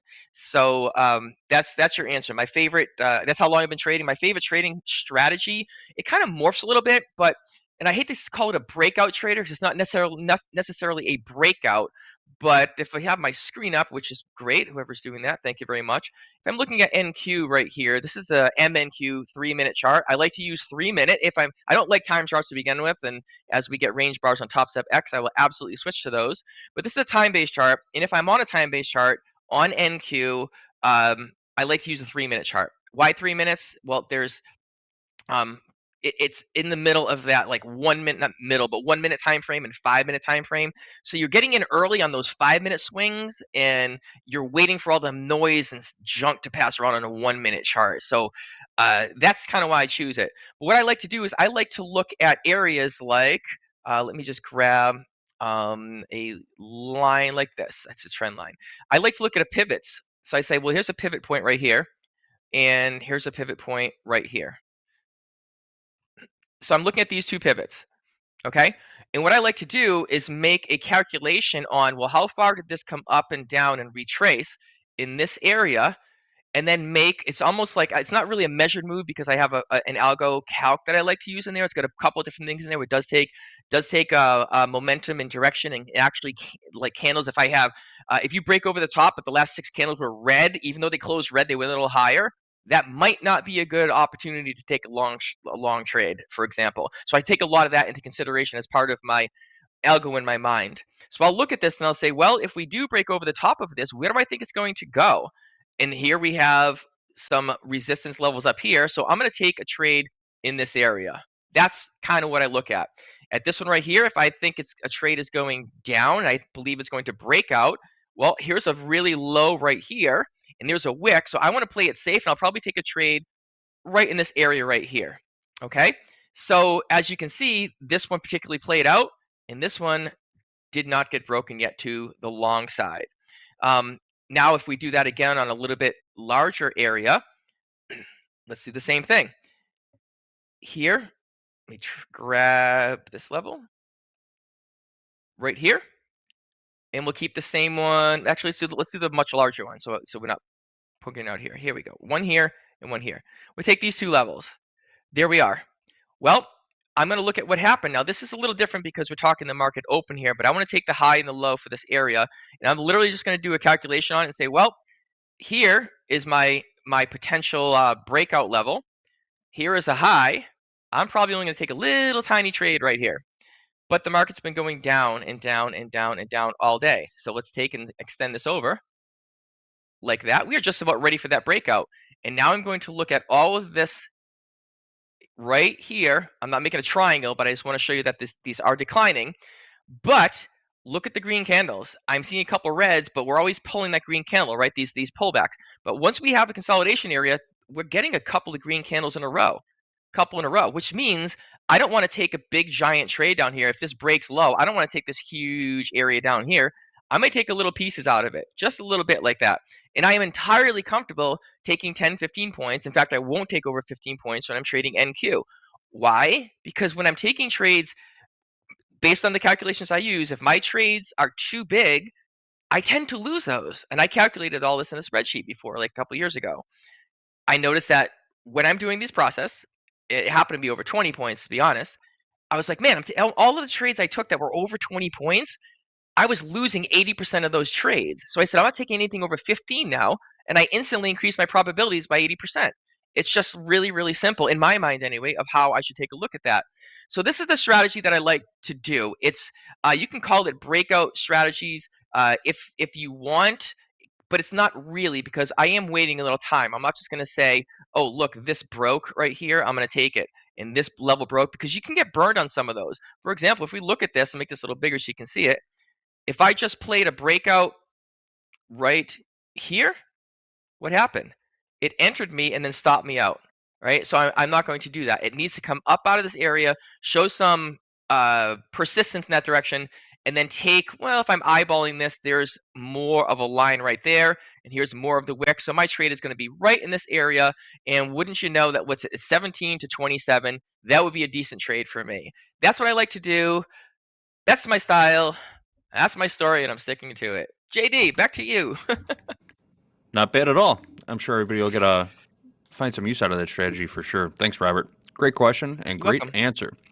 I think we'll take a couple more before we start getting into the Topstep X stuff, if you're okay with that, Robert. Let's go on to Yolovan. Yolovan says, today I didn't follow my money management rules. The sideways price action in the NQ was just killing me. I over-leveraged my positions and closed in minimal profit because I felt I have to do it. I felt I have to stop to do it. I just lost control of myself. Not happy at all. I decided not trading in the PM session. I decided not to trade the PM session. And I have to push myself to learn from it. From Yolovan. What do you think? What's tickling Yolovan today? Could it be the weather, not following his own rules, or just getting chopped up? You get chopped up, you get frustrated, and you start shooting from the hip. It happens. It happens to everybody, right? Yeah, it's going to depend on the style, and it does happen to everybody. Yolovan, thank you for being open here, being honest with this. First thing I'm going to start this whole thing off for you is your very last line that you put on there, and I was like, oh, man, I feel this guy when a guy or girl, this trader. I don't know male or female, so this trader. The last line said, "I have to punish myself to learn from it." I don't necessarily agree with the forcing like a punishment upon yourself for the fact that you lost something, you weren't doing well, and you saw this price action, you weren't really good at it. I think that's punishment enough. It's hard enough as it is. That's my thing is Occam's razor, right? Usually the simplest answer is the most correct one. The simple answer here is you've learned enough on losing trades. Walking away, I understand. I 100% understand that. Taking a break from it, deciding not to trade the PM session because you need a break. Maybe you're tilted. Maybe the market just wasn't your market to fit what you're looking for. Okay. Taking a break is totally fine. Taking a break to not trade to punish yourself, I will disagree with that. That's in my opinion, that is not the right approach to take. Because let's give a scenario. You take this break to punish yourself. I'm not doing it. And you come back, you shut everything down, pissed off. You come back the next day and you look at the market last night or tonight, and you go, wow, 3 of the trades I would have taken were there. They were all winners. You're going to beat yourself up even more based on this historical information. Not the right way to do it. Trading is hard enough. Don't make it harder than it has to be. That's one of my other favorite sayings. So over leveraging, I guess you'll have to define that a little bit, meaning if you're going too large with size of contracts, yeah, that would be over leveraging. But is it over leveraging if it's part of your strategy? I'm not like that. I'm a one or two lot trader, 1 or 2 contract trader. That's me. That's what I do. Others like to stack up contracts, and as they go in their favor, they'll add to their position. Others like to stack up contracts where they'll add to that position, not necessarily like adding to losers, but they say, no, there's a liquidity here, and they keep stacking them all up. I guess you can't see me on the screen over there, so I've got my hands showing. There we go. So some traders will stack up like this. So if the market's going up, it's going to add to their position as they go. Some will do the same scenario, only they'll let it come up and then it will drop back a little. Then they'll add for the next push up, drop down, then they add. Those are the pullbacks you hear about. Some will say, I want to short it. And if it gets to this level, I think it's a liquidity level right here. I think it's going to fill to short. And if it doesn't, it goes a little further. They're going to add into another liquidity area and possibly another one. That's the market moving the same way, the same time in 3 traders with 3 different strategies. Maybe your strategy simply didn't work in that scenario. We have trends and we have ranges. There's only 2 ways to trade. I'm a terrible trend trader. Why? I'm short term. I don't see the big picture on things. I'm the first to say it. You will never see me looking at a weekly, daily, 4-hour, 1-hour chart just to make a 1-minute entry. That is just not me. It's not right or wrong. It just doesn't fit for me. So I'm terrible at trends. Maybe that's why I was terrible at gold. But that's like this here. We're looking at the NQ right now. It's trending down after that big drop at the open. It's been trending down all day. I would not be in one trade all day holding it. It's just simply not me. Maybe that's you, and the market, as you said, was ranging. I'm a range trader. I'm like Adobe trader, where I'm going to look. I want the market to consolidate. We don't know, I don't know anyway, if it's going to go up or down, when or how far and how fast. But what I do know is it's not going to stay there forever. Look at any consolidation area. Is it still consolidation from a year ago? I highly doubt it. So looking at the chart you see on the screen, when I'm looking for areas, I'm looking for these consolidation areas like this. There we go. There's consolidation. There's some consolidation right there. Okay. If I hate to say it, but if I was using range bars, they're even easier to see because the range bar is only going to plot once the market moves a certain amount. So I can change a range bar and say, hey, don't plot another bar unless the market moves out of this 20-point range. That's beautiful. I don't have to do anything else. And if it just plots one green, then one red, then one green, then one red, and they kind of alternate back and forth, looks like a barcoding thing, that's a perfect setup for me in that type of scenario, in the ranging scenario, because I know it's not going to stay there. It's like there are not a lot of guarantees in trading, but you know what? One of them is the market isn't going to stay in a range forever and ever and ever. So when it starts to range, to me, cool, that's a good opportunity. If that sucker is trending and it's going gangbusters up or down, for me, nope. I don't know. I'm just going to wait for it to hover, drop in, and start bouncing around and making that little consolidation area. And then I'm going to go long if it goes up and short if it goes down, keeping those tight stops in there just on the other side of the consolidation area, and closing out that trade when I get into the profit I want, which is between 10 and 15 points on NQ. It's about 25 to 30 on YM, just for the math's sake. That's what I do. That's what I like to take. That's the style. So Yolovan, don't beat yourself up. Identify yourself and what you like to see for your trading. If it's ranging and the market's trending, maybe stay out of it for a little while, but don't stay out to punish yourself. I just want to go back to that. It's hard enough as it is. You don't need to do that. And we have a great group of traders. You can watch TopstepTV and you can jump into Discord. There's a whole bunch of coaches in there. Some of the coaches, like Coach Dakota, holds on to things for hours. Guy's amazing. I could never do that. He might look at me and be like, "Dude, that was a 3-minute trade. What are you doing?" I'm like, "I'm out." It's totally fine. So find something that works for you. Find a style that works for you, and do the best you can. Adapt as you can with it. Make it your own. Don't punish yourself. It's hard enough. Sure. It's pretty important to be versatile too, you know. I see some comments coming through the chat about the benefits of learning how to range trade. And it's true, you know, they say markets only move in the direction of the trend about 20 to 25% of the time. So that's, 70 to 75% of the time the markets are just moving sideways, and a lot of money is made trading those sideways markets. So pull up that practice account and get used to trading range-bound markets, because eventually you're going to have to learn how to do it. All right. Thanks for the question, Yulivan. And thank you for the answer, Coach Robert. Little housekeeping. Our good friend Brett over on the RIPS team sent in some afternoon updates. We got a couple standout traders in the live funded account. Edward up $3,500. Alba, who Mick talked about on the shoulder tap today, is up $10,394 today. Nice job, Alba. David A up $4,700, and Venkata up just about $3,000. We haven't heard Venkata's name in a while. Welcome back to the show, Venkata. All right, next question. We got Billy Joe. Billy Joe says, what is your opinion on using currency futures to trade Forex pairs using the futures correlations, inverse correlations, and consolations?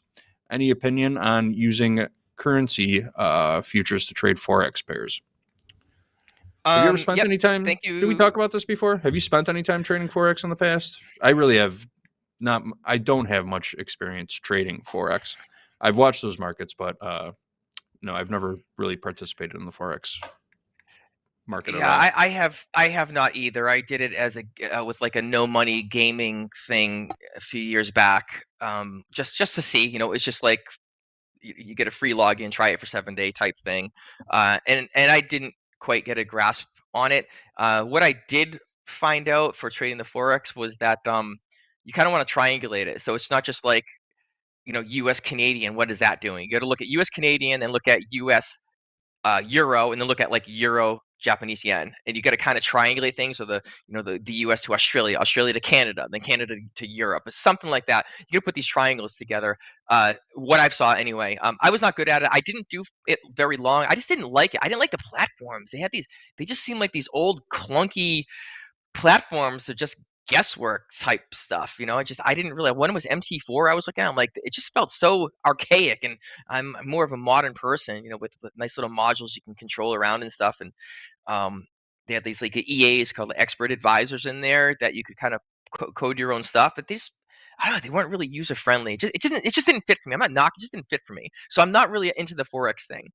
That said, futures currencies, I've actually traded less than I did testing out Forex. So I don't know a lot about them, but just based on this, and this is my own opinion here, I just wouldn't look at one product in order to trade another unless there's a really specific correlation. Gold versus silver, equities versus like oil, right? For example, equities versus the dollar, oil versus gold, versus gas. Wow, try that again. Gold and silver, oil and gas, equities and currencies. There we go. Those looking at those, I could kind of understand, but saying, what is the Euro US Forex pair doing as opposed to the Euro, 6E US dollar doing on the future side? I don't know of that correlation. Futures are highly regulated markets with the exchanges, and Forex is the Wild West free for all. So you could enter Forex, the same trade, two different brokers, enter it, get entirely different fills, get entirely different spreads, and find out that one of them was taken out when the other one wasn't. It's just a Wild West. Like CFDs, we can't even trade that in the US now. So that's the only thing I can say. Billy Joe, thanks for the question. But we are 100% futures here. If you came from Forex, you're looking at futures, at least you have the trading knowledge background of how your pairs work and how things work together. That's going to give you a bit of an edge over someone like me that's just going to say, hey, what is this 6E futures currency like? So you can use that there. Again, I'm just kind of I just want to trade the product that I'm trading, if that makes sense, Yeah, perfect sense. Well done. Thanks, Robert. All right, we've got a little less than 20 minutes to go here, and I know a lot of people are curious about Topstep X and their charting package. Do you think 20 minutes is enough time to take a few questions, Coach Robert? Yeah, we can do the questions on that. So I think there's a few that we can pull right here that we're given, because I'm really going to get into the nuts and bolts of it later on that session at 4 p.m. Central Time. So we'll go through a few things. And JD, before the first question, somebody wanted clarification in the chat. I happened to see it go by. They were thoroughly confused of what I mean when I say I don't take trades more than 20 points. And I'll give you an example just to clear that up, so everybody's on the same page. Let's grab my drawing tool here for a second. As you can see, I like to draw on this, and my charts are nice and big now. So as I said, I like these pivot areas. So if I'm looking at a pivot here, for example, and then a pivot here, for example, I'm going to try to calculate based on the movement in here how far I should enter a trade and my exit. And my trades are going to be, let's just say, between 5 and 15 points. Technically, I'll give you the real. It's between 3 and 15. I'll take a 3-point trade up to about a 15-point trade, depending on how the market's moving. That's my real thing for NQ. What if I played my calculations and I use this pivot point and I use this pivot point? Well, by following all the market information in here, my trade is going to be this big, roughly. I'm just eyeballing this, so don't take it to heart. You know what that is? That's more than 20 points. And what I found was when I chose pivots that were too far and there was too much movement, and when I did my own math, if my answer was enter here, exit here, and that was more than 20 points, I was losing 80% of those trades. So what did I have to do? I had to say, you know what? I am not taking those larger trades anymore. So if I see a big movement like this and this, and I got my calculations of my trade being up here, my trade being down here, I'm simply not going to do it. I'm going to wait, and I'll take this one and this one now, because they are two smaller pivot points. And we know the pivot has to be one way, then the other way, like that. And that means this trade, based on this calc, these two are closer together. So my trade is actually inherently going to be smaller because of price movement. And if it's under 20 points, now I'm going under 15. My stats before said if it was over 20, I was losing 80% of them. So I said I didn't even want to get close. I said I'm cutting it off at 15. I'll do my math. I'll plot my lines. I will put it on the chart and look at it and say, sorry, you're 17 points. I am not taking you. And I'll just wait.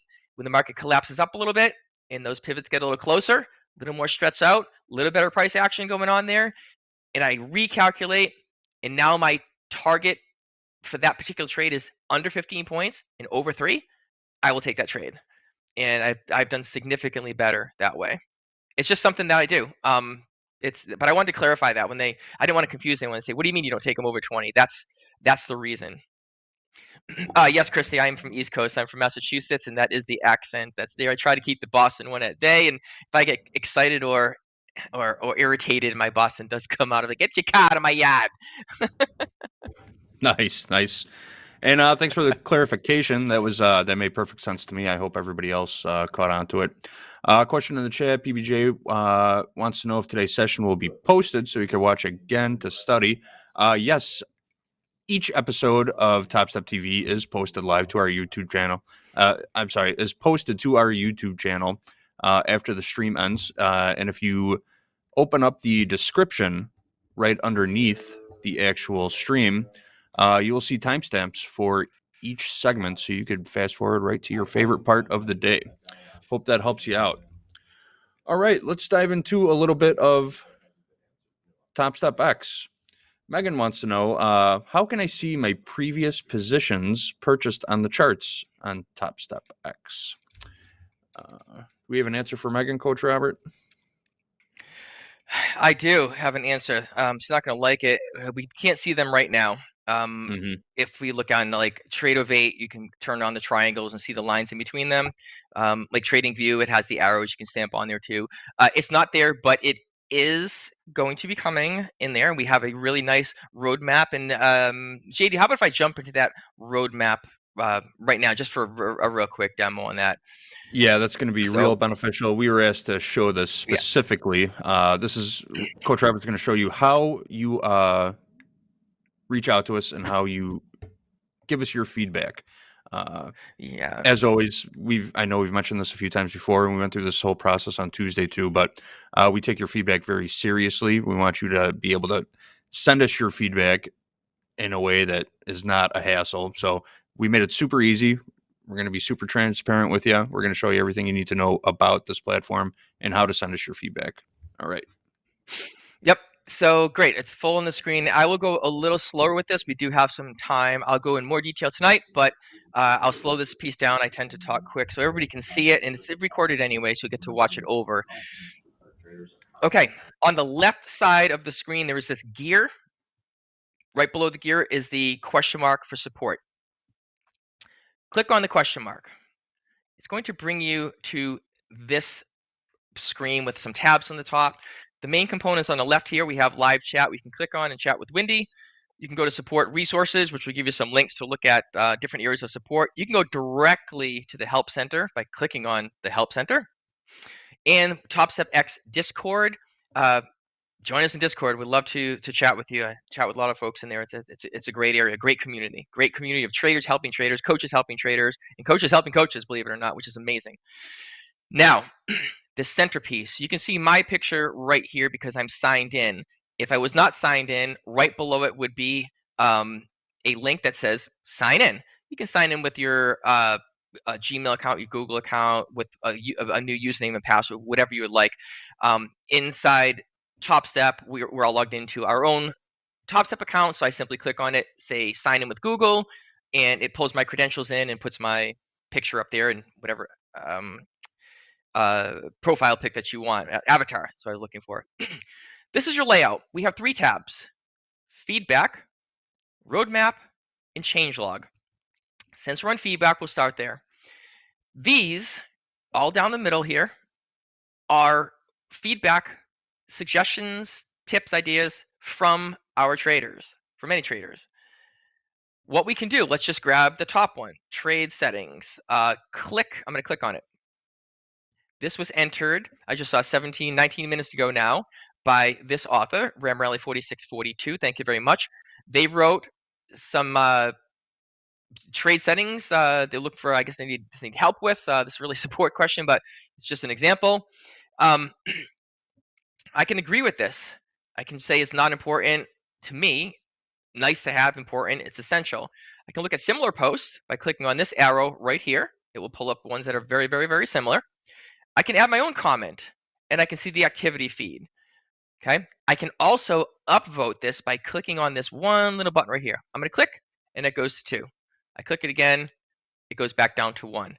Subscribe to this particular post, I can choose to get notified. It automatically does that when I click. Now if somebody makes an update or a change, it's going to notify me. If I uncheck it, I'm not going to get notified. Let's take the next one down that has comments in there. I'm going to scroll down a little bit more. All right, let's see. Here are 7 hours ago. Let's see if there are any other comments in this one. Actually, let me go down to, I want to find one with more comments. Here's one. So this one here, how do I see trades I enter and exit? Oh, this is really good because we just talked about this. So I'm going to actually upvote this one because I want to know when that's going to be available too. And I want to say that, is it not important, nice to have? I think this is essential. So I'm going to click on essential. When do I need it? Never, later, sooner, right now? I'm going to say sooner. And there we go. It sent a survey. It changed me to get a notification when there are changes to this. And here's the activity feed that I can look down below. There's the comments. If I look at activity feed, there weren't any updates from the development team yet. But someone else, Brianne Talley, says, I am having the same problem. And I can click the thumbs up on there saying, yep, me too. Because we want to see the trades on the chart. We know this. But as we upvote them, guess what? They show in higher priority on the roadmap. You'll see that in one moment. We can see the most helpful ones, most helpful traders. Casey McIntosh, we all know Mac in here. So Brad, Eric, wow, Douglas PC, great. Thank you for all that. You've right up there, Brad as well. Thank you for these high contributions. We love it. So this just shows the most helpful traders submitting suggestions and ideas. This is not, let me also back up, this is not a support area. Support is on the left-hand side. We have all these support resources. Don't come in here and say, where's my free reset? Where's my login? We don't have that information. This is specifically for, you know what would be good to see on Topstep X platform? Or you know what I don't like about Topstep X platform? It's not to be a support area, and they're just going to be removed, for example, okay? There it is. If you want to make your own, create a new post. I'm going to put my title in here. Oh, look, range bar chart style. Yay. Please add range bars. Okay, I throw that in there. It's a Topstep X. Let's take this please, and first of all, correct my capitalization. We'll take this please. I'm going to make that bold, and there we go. And this is going to be under indicators, platform, trade. It's going to be under charts because the range bar is a type of chart. I'm not going to submit it because I have submitted this a bunch of times already. I shouldn't say submitted a bunch of times. I submitted it once, and there are a bunch of other submissions that I have upvoted also. I really like this. So I would click submit post, and then it would show in this list right here. Now, roadmap. Roadmap is a really good one because it gives you what we are working on, what we have worked on, and what we're going to work on. So here are the finished ones. Trading view templates, dragging stop and stop, stop loss and take profit. These are the ones you can scroll through, and you'll notice that they hire the upvotes like this, the further they're going to get down the line in development. This is the one that's currently in progress. Cumulative delta indicator. Let's open it. It has 113 upvotes. It's in progress. We can see that it's a feature request over here. We have an ETA. Look at that. 19 days ago. Author. Casey actually made this one because he wants to see it. I know John Hoagland wants to see it. I know others want to see it. So that's a really good, important one. Here we go. We have comments down the bottom.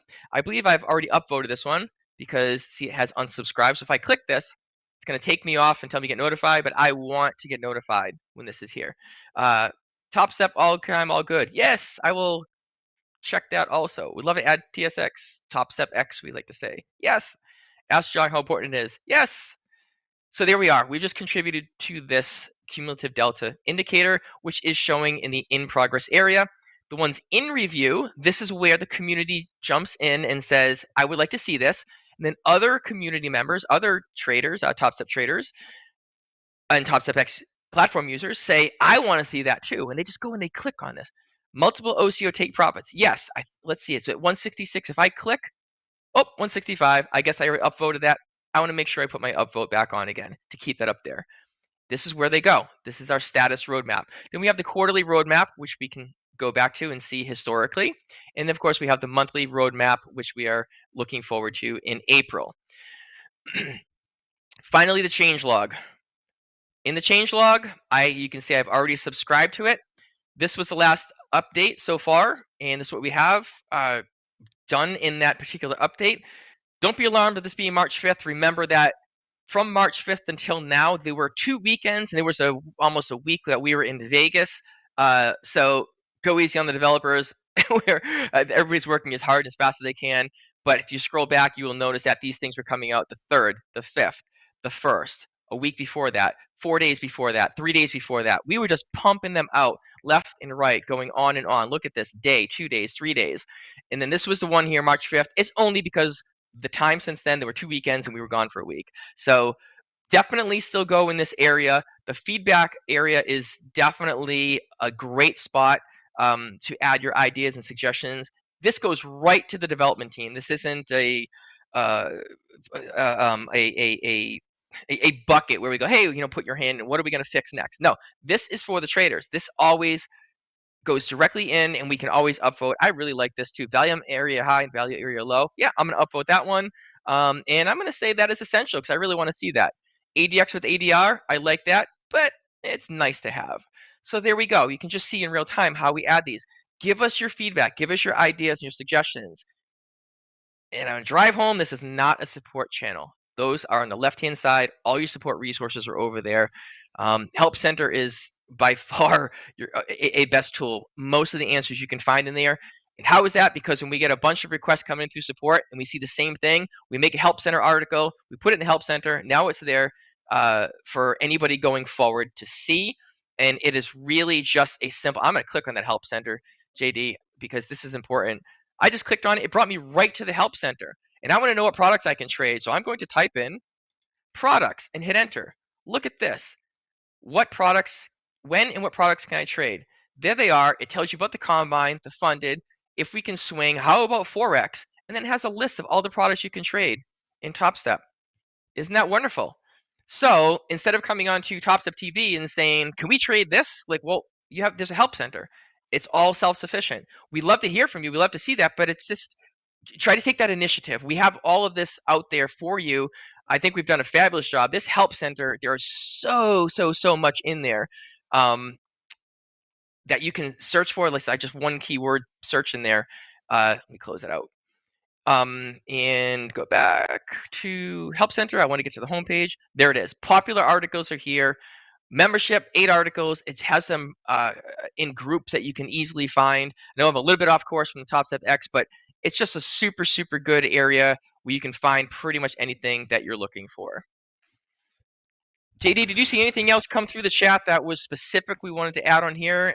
Because I really want to get into that a little bit further. We'll go into it more tonight. We'll definitely go into the platform layout, multiple charts, all the different chart layouts you can have, the different panels that you have down here. We'll go through the tilt, we'll go through the trades, we're going to go through all the indicators, the time frames, all of these little sidebars with the community and TopstepTV right on it.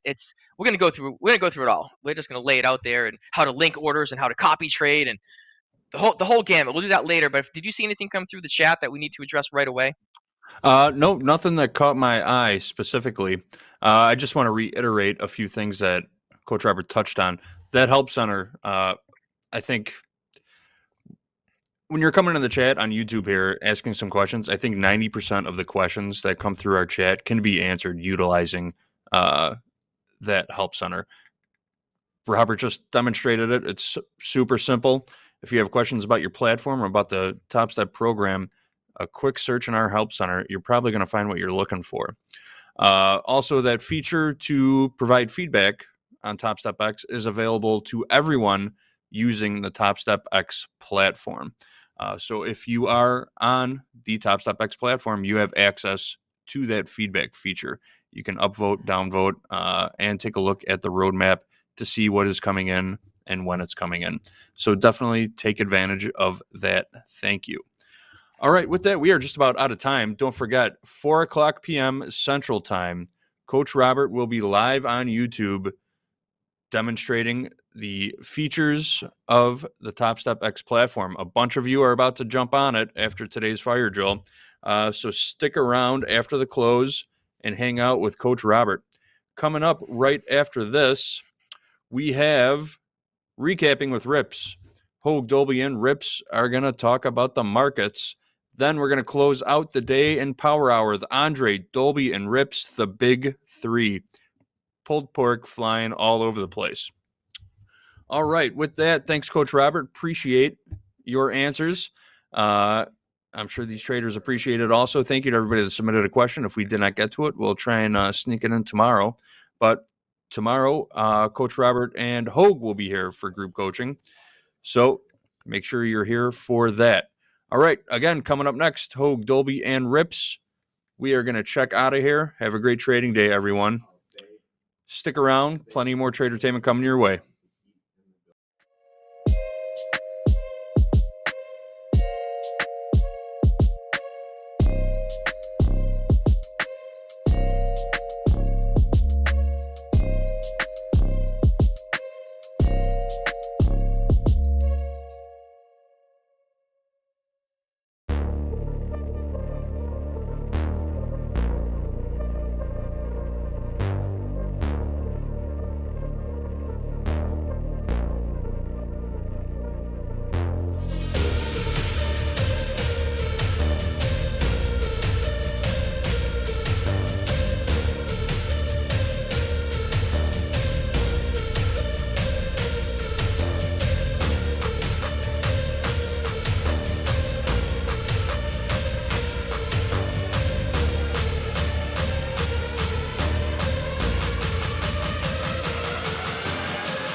Welcome to Recapping with Rips, the man in the middle, Rips. We got Dolby on the right, me on the left. Rips, how you doing today? How's it going? Are you enjoying rollover?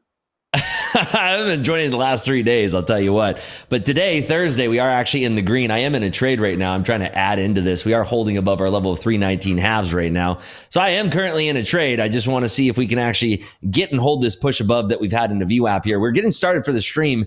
And I was just looking over and I'm like, wow, this thing is ripping up to the top side. I have to try to get a piece of this thing. So if we're holding above this 310 area, I kind of want to try to catch a little slice of this, but it might have been the exhaustion of the move, but we'll see. How about you, John? How you doing? Me, I'm good. I missed a couple of trades. I've been busy, haven't had much opportunity to trade, but I think that's probably a good thing because typically I'm not trading during rollover, and I'm looking forward to Monday because rollover will officially be over. It's going to be great when we get these March contracts out of here. They've been a real thorn in my side this week. So I'm sure that a lot of traders can share the same sentiment that I have. It's been a troublesome week for me this week. I've been really getting slaughtered. The first 3 days of this week, I just got completely banged up. Today's my first profitable day of the week. I'm up $1,000 in my XFAs. Currently up almost $2,000 in this combine that I'm trying to pass right now. So we'll have to see whether or not we get a little bit more juice to the upside. I'm looking for these 319s to squeeze here to the top side. And Dolby, how is your day going? You got 15 contracts on anywhere? I do. My practice account long. I used to. I'm long 39,346. We did take profit on some. I'm missing the practice account, messing around with 15 lots. And kind of just scalping them back and forth in the YM. Because I was talking about the YM and trade size. So previously I was trying to leg into big positions. And now I'm just trying to just go full port in and see what happens. And it's still pretty tight. I mean, it might be manageable though. We'll see how it goes. How much have you been trading YM this week, Dolby? Probably only the last 2 days. So not a ton. Not a ton. Wow. Look at that. But I enjoy the product. Yeah. Yeah, that's when we were doing the takeover last week, I don't know if you folks tuned into that at all, but Anne Marie was talking about that's the product that she trades that she has the most success with. So I don't know if you're seeing the same thing over in your end right now. Yeah, I mean, I think really what's been my struggle recently, and this is just not market specific, but I do feel like when I do start trading well, I focus a lot more on myself and what I'm doing, on my ego more so, and so then I start thinking less about what other market participants are doing. And I feel like that kind of gets me off sides a lot. So it's almost like, oh, I'm on a winning streak. I can go ahead and buy these bottoms, even though we're making, lower highs perpetually on a longer time frame. And that ego can kind of catch up with me. So for me, it's really important to make sure I'm trying to see the lens through everybody else and not myself. That's a good way to be looking at the markets there, Dolby. It's a very mature way to be looking at the markets. I like that a lot. I'm going to cover a little bit of the position here because it's not doing anything that I want it to do. So I'm fresh out of that position. Took about looks like a $900 loss on that position. Just buying the top up here. That's the thing. We get into some rough timing here. That thing was going and going and going. By the time I can sit down and actually buy that, we're at the top of the range here. So I'm looking for a breakout of 319 halves to the top side here. If we actually will get that, then I'm looking for a little bit of continuation. But we jacked up here at the VWAP.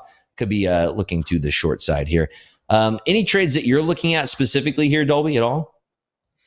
Yeah, I mean, for my long that I'm in right now, I want to hold it for at least up until, I don't know, maybe 39,380. So we're not that far away. And maybe even 39,420. What's up, Eddie? But we are making a series of lower highs, on a broader time frame. And then we are coming up to sort of this area in which sellers have been coming in relatively consistently. And it's this down, if my charts can get up. It's right around basically 39,380 is kind of the trend downline that I'm seeing. This is a 1 minute chart, but we could do a 5 minute too here. You can just kind of see how we're just not making those higher highs. This angle is coming up. It's coming up. We'll see what happens. If we can get through that, I'm pretty happy. But that might be an area where we need to watch out for a little switcheroony. So we'll see. Definitely, yeah. We are kind of hanging up here in the NAS. I'm looking to the short side if we have any kind of failure up here from either NVIDIA or Apple. Apple's kind of pushing up a little bit still. We're just hanging above these 310s for now.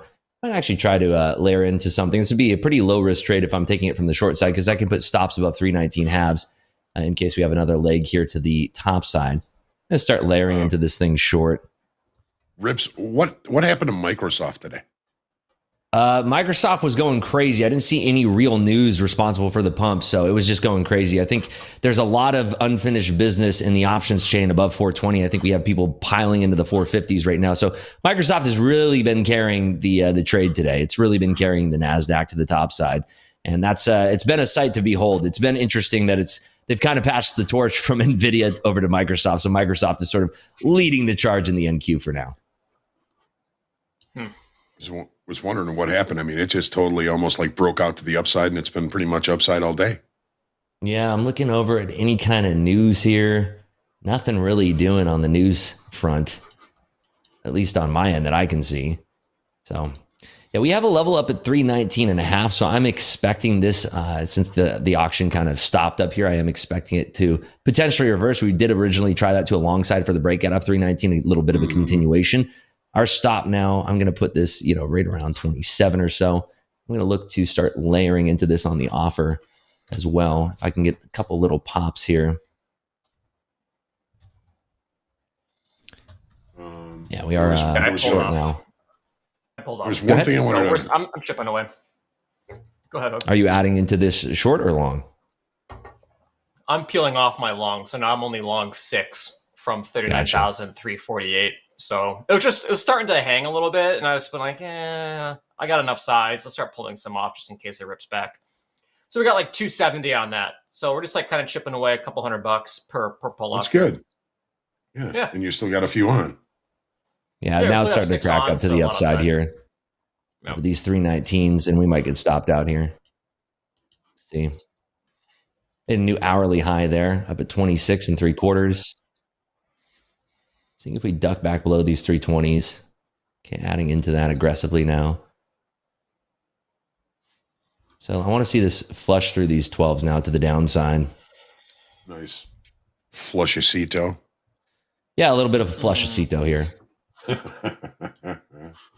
Covered 9 there. Nice. Yeah. S&Ps have had at the lows. They've had trouble getting through VWAP here. They have not yet been able to pop above that. Well, it's because all roads lead to VWAP, John. Of course, all roads. That is yes, right. Of course. Yeah, I'm not sure if we talked two more about on this. the. Oops, that was not. That's the wrong order size there. I'm working on. Our team is working on developing a hotkey tool for NinjaTrader, which will really help with a lot of these executions for this type of momentum style of trading. Covered 2 more on the bid there. Have 3 as a runner. You got to be pretty quick, huh? You really do. I mean, especially with an NQ, it's very, very snappy. Like if I wasn't adding as aggressive as I was there above those 26s, I wouldn't have recovered as much as I did. That was a $2,000 trade in a very small amount of ticks there. I'm going to cover right there. So yeah, we came into the stream here. Where were we? We were up 33,065. Now we're up 2,900. So we took about a $2,000 loss, and we did about a $2,000 profit there on that trade. And we're just kind of chopping in between this range of barcoding. Yeah, just back and forth. So if I can lose 2,000, make 2,000 back, I feel like I'm a little bit in the pocket there. So, Rips, I'm not sure if we talked about this earlier in the week, but I just wanted to ask you if you remember. Did we talk about the key reversal pattern that happened on Friday in both the S&P and the NASDAQ? I don't think we did, but I'd love to go over it if you're willing to share. Yeah, of course. So here is on my charts. I'm just going to kind of go over what a key reversal is. So it's a little bit difficult to see on this screen here, but this was the range from last Thursday. Okay, it was an all-time high in the June contract. The next day we opened in range. We put in a new all-time high in the June contract, and then we closed below the previous day's range. That has always meant to me a key reversal. So as the market continues to push higher, when you see a key reversal, that can sometimes mean that this high could stick around for a little while. And, last night we got relatively close to it. We almost left the opening range, the high of the day in the S&Ps. We did in the NASDAQ. So I think that this key reversal is still sort of in play. And you know, I think we need to take out the all-time high to kind of break the spell that this key reversal pattern has on it. Now I can show you on a different platform that shows the regular trading hours only on a daily chart. So this is going to be a little bit more clear. Yeah. Right? So this was Thursday's range. Friday's range opened higher, traded higher, and closed lower. Now, you can call that a bearish engulfing pattern, whatever you want to call it. To me, it's always been a key reversal day. We open higher, we put in a high, we close lower, and we still haven't been able to take out that high. So we're a little bit range bound here, maybe partially because of rollover. We know that the major players are more interested in getting this rollover done cheaply or making money on it than worrying about adjusting inventories in longer time frames. But this, you know, we still haven't taken out that high. If we don't take out that high, we may be in a little bit of trouble. Maybe the you know, buy and hold things are going to change a little bit. I don't know. I'm just kind of showing that as far as context is concerned, and wondering, Rips, what you think about that. Well, you know, I would think that it's very sparse right now as far as liquidity goes. I think that the most positioning that we're going to see is going to be coming in next week. Like right now, the positioning in the NAS is extremely thin, and it's very difficult to predict price action unless you have key events. Like we have newsprints, we have the opening print, the initial balance, those types of things. We're getting a lot of liquidity, so it's easier to seek easier liquidity patterns on the, you know, midday trade or what we're dealing with right now, the afternoon trade. A lot of these desks, the algorithms that they usually run during the day like this, they're just turned off and waiting. I mean, we did have the PPI print today, which obviously moved the markets around. But I think that most participants are going to be actively putting in their orders Monday, Tuesday, and of course, Wednesday after the FOMC rate decision. FOMC has the S&P dot plot coming out on Wednesday. So that's going to be guiding a lot of trades for people. It's going to be dictating a lot of where these positionings should be for these funds. So I think come Wednesday, Thursday would probably be where we're going to see most of the large positioning, and it's going to be a much easier trade to perceive then. And I think a lot of what's going on now with roll week has been really difficult to decode the intentions of a lot of these market participants.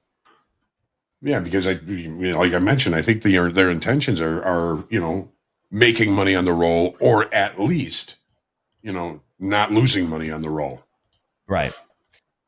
Yeah, it makes for a very, very difficult trade. It's been extremely difficult to read this market over the last few sessions. And, you know, I've been, I tooled my size down just a little bit today in order to anticipate that type of price movement. And it has worked out better for me rather than, you know, trying to be super aggressive when these moves are so sparse. The liquidity is so sparse. You know, if I was managing a desk where I'm actually taking real size in the market, you could push people around, you could do things on this type of tape, but that's not the case. I'm trading on Topstep. You know, these are simulated orders. I'm not going to be able to move the markets around. So in that case, I'm just kind of playing what I see and trying to get covers where there's good areas of liquidity or good entries where there's good areas of liquidity. The likelihood of the price movement is going to go. All right. So are you working shorts again now? Yeah, I'm trying to work a short, but again, it's extremely sparse liquidity, even though I think we will fail up here. I'm just trying to be patient in this position. I'm letting this, there we go, get a little failure to the downside there. I'm willing to let this work down to around these 315s or so. And you can see, like, as we come down to those 315s, we're getting scared up by very scant liquidity here. So again, it just makes it difficult to try to trade this price action. I'm trying to cover, there we go, two more there. Yeah, it just makes it difficult to trade this price action. Yeah, TPO value high, just if you can use it, is 18,322.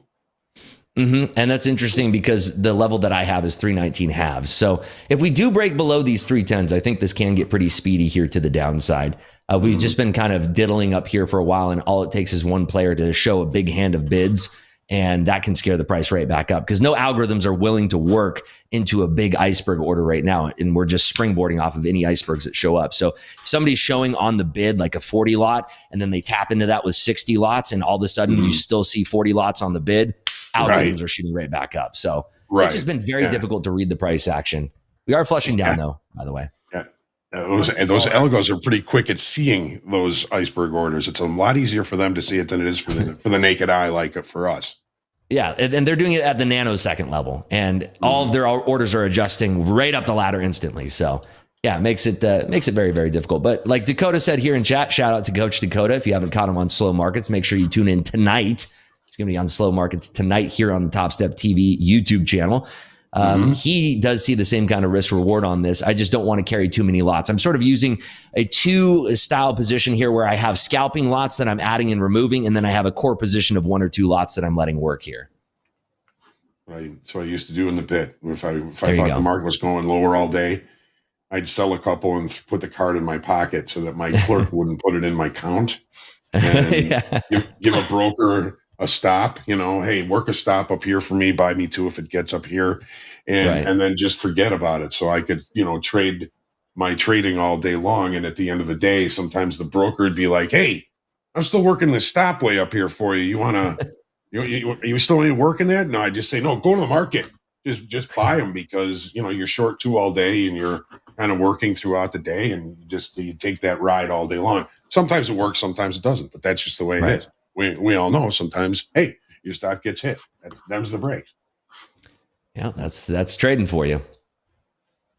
So I'm trying to work a little bit more into my core position here, looking again for this to tool down to the 300 evens, even though we did kind of bounce there at the VWAP. And again, extremely thin liquidity. These are riskier plays. I know what I'm getting into because it's so thin. The liquidity takes 1 or 2 players to show up and just start buying this thing and instantly it can reverse.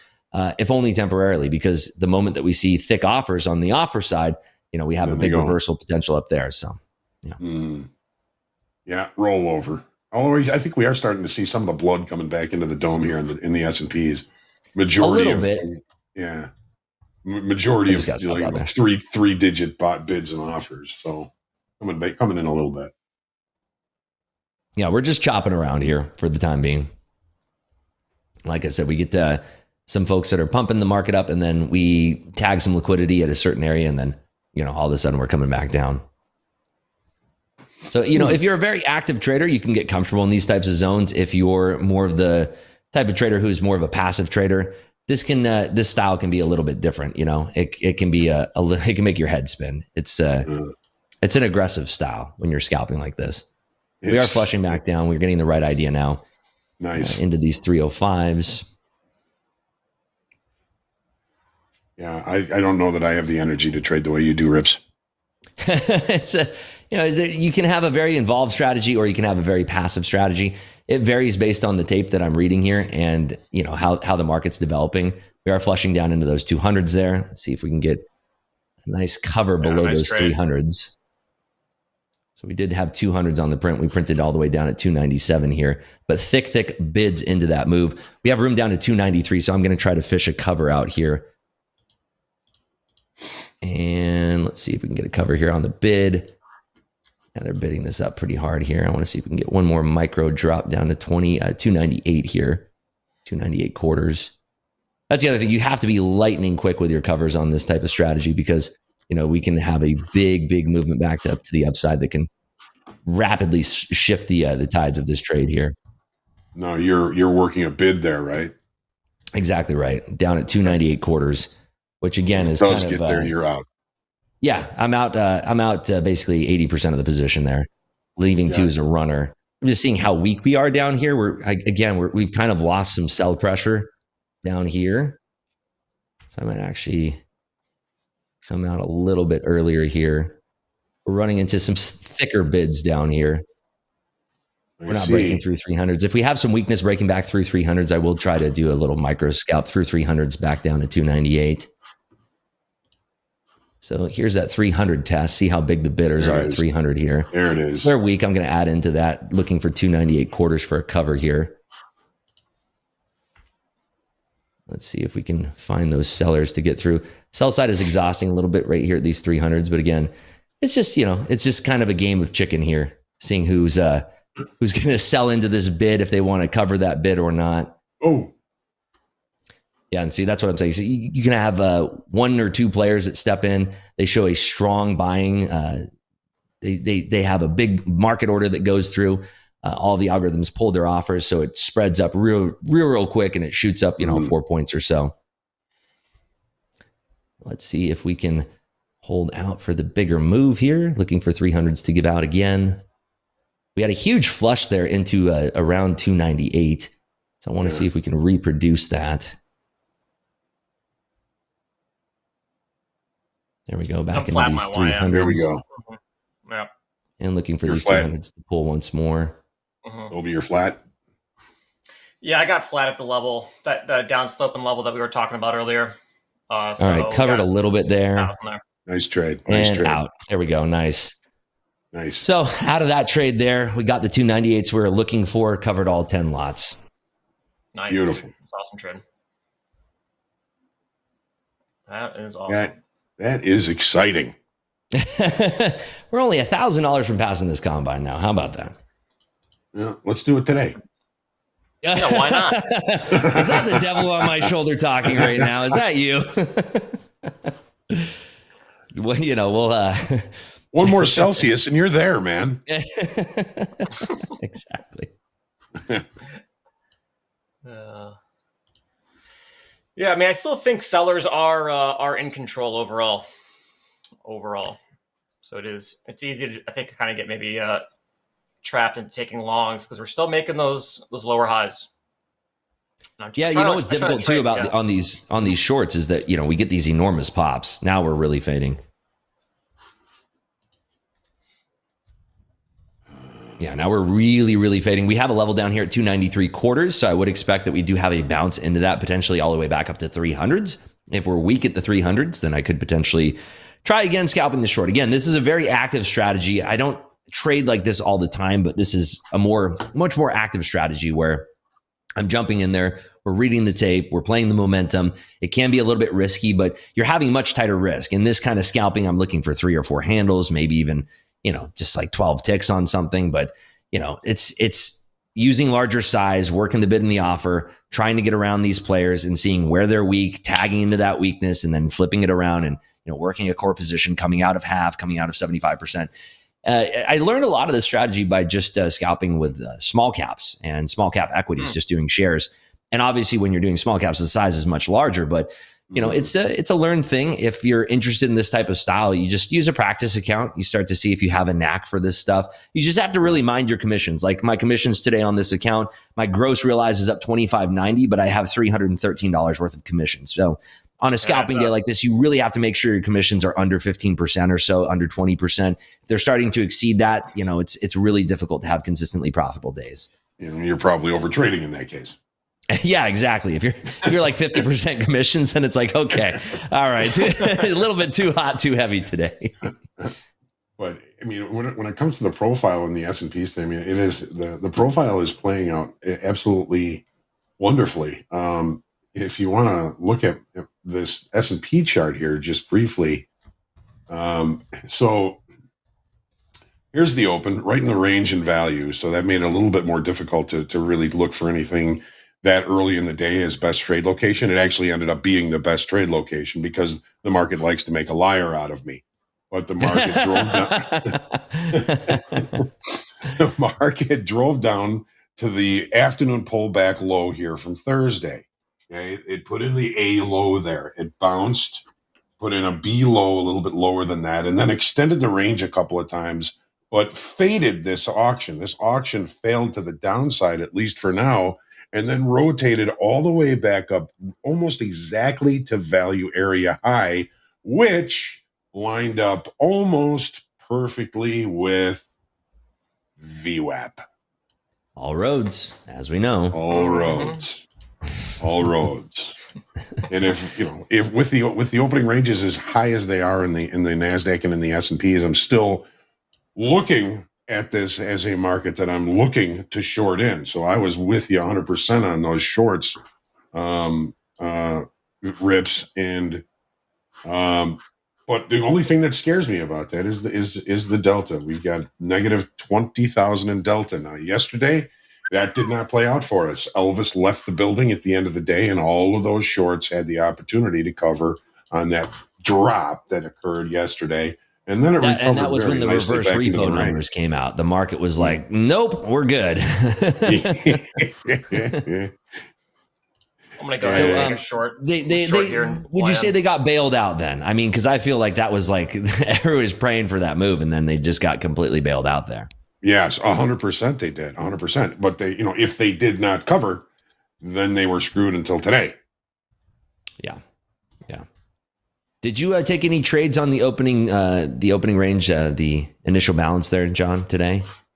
No, I did nothing in live. I didn't take the opening range because it was right in the middle of the range from yesterday.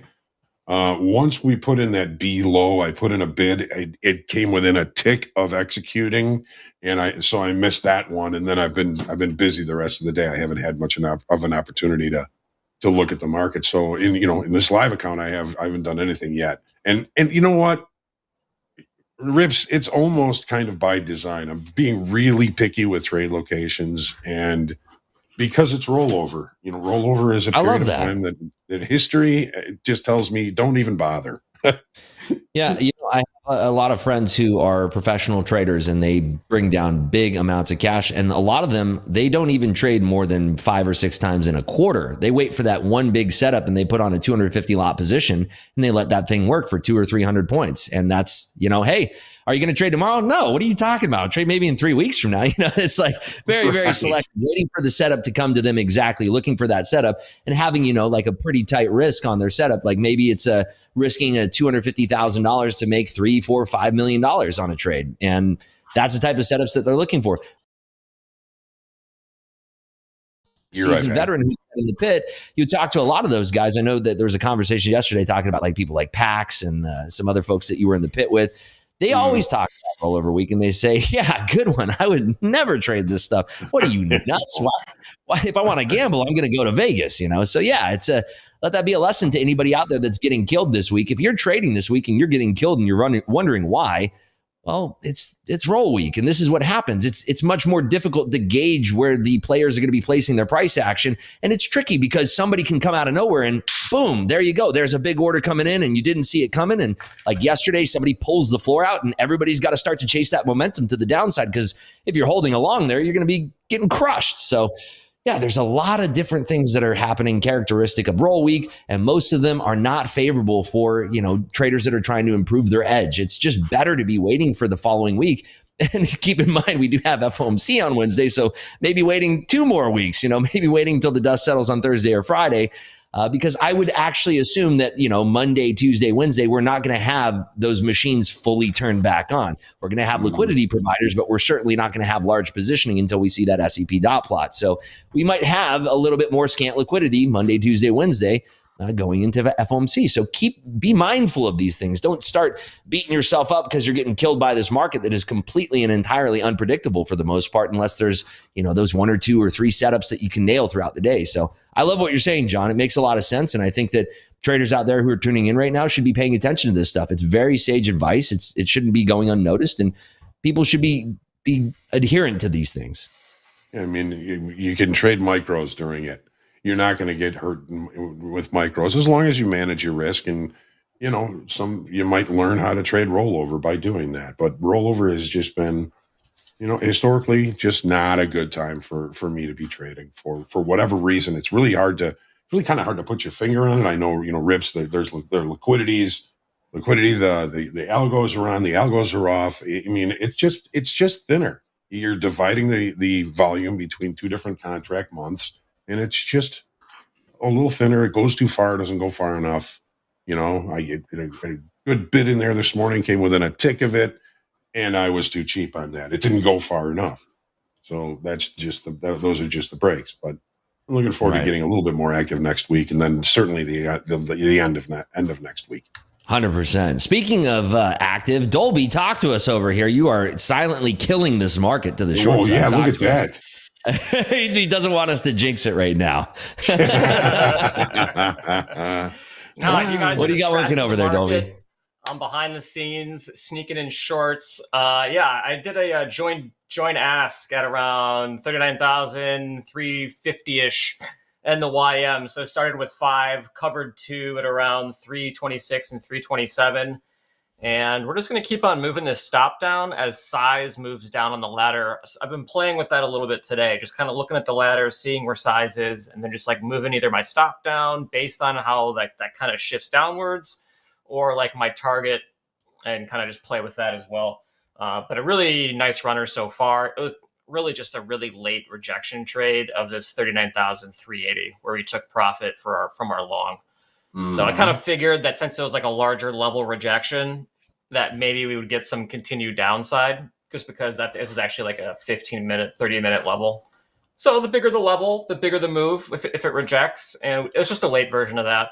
So we probably could have had a much, much better entry if we were being more particular, if you will. But this is a more right on that fundamental trend line. trade. Oh, yeah, totally. I like that, yeah.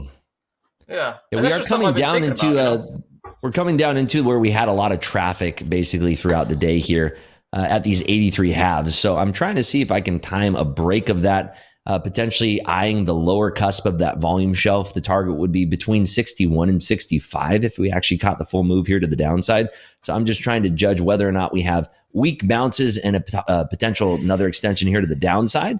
And if we do, I'm going to try to get aggressive in hammering that here. Right now, we are perking up quite a bit. I am taking a little bit of heat on the two lots that I'm trading here and seeing if we're going to get any kind of rejection up towards that 300 level again. We were kind of judging it around that 300 level and seeing whether or not that was going to be a level of rejection, or if we're going to have, people stepping up and saying, hey, that's a good level that we want to start buying. And if it is, we'll be wrong and we'll get stopped out. My stop right now is at 306 3/4. So if this move is negated entirely here, that big flush that we just saw, we will get stopped out here if it is negated. Yeah, this is the kind of congestion area in both S&Ps and the NASDAQ. Point of control NASDAQ 18,294. Point of control S&Ps 52.50.5. So this is the fairest value, fairest price of the day, as they say. Yeah, and I do think that we can auction back down to 285 with a little bit of weakness here, and that's kind of what I'm eyeing. That's why I'm adding into a little bit of this weakness. If we can get through these bids at 295, I'll be pretty happy about that and try to be aggressive in adding into this short and then covering a little bit lower, like around 290 or so. Something I've had a really hard time with. And there we go, today, covering right there. Nice. So that was a nice little bump there. We were sitting up $3,400. Now we're up $3,800. So a nice little $400 scalp on that one. Ooh, nice job. Chase you, Rips. I gotta chase a few more grand over here. And again, we're just looking for small movements in the tape, and we're just trying to time it properly on those big bounces. That gives me a cheaper price, and I'm adding into those big bounces. I'm not bringing hungry eyes into this tape. I'm just playing the ebbs and flows of the market. It's just a little pitch and catch between levels here. Hungry eyes. You know the jam. Well, it's a lot more fun watching you trade than me, Rips. Well, I think we're going to be on fast markets again tomorrow. Maybe we can do some tag team trades together. Yeah, let's do it. Let's do it. Oh, just rip open that practice account and just start letting it rip, man. Just let it go. Let it go. Yeah. Just follow your goodness. gut. Just whatever your heart tells you. Yeah, somebody asked in chat how many trades I'm at today. Overall, including my XFAs, we have a total number of 86 trades. And keep in mind, that's including each add and pull out. Right there, see, we did get a sweep down to 82s, but I'm not willing to risk 7 lots into that. My idea is that I'm trying to cover it in the midpoint right now, which is at those 90s. Could I have let that run on a different day and look for more with hungry eyes? Of course, but we were just talking about this, John and I. This is not the week to be doing that, because it can absolutely just wreck you, and it can go straight back up. We can rip to 310 before we even see that level. So, it's you have to be careful on roll week. Don't bring hungry eyes.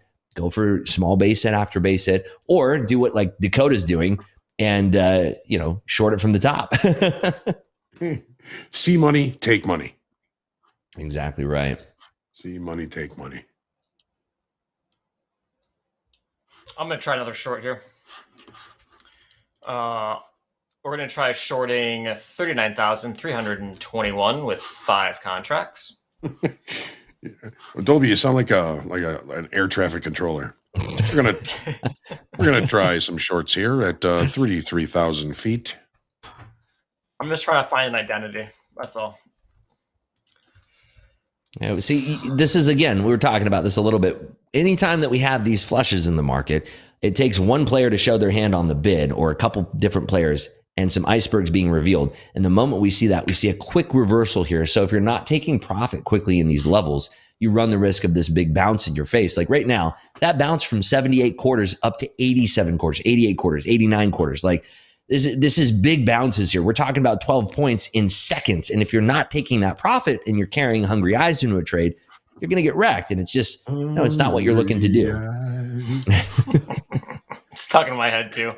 See, we can't, I don't think we can get tagged for royalties if I sing it. I don't think anybody wants to hear me sing it, but I mean, it sounds very accurate. We might get a copyright strike for that one, John.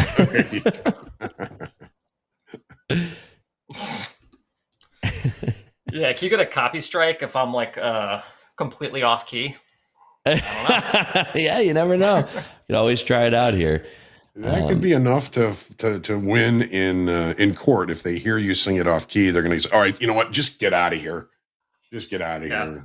Like, are you sure you want me to do a rendition of this? No, Dolby, you're a musician. I'm a musician. We hear music differently. When something is out of tune or off key, doesn't it rattle your fillings in your teeth? Yes, it does, doesn't it? Oh, yeah. Well, that's like the two hardest things for like local bands. If the drummer is off or if the vocalist can't sing on key, those are like two things that pretty much anyone with an ear can pick up and just be like, I can't listen to this. Yep. It's like, it's impossible. So if you're starting a local band, make sure your drummer stays on time and your vocalist can sing on key. Guitarists and bassists, they can do whatever they want. Nice. Groove band tips from Dolby. I love it. Yeah. What's your P&L now, Rips? 3,800. We came in with $3,000, so we're up at another 800. I'm looking for this flush below this collar that we were originally looking for here. We're kind of triple bottoming down here, so I'd love to see a nice flushacito down here at about 75. But you can see we have big bidders stepping in, and the moment we see those bidders, we're starting to perk right back up. Although this is looking promising, like we might see a roll here into these 75. So see if I can time this appropriately here. Getting very, very thin down at the bottom of this volume collar. Is that what you're looking on Bookmap. I can see that. You call it a volume collar. Yeah, so we have the neck, the collar, the chicken bones, the giblets. It's all technical, John.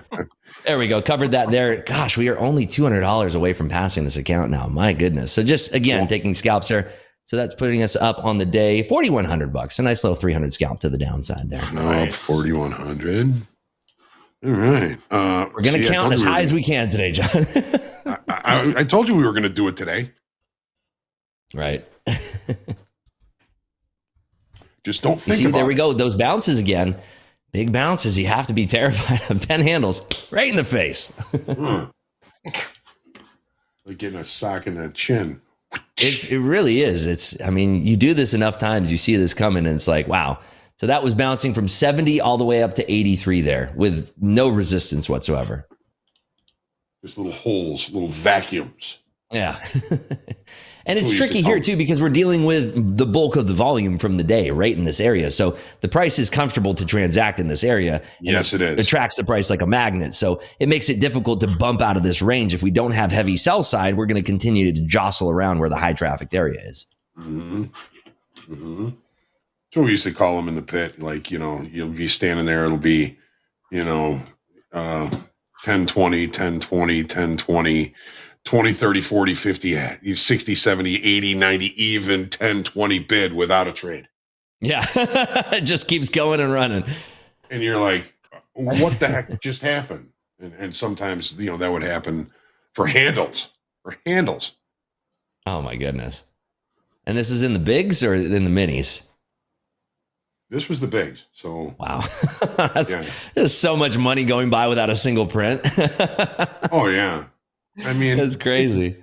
Billions of risk got transferred every day, every hour, sometimes even every minute in that pit.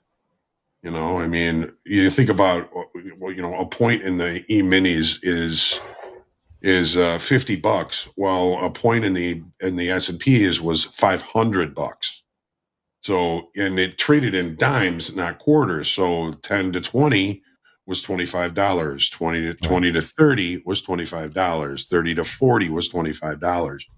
And, you know, there were periods like I remember during the crash in 87, the bid and offer, the spread between the bid and offer was sometimes 10, 20, 30, 40, 50 points apart. No joke. Points. That's big time. And guys are, you know, in there just putting themselves on the line, making markets. And, you know, some guys killed it. Some guys got killed. I heard a rumor that a bunch of guys, week after the 87 crash, took a flight and went out to Switzerland.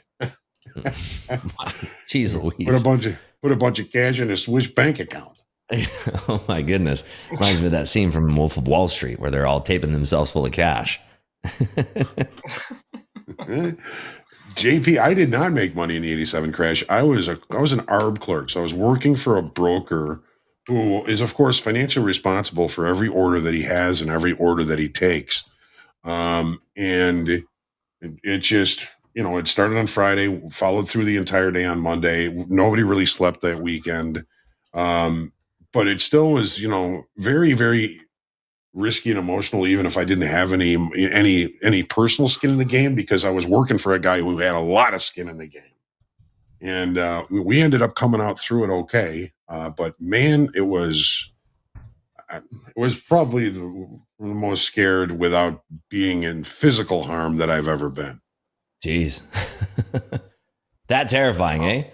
Oh my God. Yeah. I mean, you know, you just, you know, by that time you knew what kind of money was at risk. And if you mess something up for your broker, or you miss something, or you miscalculated something, it could be a huge loss or a huge win. It's flip a coin when it comes to that. You know, you might get lucky, you might not. Always seemed most of the time, if there was some sort of an error, it was going to be a loss. But, you know, there were people that had errors that, you know, that benefited hundreds, if not $1 million on some of those errors. But there were those that had errors the other way too. Wow. Yeah. I can imagine the probably very terrifying there. And as we were telling that wonderful story, we made a couple more bucks. We went up to $4,300 now. So are you there yet? We are there yet? Get this. We're $97 away. Oh, rips. This is where Dakota was at yesterday. Oh, don't jinx it. I might actually just switch to a different combine just because. Don't think about it. Think about it. Yeah, there's only, it's only just between us three here. There's nobody watching at all. Don't worry. No, it's fine. Everything's but yeah, we are scalping our way to victory here so far. Let's see if we can keep the party bus rolling here. We're back above those 300s. I want to see if we can actually hold the strong auction above these 300s, get into these 303s perhaps. That's what I'd be looking for. We have some strong bids showing up at 300s, but all it takes is one player to just sell the pants off those 300s. We go right back down below them. This is just follow the process. Follow the process. Don't think about it. Just follow the process. 300s getting somebody slamming 300s here. YM. I'm short. You are short 15 right YM. I don't like the price action up here towards 300 now. We had there's a lot of traffic up here, which is not making this easy to trade. We had a little blip above 300, and then we had a big seller stepping in just right above those 300. So seeing if we can get back above to tussle with this seller at 300s and potentially see if we can get right above that offer there. We have an offer at 301 I'm trying to tussle with. See if we can get up above that. I'm just seeing if I provide my position to you, if you want to fade me, if that helps you pass. Perhaps, that is kind of the trick here, right? I'm here to help you. I appreciate that, Dolby. I'm going to cover a little bit here so we're not holding as much into the top side here. So back to holding 2 contracts.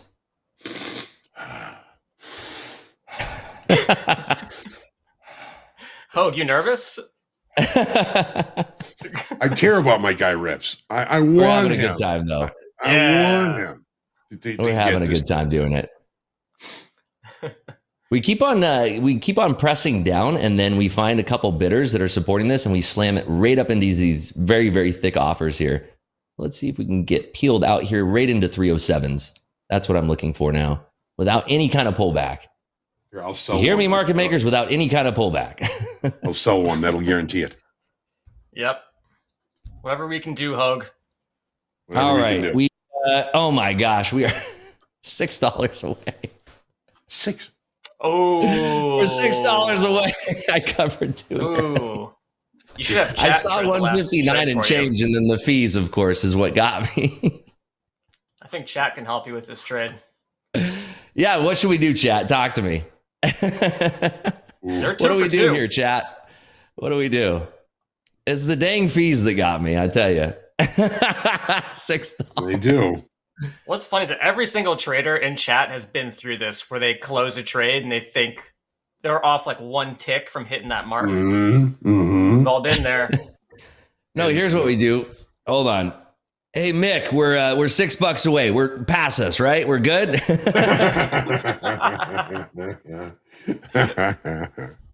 Just wave commission. Oh, good golly. So this is how we turn being $6 away into being $500 away in a jiffy. Usually that's how that works, right? Yeah, that's right.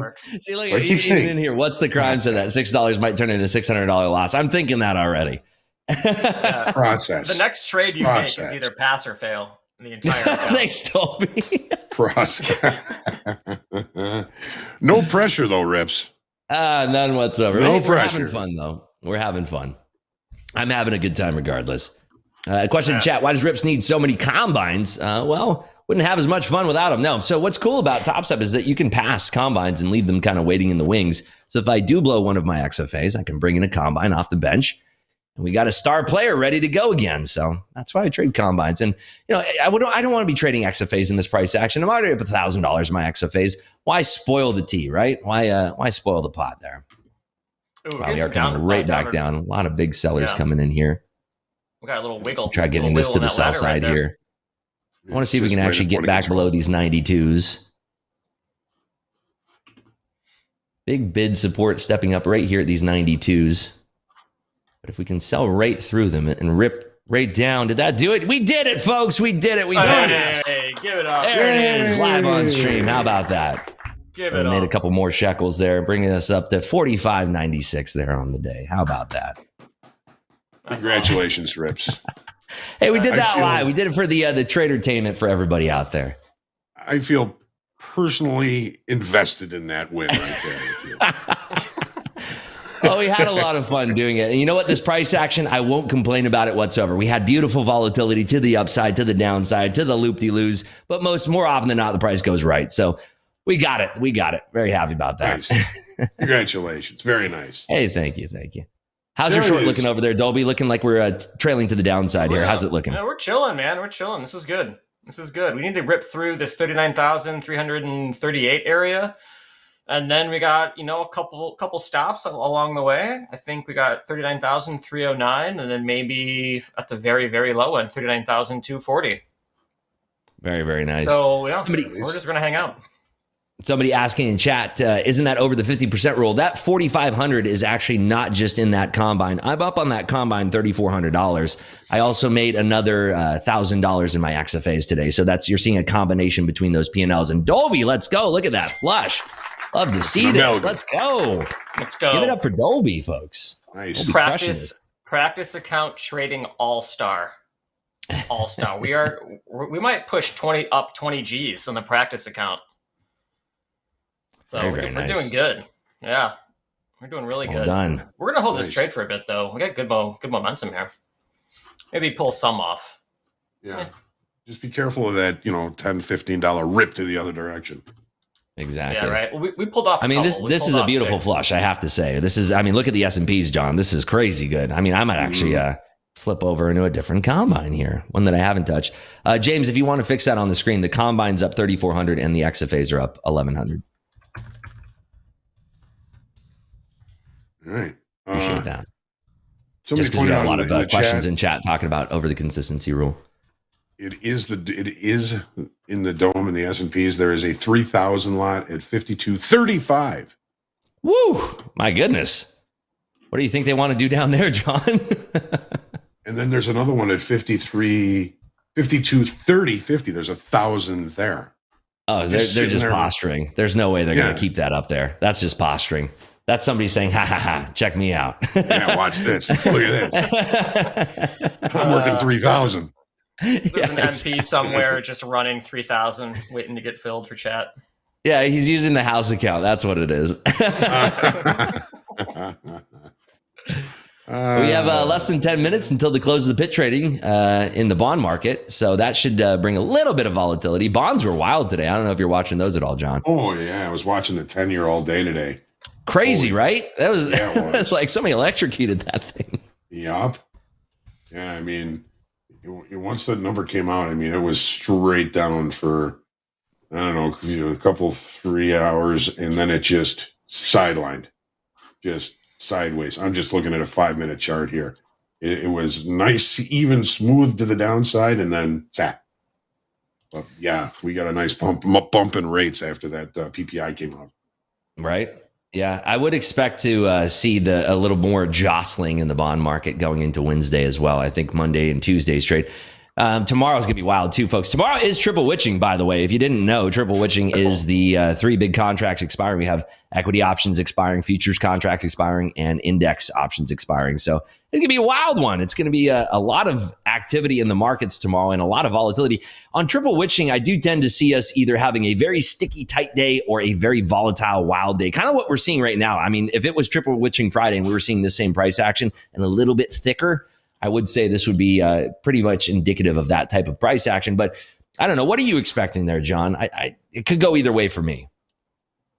What else do we have? Michigan sentiment tomorrow. I never know what to expect. The big one tomorrow is going to be the Empire Manufacturing due out 30 minutes or an hour before open. Yeah. That's going to be out at 7:30 Chicago time. Industrial production, consumer sentiment. I don't want and cannot predict, so I'm gonna see what happens. I'm just because of that key reversal day, my upside cheerfulness has soured a little bit. Infinite bid market kind of fading a little bit in the distance now, right? Well, I mean, that's an ominous sign that we haven't been able to take out the top of yet. So, but I've seen these markets as resilient as they are, just whirl around and go through everything that you think is wrong and just continue to roll higher and higher. That's just the nature of the beast. So just got to be careful. And the big tell for me today, at least in the S&Ps, was the fact that we auction as low as 52.10, which is kind of where we're trading right now, and then you started to see feverish buying down there, and it's like, well, if we're going to start selling, I mean, everybody's going to jump aboard down here, and we didn't see that, and that was what was concerning to me today in the price actions, that we go down to 52.10s in the S&Ps, and everybody's like, well, hold on, I don't know, it's not that great of a sell side value down here. I'm actually interested in buying a little bit down here for an upside move. So I don't know if that's preemptive for just the contract roll, people are coming out of the contract roll, or if it's actually folks that are making positioning bets for the FOMC. We did have a decent amount of volume in that get that catch at 52.10s, but it's still tough for me to read this stuff because of the roll. It's hard to interpret whether or not it's people coming out of that contract, coming into this one, or if it's just, some positioning or just some good old fashioned short covering there from that big roll off the open. And the volume is split and the open interest is all split. It's all blurry. It just makes it harder to see that 52.10 was the afternoon pullback low from Tuesday that I was focusing on for an opportunity yesterday we didn't get to. That was the low that got put in. I was trying to buy a pullback towards it to get long this morning in fast markets, and came within about a tick or two of it and then left me behind. But that's me being cheap because it's rollover. Yeah, no, I think it's you being wise because it's rollover. I don't think it's you being cheap at all. It's just being wise. It's I figure that you're doing the right thing by doing that. I mean, look at right now as we're talking, we just had a massive influx of volume there in the NQ, and it barely moved the needle to the top side. We had a print that gapped from 58 up to 64. Not that big of a deal. It's 6 handles, but I mean, that was on a big amount of volume there. And for the time being, we're talking about, almost 500 contracts hitting the market like that, but only skipping up 6 to 8 handles is like, it's the liquidity's there, but it's always being hidden. It's always being hidden away from, this active trading tape right now. And we're only seeing it when we see big marketable orders hitting the market. Well, Rips, if you talk to my wife, she'll definitely say I'm cheap.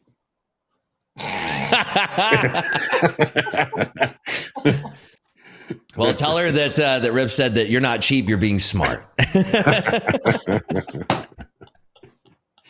Oh, God bless her. Well, dudes, we got 2 minutes here before the next segment. You guys are gonna have a blast on Power Hour. I think I got you guys all nice and warmed up. Congratulations, Rips, on finishing that trading combine today in front of God and everybody. Congratulations. I swear to God, I feel personally invested in that. I helped. And you absolutely did. And all right, well, folks, stick around. We got Andre, Dolby, and Rips for Power Hour coming up here in just a couple of minutes. Rips, always a pleasure. Dolby, always a pleasure. And thanks for hanging out with me today. And you folks, stick around for a minute. They'll be coming right back.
Hello, hello, hello. It is Power Hour. Just Rips and myself for the time being.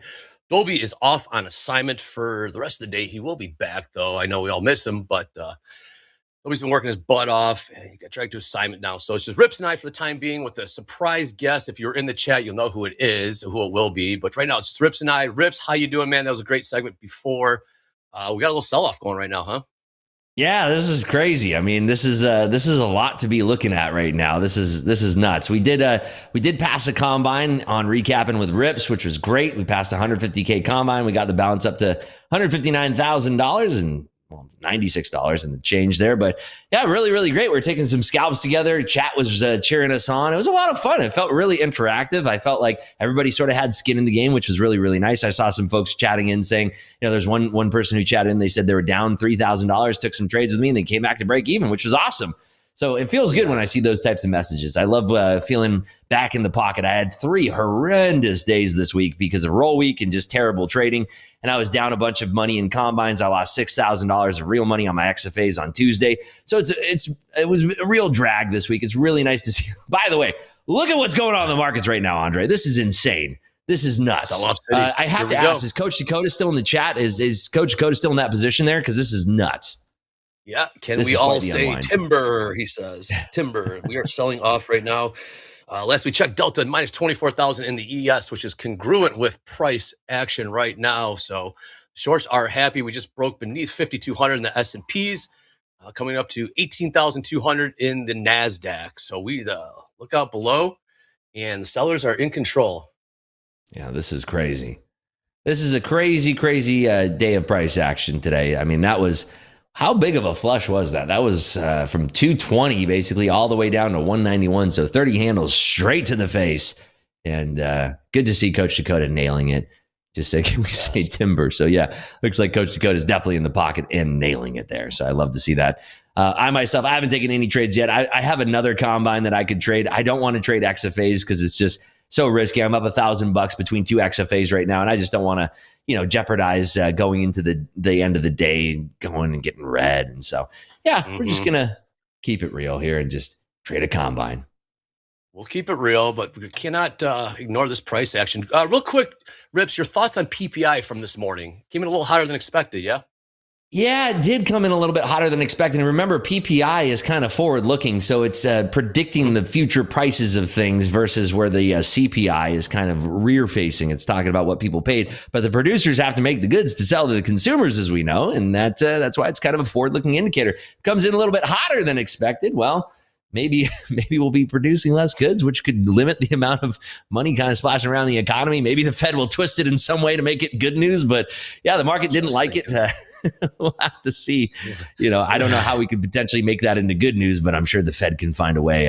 As we're talking about on the last segment, we do have FOMC coming up next Wednesday. That's going to be the rate decision. It's all but certain going to be a pause, but of course we're worried about what happens after that and the path forward. Jerome Powell will guide us there, as he always does, just being at the podium, answering questions from our boy Nikki Timrose from the Wall Street Journal and other great reporters out there. And we'll have to see, does he have a trick up his sleeve? Does he have an extra rabbit in his hat? Maybe a couple cats in his bag? Maybe a couple tricks of, who knows? I don't know. He could do something, but we do have the SEP dot plot coming out, which we haven't seen since December. The last time the SEP dot plot came out, all the analysts looked at that. They said, the Fed is saying 3 rate cuts. Let's make it 7. And then we saw the December rally start to take off. Santa rally turned into Santa on steroids, blasting to the moon on a rocket ship. And here we are now trading at 18,200 in the NQ and 5,200 in the S&Ps. So SEP, by the way, summary of economic projections, SEP. And that's going to kind of dictate where we're going in the future here. So we'll have to see. Lots of stuff on the table here makes it for a very exciting market. Great to be a trader during these times, Andre. Wouldn't you agree? Indeed. I'm guessing the Fed's probably happy that yields are up in the bonds, kind of doing some of the heavy lifting for them, so to speak. And finally, just when that hot PPI reading came in, the market was able to actually sell off and stay, I guess, down for the, so to speak. So worried that like CPI, the market was going to rebound and buyers were going to come in, but it looks like you could be short today. And how did you make your money today, by the way, Rips? Upside, downside, or both? So on my XFAs, I caught a nice little move to the downside off of the newsprint, and then a little percocito back up to the upside, and then kind of just chopped around and scalped like I did in the last hour. I've been very, very scalpy today. And overall, I mean, it may sound ridiculous, but overall, I've taken 108 trades today.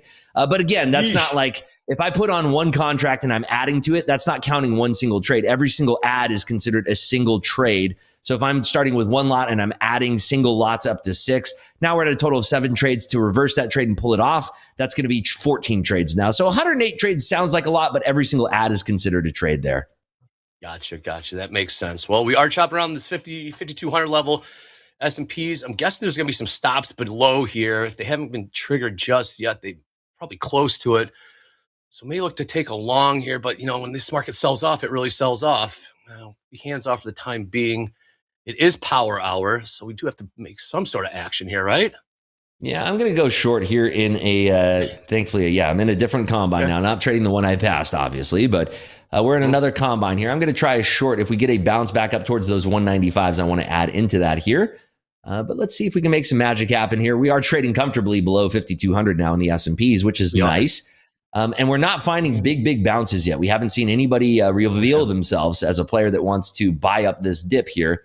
I'm actually going to add into that, and I want to add as we, if we get a pop back up towards 193 or so, I'm going to move my stop actually up a little bit higher here to 205, so I can take a little bit more heat on this position. And I'd like to get aggressive if we do see a nice weak pop up towards 195 or so. We do have room and liquidity all the way down to 166 evens in the NASDAQ here. In the S&Ps, we have room all the way down to 5185, which is 10 handles lower, believe it or not.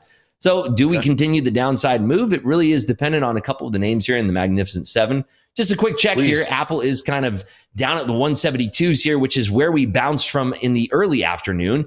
So this could be another area where we find some traffic back up to the upside. But I'll tell you what, Meta and Microsoft are both skittering to the downside with a lot of speed. Google is starting to give it up as well. And Amazon is about facing back to the downside here, running into the VWAP. And NVIDIA, I know you folks who want to see NVIDIA trading $1,500 is back down at 872 here. So we'll have to see if this roll continues. Right now, looking pretty good, looking for these 180s to trade in the NASI here.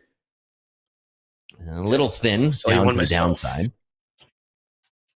Are you taking a trade here? There's that perk up to 194. I'm going to add into this perk. We talked about this, that we would have a potential thin push back up to this 195 area here. My stop's all the way up at 205. So if I'm wrong about this, we'll get stopped out with the quickness. I'm just adding into this as we got that weak pop back up, and then we are coming back down here, seeing if 185s want to trade, and I would peel out a little bit here if we actually trade back down into like 182s or so.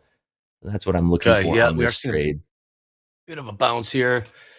I did take a short from, what am I short from? 95, 51.95, but the buyers did come in and defend it. We are seeing some wiggle here in the S&P ladder. 96 trading, but yes, you are short from where, Rip? Sorry. Average is 89.75 here, looking for a little bit of a cover because we're not blasting through these 85s. I want to see us blasting through those 85s with a lot of strength to the downside. But right now, we're just kind of running out of sell side pressure here, which is fine. It's thin both ways. So there's another push up right back up to the top side here. So 200s have traded here almost just into those 198s, 199s. Again, we did know that we're running into this risk, but we're calculating that risk and we're leaving this up to potentially skyrocketing all the way up to 205 here. Okay. Got stopped out. Tight stop there. Looking for the momentum. Did not get it. And down stopped out myself right there too. Coming up to 5,200s here, S&Ps. Get me in. Uh-oh. Is that the man? Is that the 50 lot king of Chicago himself? Oh, dude, I'm not the man. I just had an 8 lot on, and wow. Get me in. Get me in. What happened? 8 lot long or short? I was long 885. I was up 1,500. Well, look, was looking for that damn stop button that I'm having the team build. Didn't hit it. Had meetings. Did the exact same thing I always do. I'm in a meeting with Mick. He's giving me a look, and I could tell he's giving me a look because he's watching me. Now I'm down $2,200. This flush out that just happened right here. I did the F it moment. Bought an 8 lot. I am up $0 right now. 0. And I'm now wishing I had to stop. I'm done now. I think. What do you mean? That's why I need a stop button. Rips, are you hearing about the stop button? You have a shot clock, and that is on our list. But this is definitely something built into TopStep X where you kind of lock yourself out there. Profit lock. I would have sat here, and I know exactly because I think about how I feel. I would have sat here. I'm up 1,500. It was 1,600, I think, high watermark, and then it was like 1,300. I'm like, okay, hit the stop button. If I had a stop button, I hit it. And if I had the stop button, if I would have hit it, I would have not have had this like little itch to get one back. Well, why don't I just put one more? Why don't I get one back in? That's an extension. Wow, it's a pretty far extension. Let me fade that. And I would not have had those feelings, and I would have focused on work or locked in the day. I'm telling you, I need this really, really bad, and I got a huge lecture from Mick, rightfully so, constructive feedback on the bus. Hold on 1 second here. We are mega short into this move down here, and we are going to realize about $2,400 worth of profit here.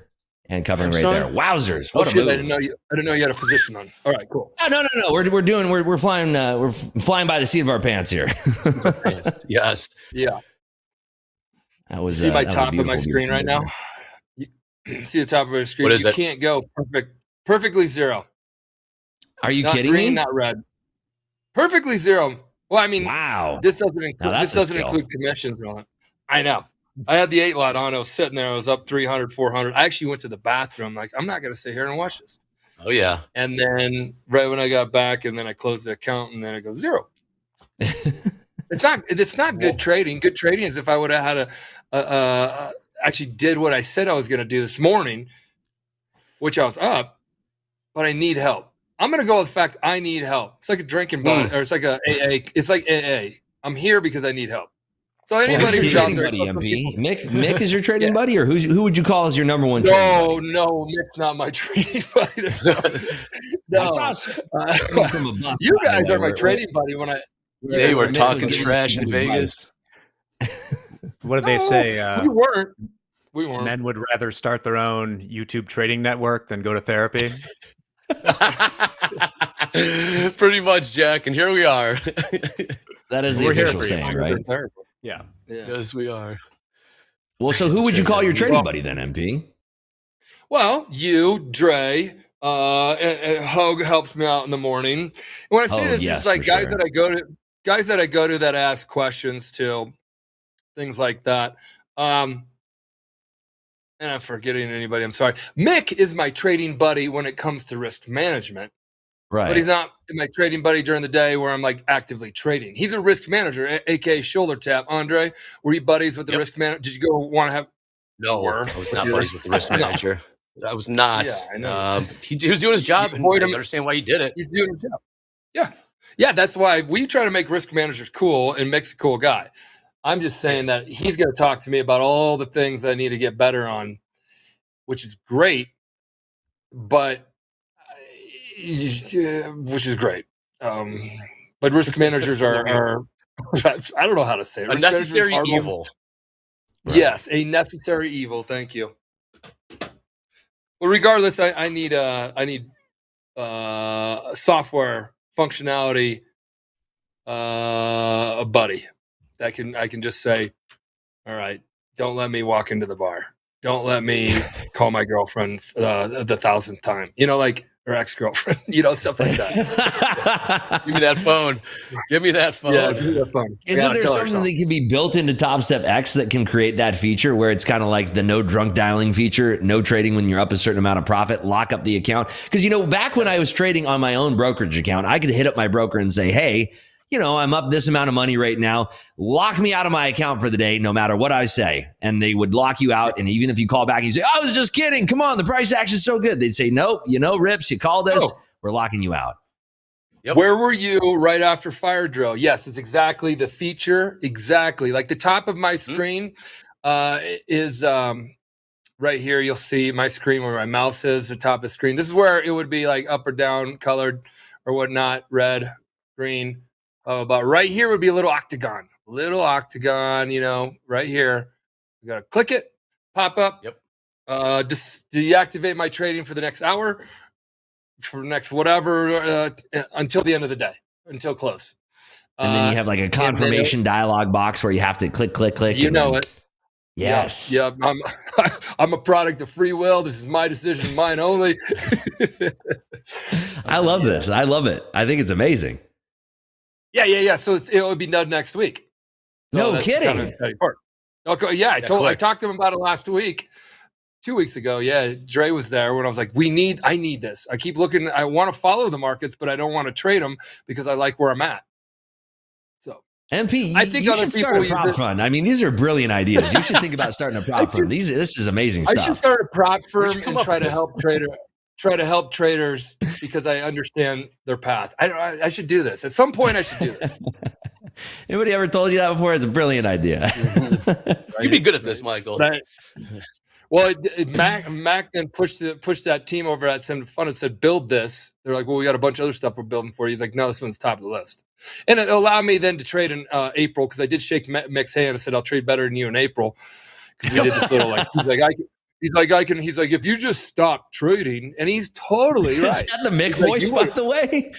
Kind of. Well, I have Jack. We got to cut up the video because I don't sound like I'm completely, You're talking about the bus video, right? The bus video. You know what I did? I'll cut that up. He's giving me the lecture. He's giving me the good lecture because I pulled him up. I go, let me sit up with you on the bus. I go, so and so just said that the count was down bigger than I thought it was down in January. He's like, yeah, way bigger. I'm like, get over here, talk to me. What? So then while he's talking to me, because I'm transparent. While he's talking to me, I put my phone on record and I'm just holding it just like this, like and I'm like So I have that all, and his feedback was incredible. And this is after we all had a long day of having a good time, because after the company meeting, we're like, we're just gonna go out and have fun now. No more work. This is a team building weekend. So I don't know. Have you ever had that talk with Mick Rips? Yeah, we had a I want to say like a 30-minute call on the phone, and he's amazing. I mean, he's not only an amazing risk manager, but he's such a great person. Like in his heart, you could just tell when there's good people out there. He's really good people. I mean, you found a diamond in the rough with Mick. It's incredible. I love being able to work with him. It's awesome. I knew man, I've been working with him since 14, I think. Wow. I don't know, almost 10 years. He'll say, but him and I used to sit right next to each other. Huge screens. The whole company's working, and I would sit with the risk manager because I'm like, where else? I'm going to sit with the marketing team? I don't care. I want to sit with the risk. These are what we're watching. We're watching traders all the time. We're like, look at that guy. He's up $4,000 down too. Hey, new lows, S&Ps, new lows, or NASDAQ. Yeah, we're coming down on the NAS. We're coming down on the S&Ps. How's the Dow looking over there? I don't even have it on my charts, but that was lower, obviously, but I don't have the chart up right now. Yeah, I think we can tag as low as 166 here on this pull to the downside. So I'm going to try to add on a little bit of a pop here, like right there, adding into these. Scam. You know what I did yesterday with the risk management team, Rip? I enabled them to trade. Enabled them to allow trading in the house account for Bitcoin. Because I'm like, oh my god! Tell them why. Tell them why. Because there's only one place on the planet you can short Bitcoin, and that's futures Bitcoin contracts. Right. Oh, geez. What do you think? How does it work out? What do you think Bitcoin is? Yeah. I haven't done anything yet. I just got. We're watching. It's a house account. I'm going to need you guys' help. Nice. We just made a quick $600 on that pull down. There you go. What are you trading in right now? The NQ, trading in a combine. Okay, cool. Yeah, I made $1,000 on XFAs today, and I just want to chill. If I would have had the prescient move to catch that short like Dakota did, Dakota called out this short up at, I believe we were trading up at like 319s in the NAS. We're almost 200 points lower. He said, take this thing short. Of course, I didn't listen to him, but anybody who did out there in chat definitely made a nice bundle of cash there on that downside move. Right now, on your XFAs, if you had hit that stop feature, how would you? Okay, no, right now, do you have any desire to trade in those accounts, or are you just so disciplined? You're like, nope, I'm shutting them down. I lost $6,000 on Tuesday in my XFAs. And so today the plan was, yesterday I take the day off, right? If I have a catastrophic day in XFAs, that's 2 max losses, right? Back to back. So if I have a catastrophic losing day in my XFAs, I will take the next day of those off. Live funding is off the table for me this week because it's roll week. And so the following day, obviously didn't trade the XFAs. Today, trade them light and tight. Light and tight, made $1,000. Happy with that. I proved to myself I'm back a little bit in the pocket. Last hour we traded was in the pocket, trading that combine, brought it over the line. That's going to be another XFA waiting in the wings, ready to be subbed in if I blow an XFA. So, feeling in the pocket. Now that's where I start to open up. But to answer your question, would I trade it for the rest of the day? Absolutely not. I'm done with that. But I do have enough discipline for doing this for a decade that I can trust myself enough. It's about being in that good relationship with yourself that you're going to trust yourself that you're not going to go for it. Yes, and I don't think I may be in that good relationship, but I fall out of. I cheat on that person all the time. I'm not a cheater. I'm actually not. Only when it comes to trading. When it comes to trading, hold on, real quick. Hold on. What about in Vegas on the dune buggies? What? What about the dune buggies, dude? First, my wife may watch, and then you go, "What about Vegas on the dune buggy?" That could be taken like a billion. That could be taken a billion different ways, Andre. And guys, we rented out. We had 50 dune buggies or something like that, and there was you could go free ride. Or there's a time track, and there's two dune buggies, and they were like, okay, we're using these exact two, and there's a time trial, and they had cones and all that stuff. So shaving corners on tracks. There's nothing totally against it, Andre. I mean, you still got to be a good driver. Clearly, you weren't. I mean, does the lap still count if you're running over the cones, Michael? I mean, they didn't have this crew did not have digital track record of the corners like F1 would. No, no. It was a crew. I got to say that was running the operation. So speaking of TopStep X, I really want to ask this again, as I always do, and I know I'm going to be a thorn in your side for this one. How are we looking for the micros to minis conversion? Are we at around 70 days or less? Are we at 65 days? Where are we at on that? I think it's 70 days or less. It's one of the top things that they're working on, and we're only going to be able to fix micros and minis in TopStep X within the first sooner than everything else. Because again, guys are like, well, why can't you just do it? You're screwing us over. Right now, it's how we process trades. It's how we do it. The smartest and best thing is to do it in TopStep X. As far as getting it out there. So we'll be having that here. I don't want to say a date, but I know we said we wanted to have it not after, middle of the year. Right. And then the other thing that you mentioned was the static account for TopStep X. Is that still on the docket as well? The static account got pushed down because of the micro mini lift. And what else? Maybe my stop feature. Maybe the stop feature. You hope I've done that. Look, yeah. I mean, do we really need more downside if we can't even hold our own upside? Just go skiing. Did you go skiing today? No. There's your stop. There's your stop button, by the way. Wait, where's the stop? What am I missing? Where's the stop button? No, his stop button. I'm saying he can just go skiing. Skiing, yes.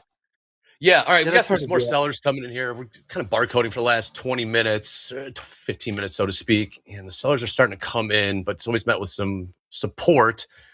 RIPS, I mean, what do you think? People are just accumulating longs down here and we're looking to go higher or what?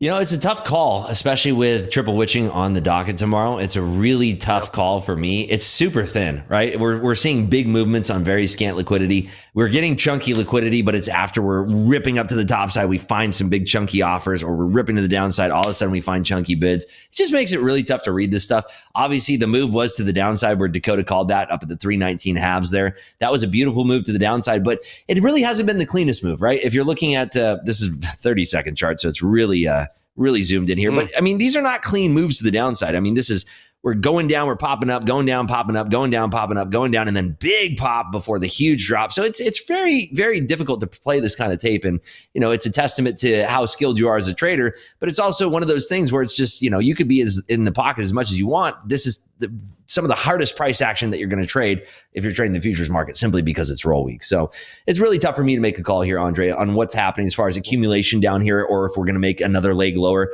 We do have room down to 166 in the NASDAQ here, even down to 147 3/4. So we could see a big flush of CETO all the way down to the end of power hour here. Okay. There's your 69s, just flush to 69, 18, 169s, your 66, 47, still 20 handles away. Really quickly, Andre, before you cut in here, Christy, I would love a stop button. Okay, guys, really quickly, because I'm going to do a really video of this chat. Would you use that, because this will allow me to send to that group over there and be like, look, they want it. Let's start right now. Would you use the stop button? Would the stop button help? Are we getting in the wrong hole? I love this. Look at this taking over the show. This is great. I love it. This is Jack. This is amazing. Rips is laughing his ass off over there. Are you on mute? Are you videoing with your phone the screen? Yeah, I'm selfie now. See, guys, I told you they want it all. Only here on TopstepTV, folks. Only here. Oh my god.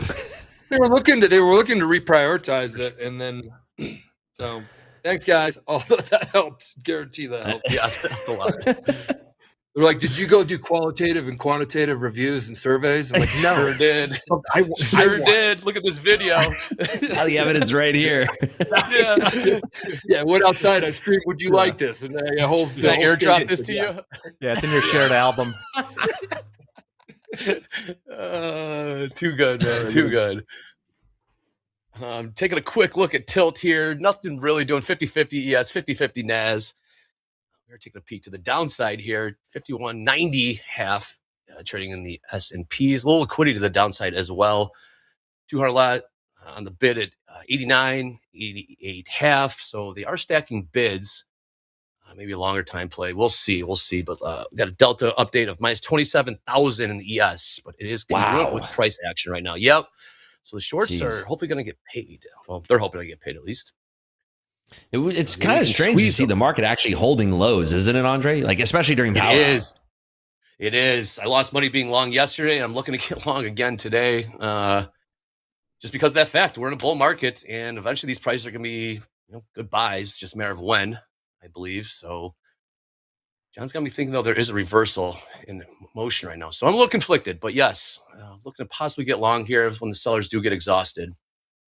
Yeah, join the club. I'm super conflicted as well. We are tagging that 166 here to the downside, but it's crazy. Tesla has been just getting battered over here. It's trading 160 and a half, 160 and 3/4 right now, but it's just getting battered. And it's one of the most battered down stocks. I think Boeing is actually up more this year than Tesla's.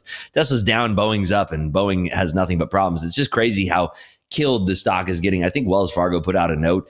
They're looking for like a $44 price target or something super, super low right now. But, if we see that contagion start to bleed out into the other names, the Magnificent Seven, it could get pretty dangerous. We are seeing Meta rolling over heavily here, which is kind of dictating a lot of the price action in the NQ today.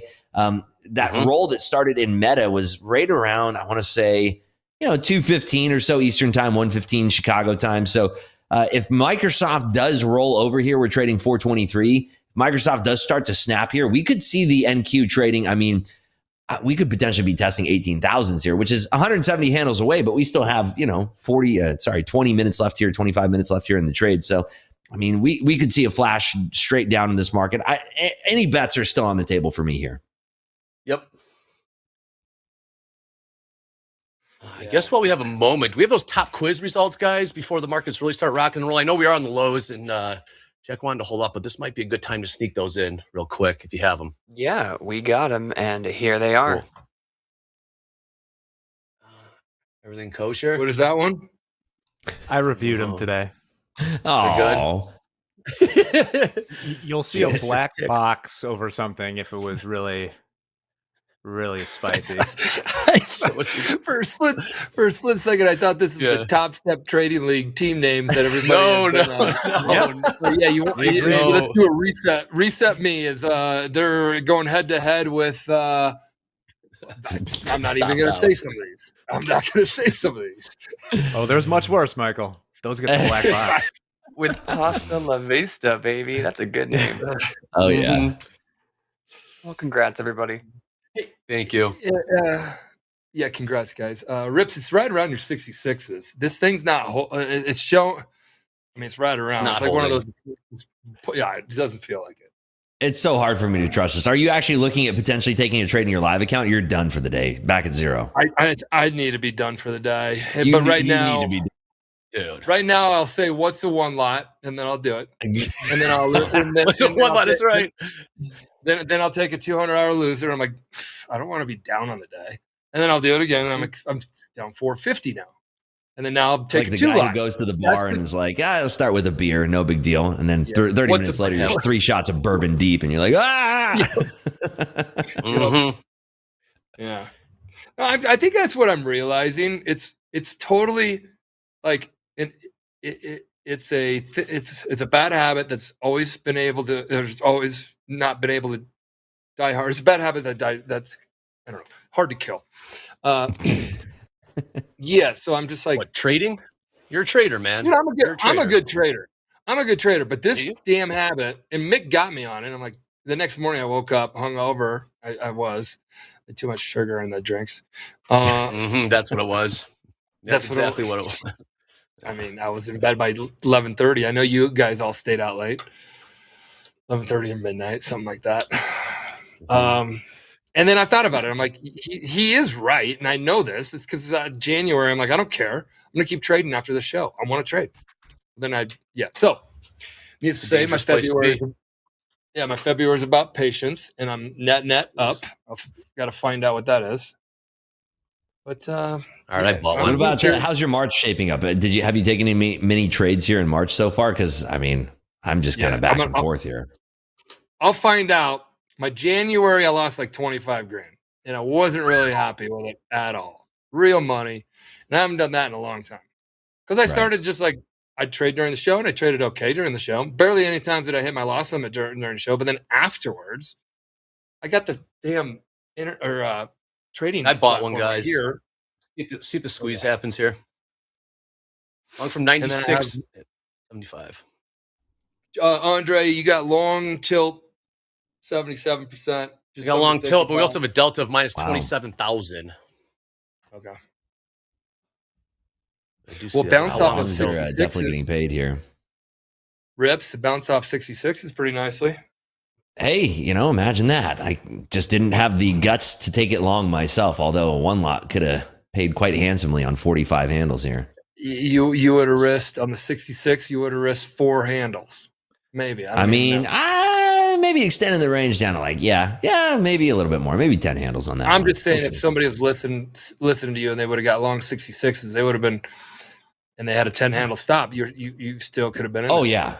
Oh, absolutely. Yeah. That'd be a nice, juicy trade there. Again, though, it's just so hard for me to trust this market. I'm definitely keeping my scalper's hat on. I'm excited to be trading. Are you going to be on fast markets tomorrow, MP? Yeah, I'll be on regular time tomorrow. Cool. Yeah, we'll definitely be trading it up tomorrow. Maybe we can attack the house account together and see if we can pull some shekels out of it. I think that it's been, the house account's been kind of. Let me check the balance. I started with 50 grand. It's 50. We started, Michael. We started. Yeah. That's what I'm worried. I was as the executioner, which I am. You take some ownership over those things, even though the guys in the pit help the car run fast. Yeah. Question for you, Michael. Do we have more solidified dates for Vegas? And we've been waiting with bated breath here for the final date. Vegas, June 14th, yes or no? What are we thinking? I think that's the day. I know that's 80% now, 79%. Everybody and their sister's long right now. It's quite a bit long, guys. It's something to think about. I mean, do we join them or do we fade them? What do we do? I joined them. What's your average? I'm long from 96.75, 96.75. 96. Who gave you the bargain price? My God, Andre. Shit, man. I lost money buying that price a couple times already today. So now we're above 5,200s. We'll see if the squeeze is on. All these shorts got to start covering eventually here. We got about 18 minutes left in the trade. Andre, you peer pressured me and I bought the top. Oh, there's a lot more room to the upside, Rips. You know this. Okay, so I should add. I'll add just for you. No, chill. No pulled pork. I mean, it's 2 lots. We can't do a lot of damn. Well, you can. What's but, a 2 lot? Like Michael I'm adding said, again. We'll go for 3. We have room all the way up to 224 here, so maybe we get a little bit speedy up here above these 212s. Okay. Party can't stop here. We got more room to the upside. Andre said it. It's got to be true. I'm actually, I'm looking at time and being like, do it, okay, Michael, I dare you. Don't do it, Michael. Stop it. No, I dare you, dude. Because I can do it now. I'm like, there's only 30 minutes left. There's only 30 minutes left of the day. I can't make it up if I because the window of opportunity closes. So like, why? But when it's like after the show at 10 in the morning Chicago time, I'm like, they got a whole day. Let's keep trading. Yeah, tomorrow I think we got to make it happen on the house account. Every dip I'm buying here, by the way, Andre, because you said it can't go any lower. Or what would you say? It's only going to go higher. Famous last words, man. There's no way we're buying the top here. I do know I'd be fading you guys right now, so I'm just going to be short. Yeah, I would. Yeah, he's a bear, man. He's a perma bear. Now I'm conflicted. Oh, we're up, Andre. Yeah, we're up. Bulls up, baby. Yeah, don't let a guy Chicago. Come on, Chicago Bulls. It's not Chicago. Well, I guess it's the Bears too. What am I saying? I know it's both, Rips. That's the problem. Dang it. Yeah. Dang it. Big fan over here. Bear down, baby. Squeeze. You still have that bear on your desk, the squishy bear sitting there with the bull with its horns ripped off. I have 2 bowls. I have a full bowl, and then I have a bowl that I ripped the horns off, so he looks like a black bear. Nice. And these are old Topstep squishy things. And then I have this other one that's conflicted. It has 1 horn, and it could be a bear or a bull because it has 1 horn, and the other one I ripped off. So I got gotcha. Just keeping me with a very flexible bias is what the whole goal was. I don't know. I have fun with it. It's stupid. Hey, we are pushing up here, Andre. I did believe in your trade here, so that's why we took it. We are on a 4 lot here. There we go. We're going to cover 3 lots of that. There we go. Nice work there, Andre. That's your trade, buddy. Thank you. That's a good trade. It is my trade. Shout out to Hoag too for the help. Keep me updated with Delta. MP, this is why you don't fade the guests here. You don't fade Andre. You don't fade myself. No good. I'm telling you. I'm fading. You know what I'm fading you on? I'm fading you on a piece of paper right now. I'm short 1. Oh no! I'm short. I'm short 1 from 18 Jonesing over there, buddy. Why don't you start right?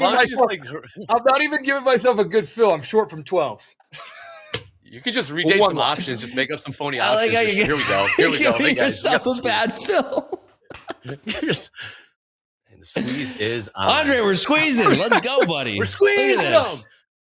I've already 10 I'm coming out right there. What does that put us up at? We're at 4,300 on the day. What does that bring us up to? 40. We're up 5K now. Thank you, Andre. Thanks. That's all to you, buddy. Another one. Sandwich. What is that sandwich game? What is it? I'm taking heat right now. Paper heat right now. Might as well light it on fire.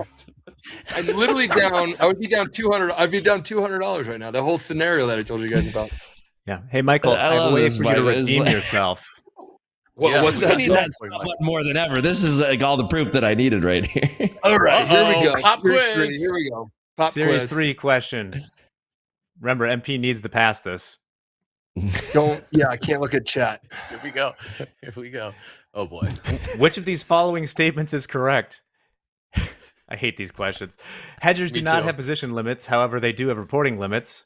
B, hedgers do not have position limits and they do not have reporting limits. C, hedgers do have position limits and they have reporting limits. Or D, hedgers do not have reporting limits. However, they do have position limits. A. Good luck. Let's see the answer. It is A. Yeah, Michael, hell yeah. Good job. Because hedger, you can hedge. You can keep hedging. You can keep hedging. There's only one time in my career that I had a hedge on so big because the reason why, and this is, I just read this. This is unit 2, 60 pages deep. Hedgers can keep hedging because everything's hedged up, but you need to report your position. You need to report it because wise Michael Long 1,000. You got the question right. Dow. You got the question right. You're good. You got the question I'm right. explaining it. There's depth to it, Andre. There might be more questions coming. Oh, then fire. By the way, oh, look at him. Look at him, dude. Yeah. I don't know why you guys have a cigarette. MP, your paper was in the profit there for only a second. Yeah, I know. I'm still taking the my bad. My bad. You were looking good there. You were trading under 200s there, so you were 12 handles in the profit. What's he doing with this paper? Did you just do an ad over there? Did you just add 2 contracts up there? He wants to trade so bad. I think you filled 2 up at 20s, right? I'm short 1 from 18-2-1-2. This is called paper trading. This is true paper trading right here. What does it say? Short from. You're gonna rewrite those things as we go. What do you mean? Short 1 from 18-2-1-2. Okay. Noted. You know you could do it like really. You can do it like for real too. I'm kidding. Don't. No, you do it in a practice account, and then before you know it, you're trading a combine. Then we look over, and now he's trading the house account, and he's 15 lots deep. Like, oh. How do we get here? Enable the guy. Short 1 from 18-2-1-2. You got to add up here, no Mike. Stop. No stop, pork it. Power hour, baby. You never know what's going to happen on Power Hour. Speaking of, we do have that liquidity injection coming in 90 seconds, folks. 90 seconds. Do it. I don't want anybody saying I get on here and George, be reckless. I'm squeezed. Even I Michael. mean, are you sharing your screen over there, MP? We don't have confirmation that you aren't actually trading this, do we? Oh, go ahead. Yeah, I do. Yeah. Flip it to 0. Okay. 0 across the board, guys. Look at this 8 lot right honest. here. See that 8 lot right there? That's where I made it all back on just I don't know. All roads lead to If VWAP. that would not have worked out, I would have been really upset. It would have been a $3,000 down day. And I traded well in Vegas. I made $8,000 for the week. Not at the craps table, actual trading. How'd you do gambling wise? Did you make a couple extra bucks out there? Yeah, I do. I think I was up at a high watermark about 1,800, but I give chips away when I do it because I'm like, if I leave here scratched, I'm with these guys are awesome. I work with them. I'm buddies with them. So I walk by and be like, here you go, Mick. Mick was playing with 3 other people at a blackjack table. So I walk by and just lay $300, 3 chips and go, have fun. And then a couple other ones, I'm like, here you go. I want 80, I want 10%. Sorry, there's a liquidity injection, by the way. We just shot up 20 handles straight up. Squeeze these Sorry shorts, about that. yo. Squeeze them. Almost dropped an S-bomb there.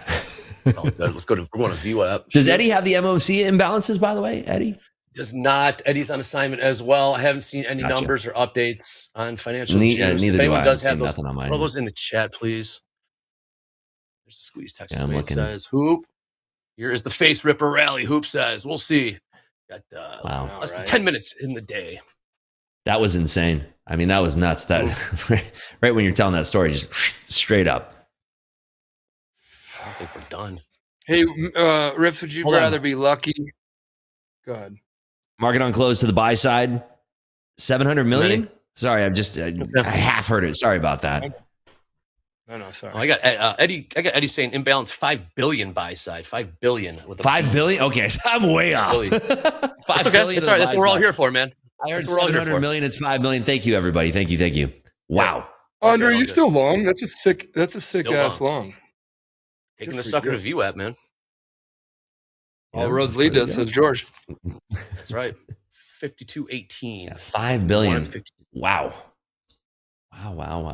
8 minutes. Okay. Perfect example why the stop button would be great for me. I'm short 1 lot from 12s, and my other piece of paper says no stops. Let's pork it. I mean, this is insane. This keeps perking up. The thing is, though, I mean, in these final 10 minutes, it can get so wild here. I might try 1 lot, though. I'm feeling kind of perky here. Let's see here at these 20s. All right, I'm going to take 1 lot long here. That was a good long when you went with Andre. Yeah, it was. Yeah. Wow, here we go. Nice. Look at this. Flush. Wow, look at that. Whoa. Straight up to the north side there. Hello. I'm going to close that right there. So that brings us up. I think we're over 5K on the day now. All right, up 5,200. There we go. Nice. Ooh, doggy. Squeeze those shorts. We missed you, MP. This type of price action doesn't happen without you. Well, hold on. Oh, update on the paper trade, 40, please.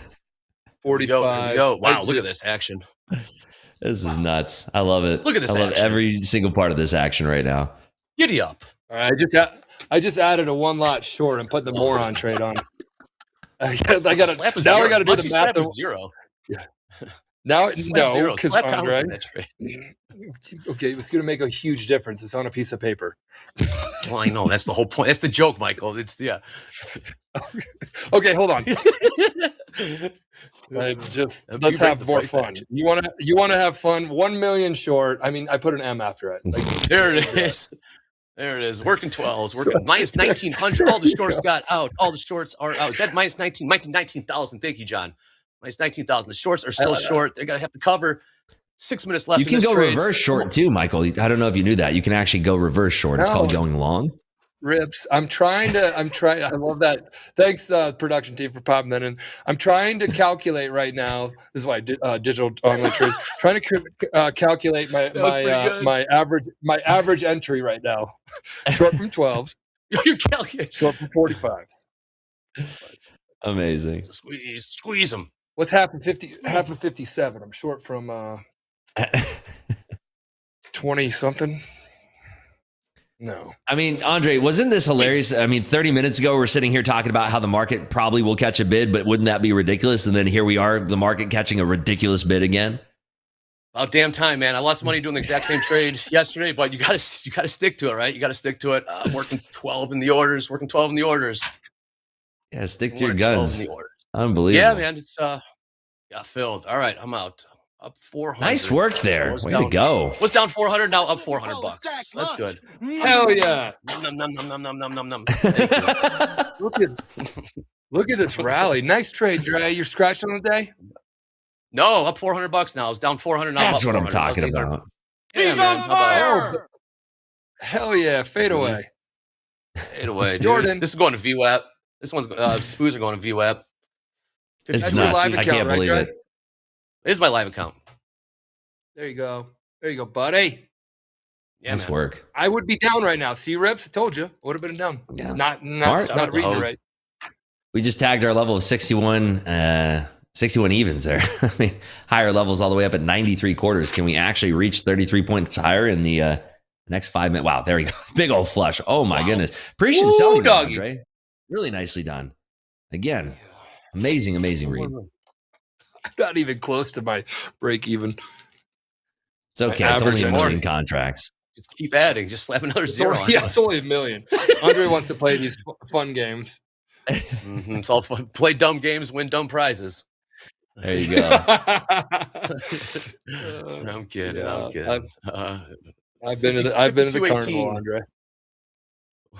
Yeah, 5218 is here comes sellers.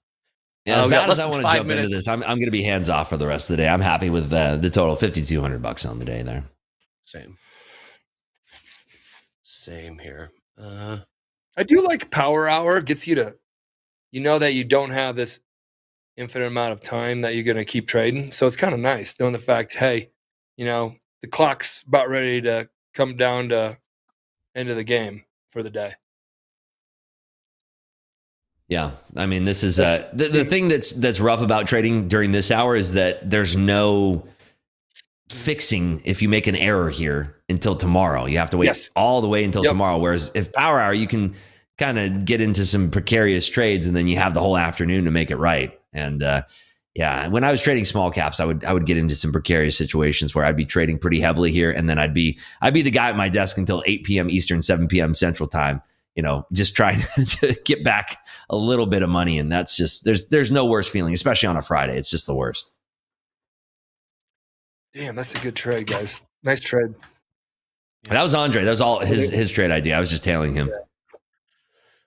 Same trade as yesterday. Super long, right? Did not work yesterday. Did not work yesterday. It worked today. And it worked the day before. I think what we got here? Less than 3 minutes in the trade. If you guys don't mind,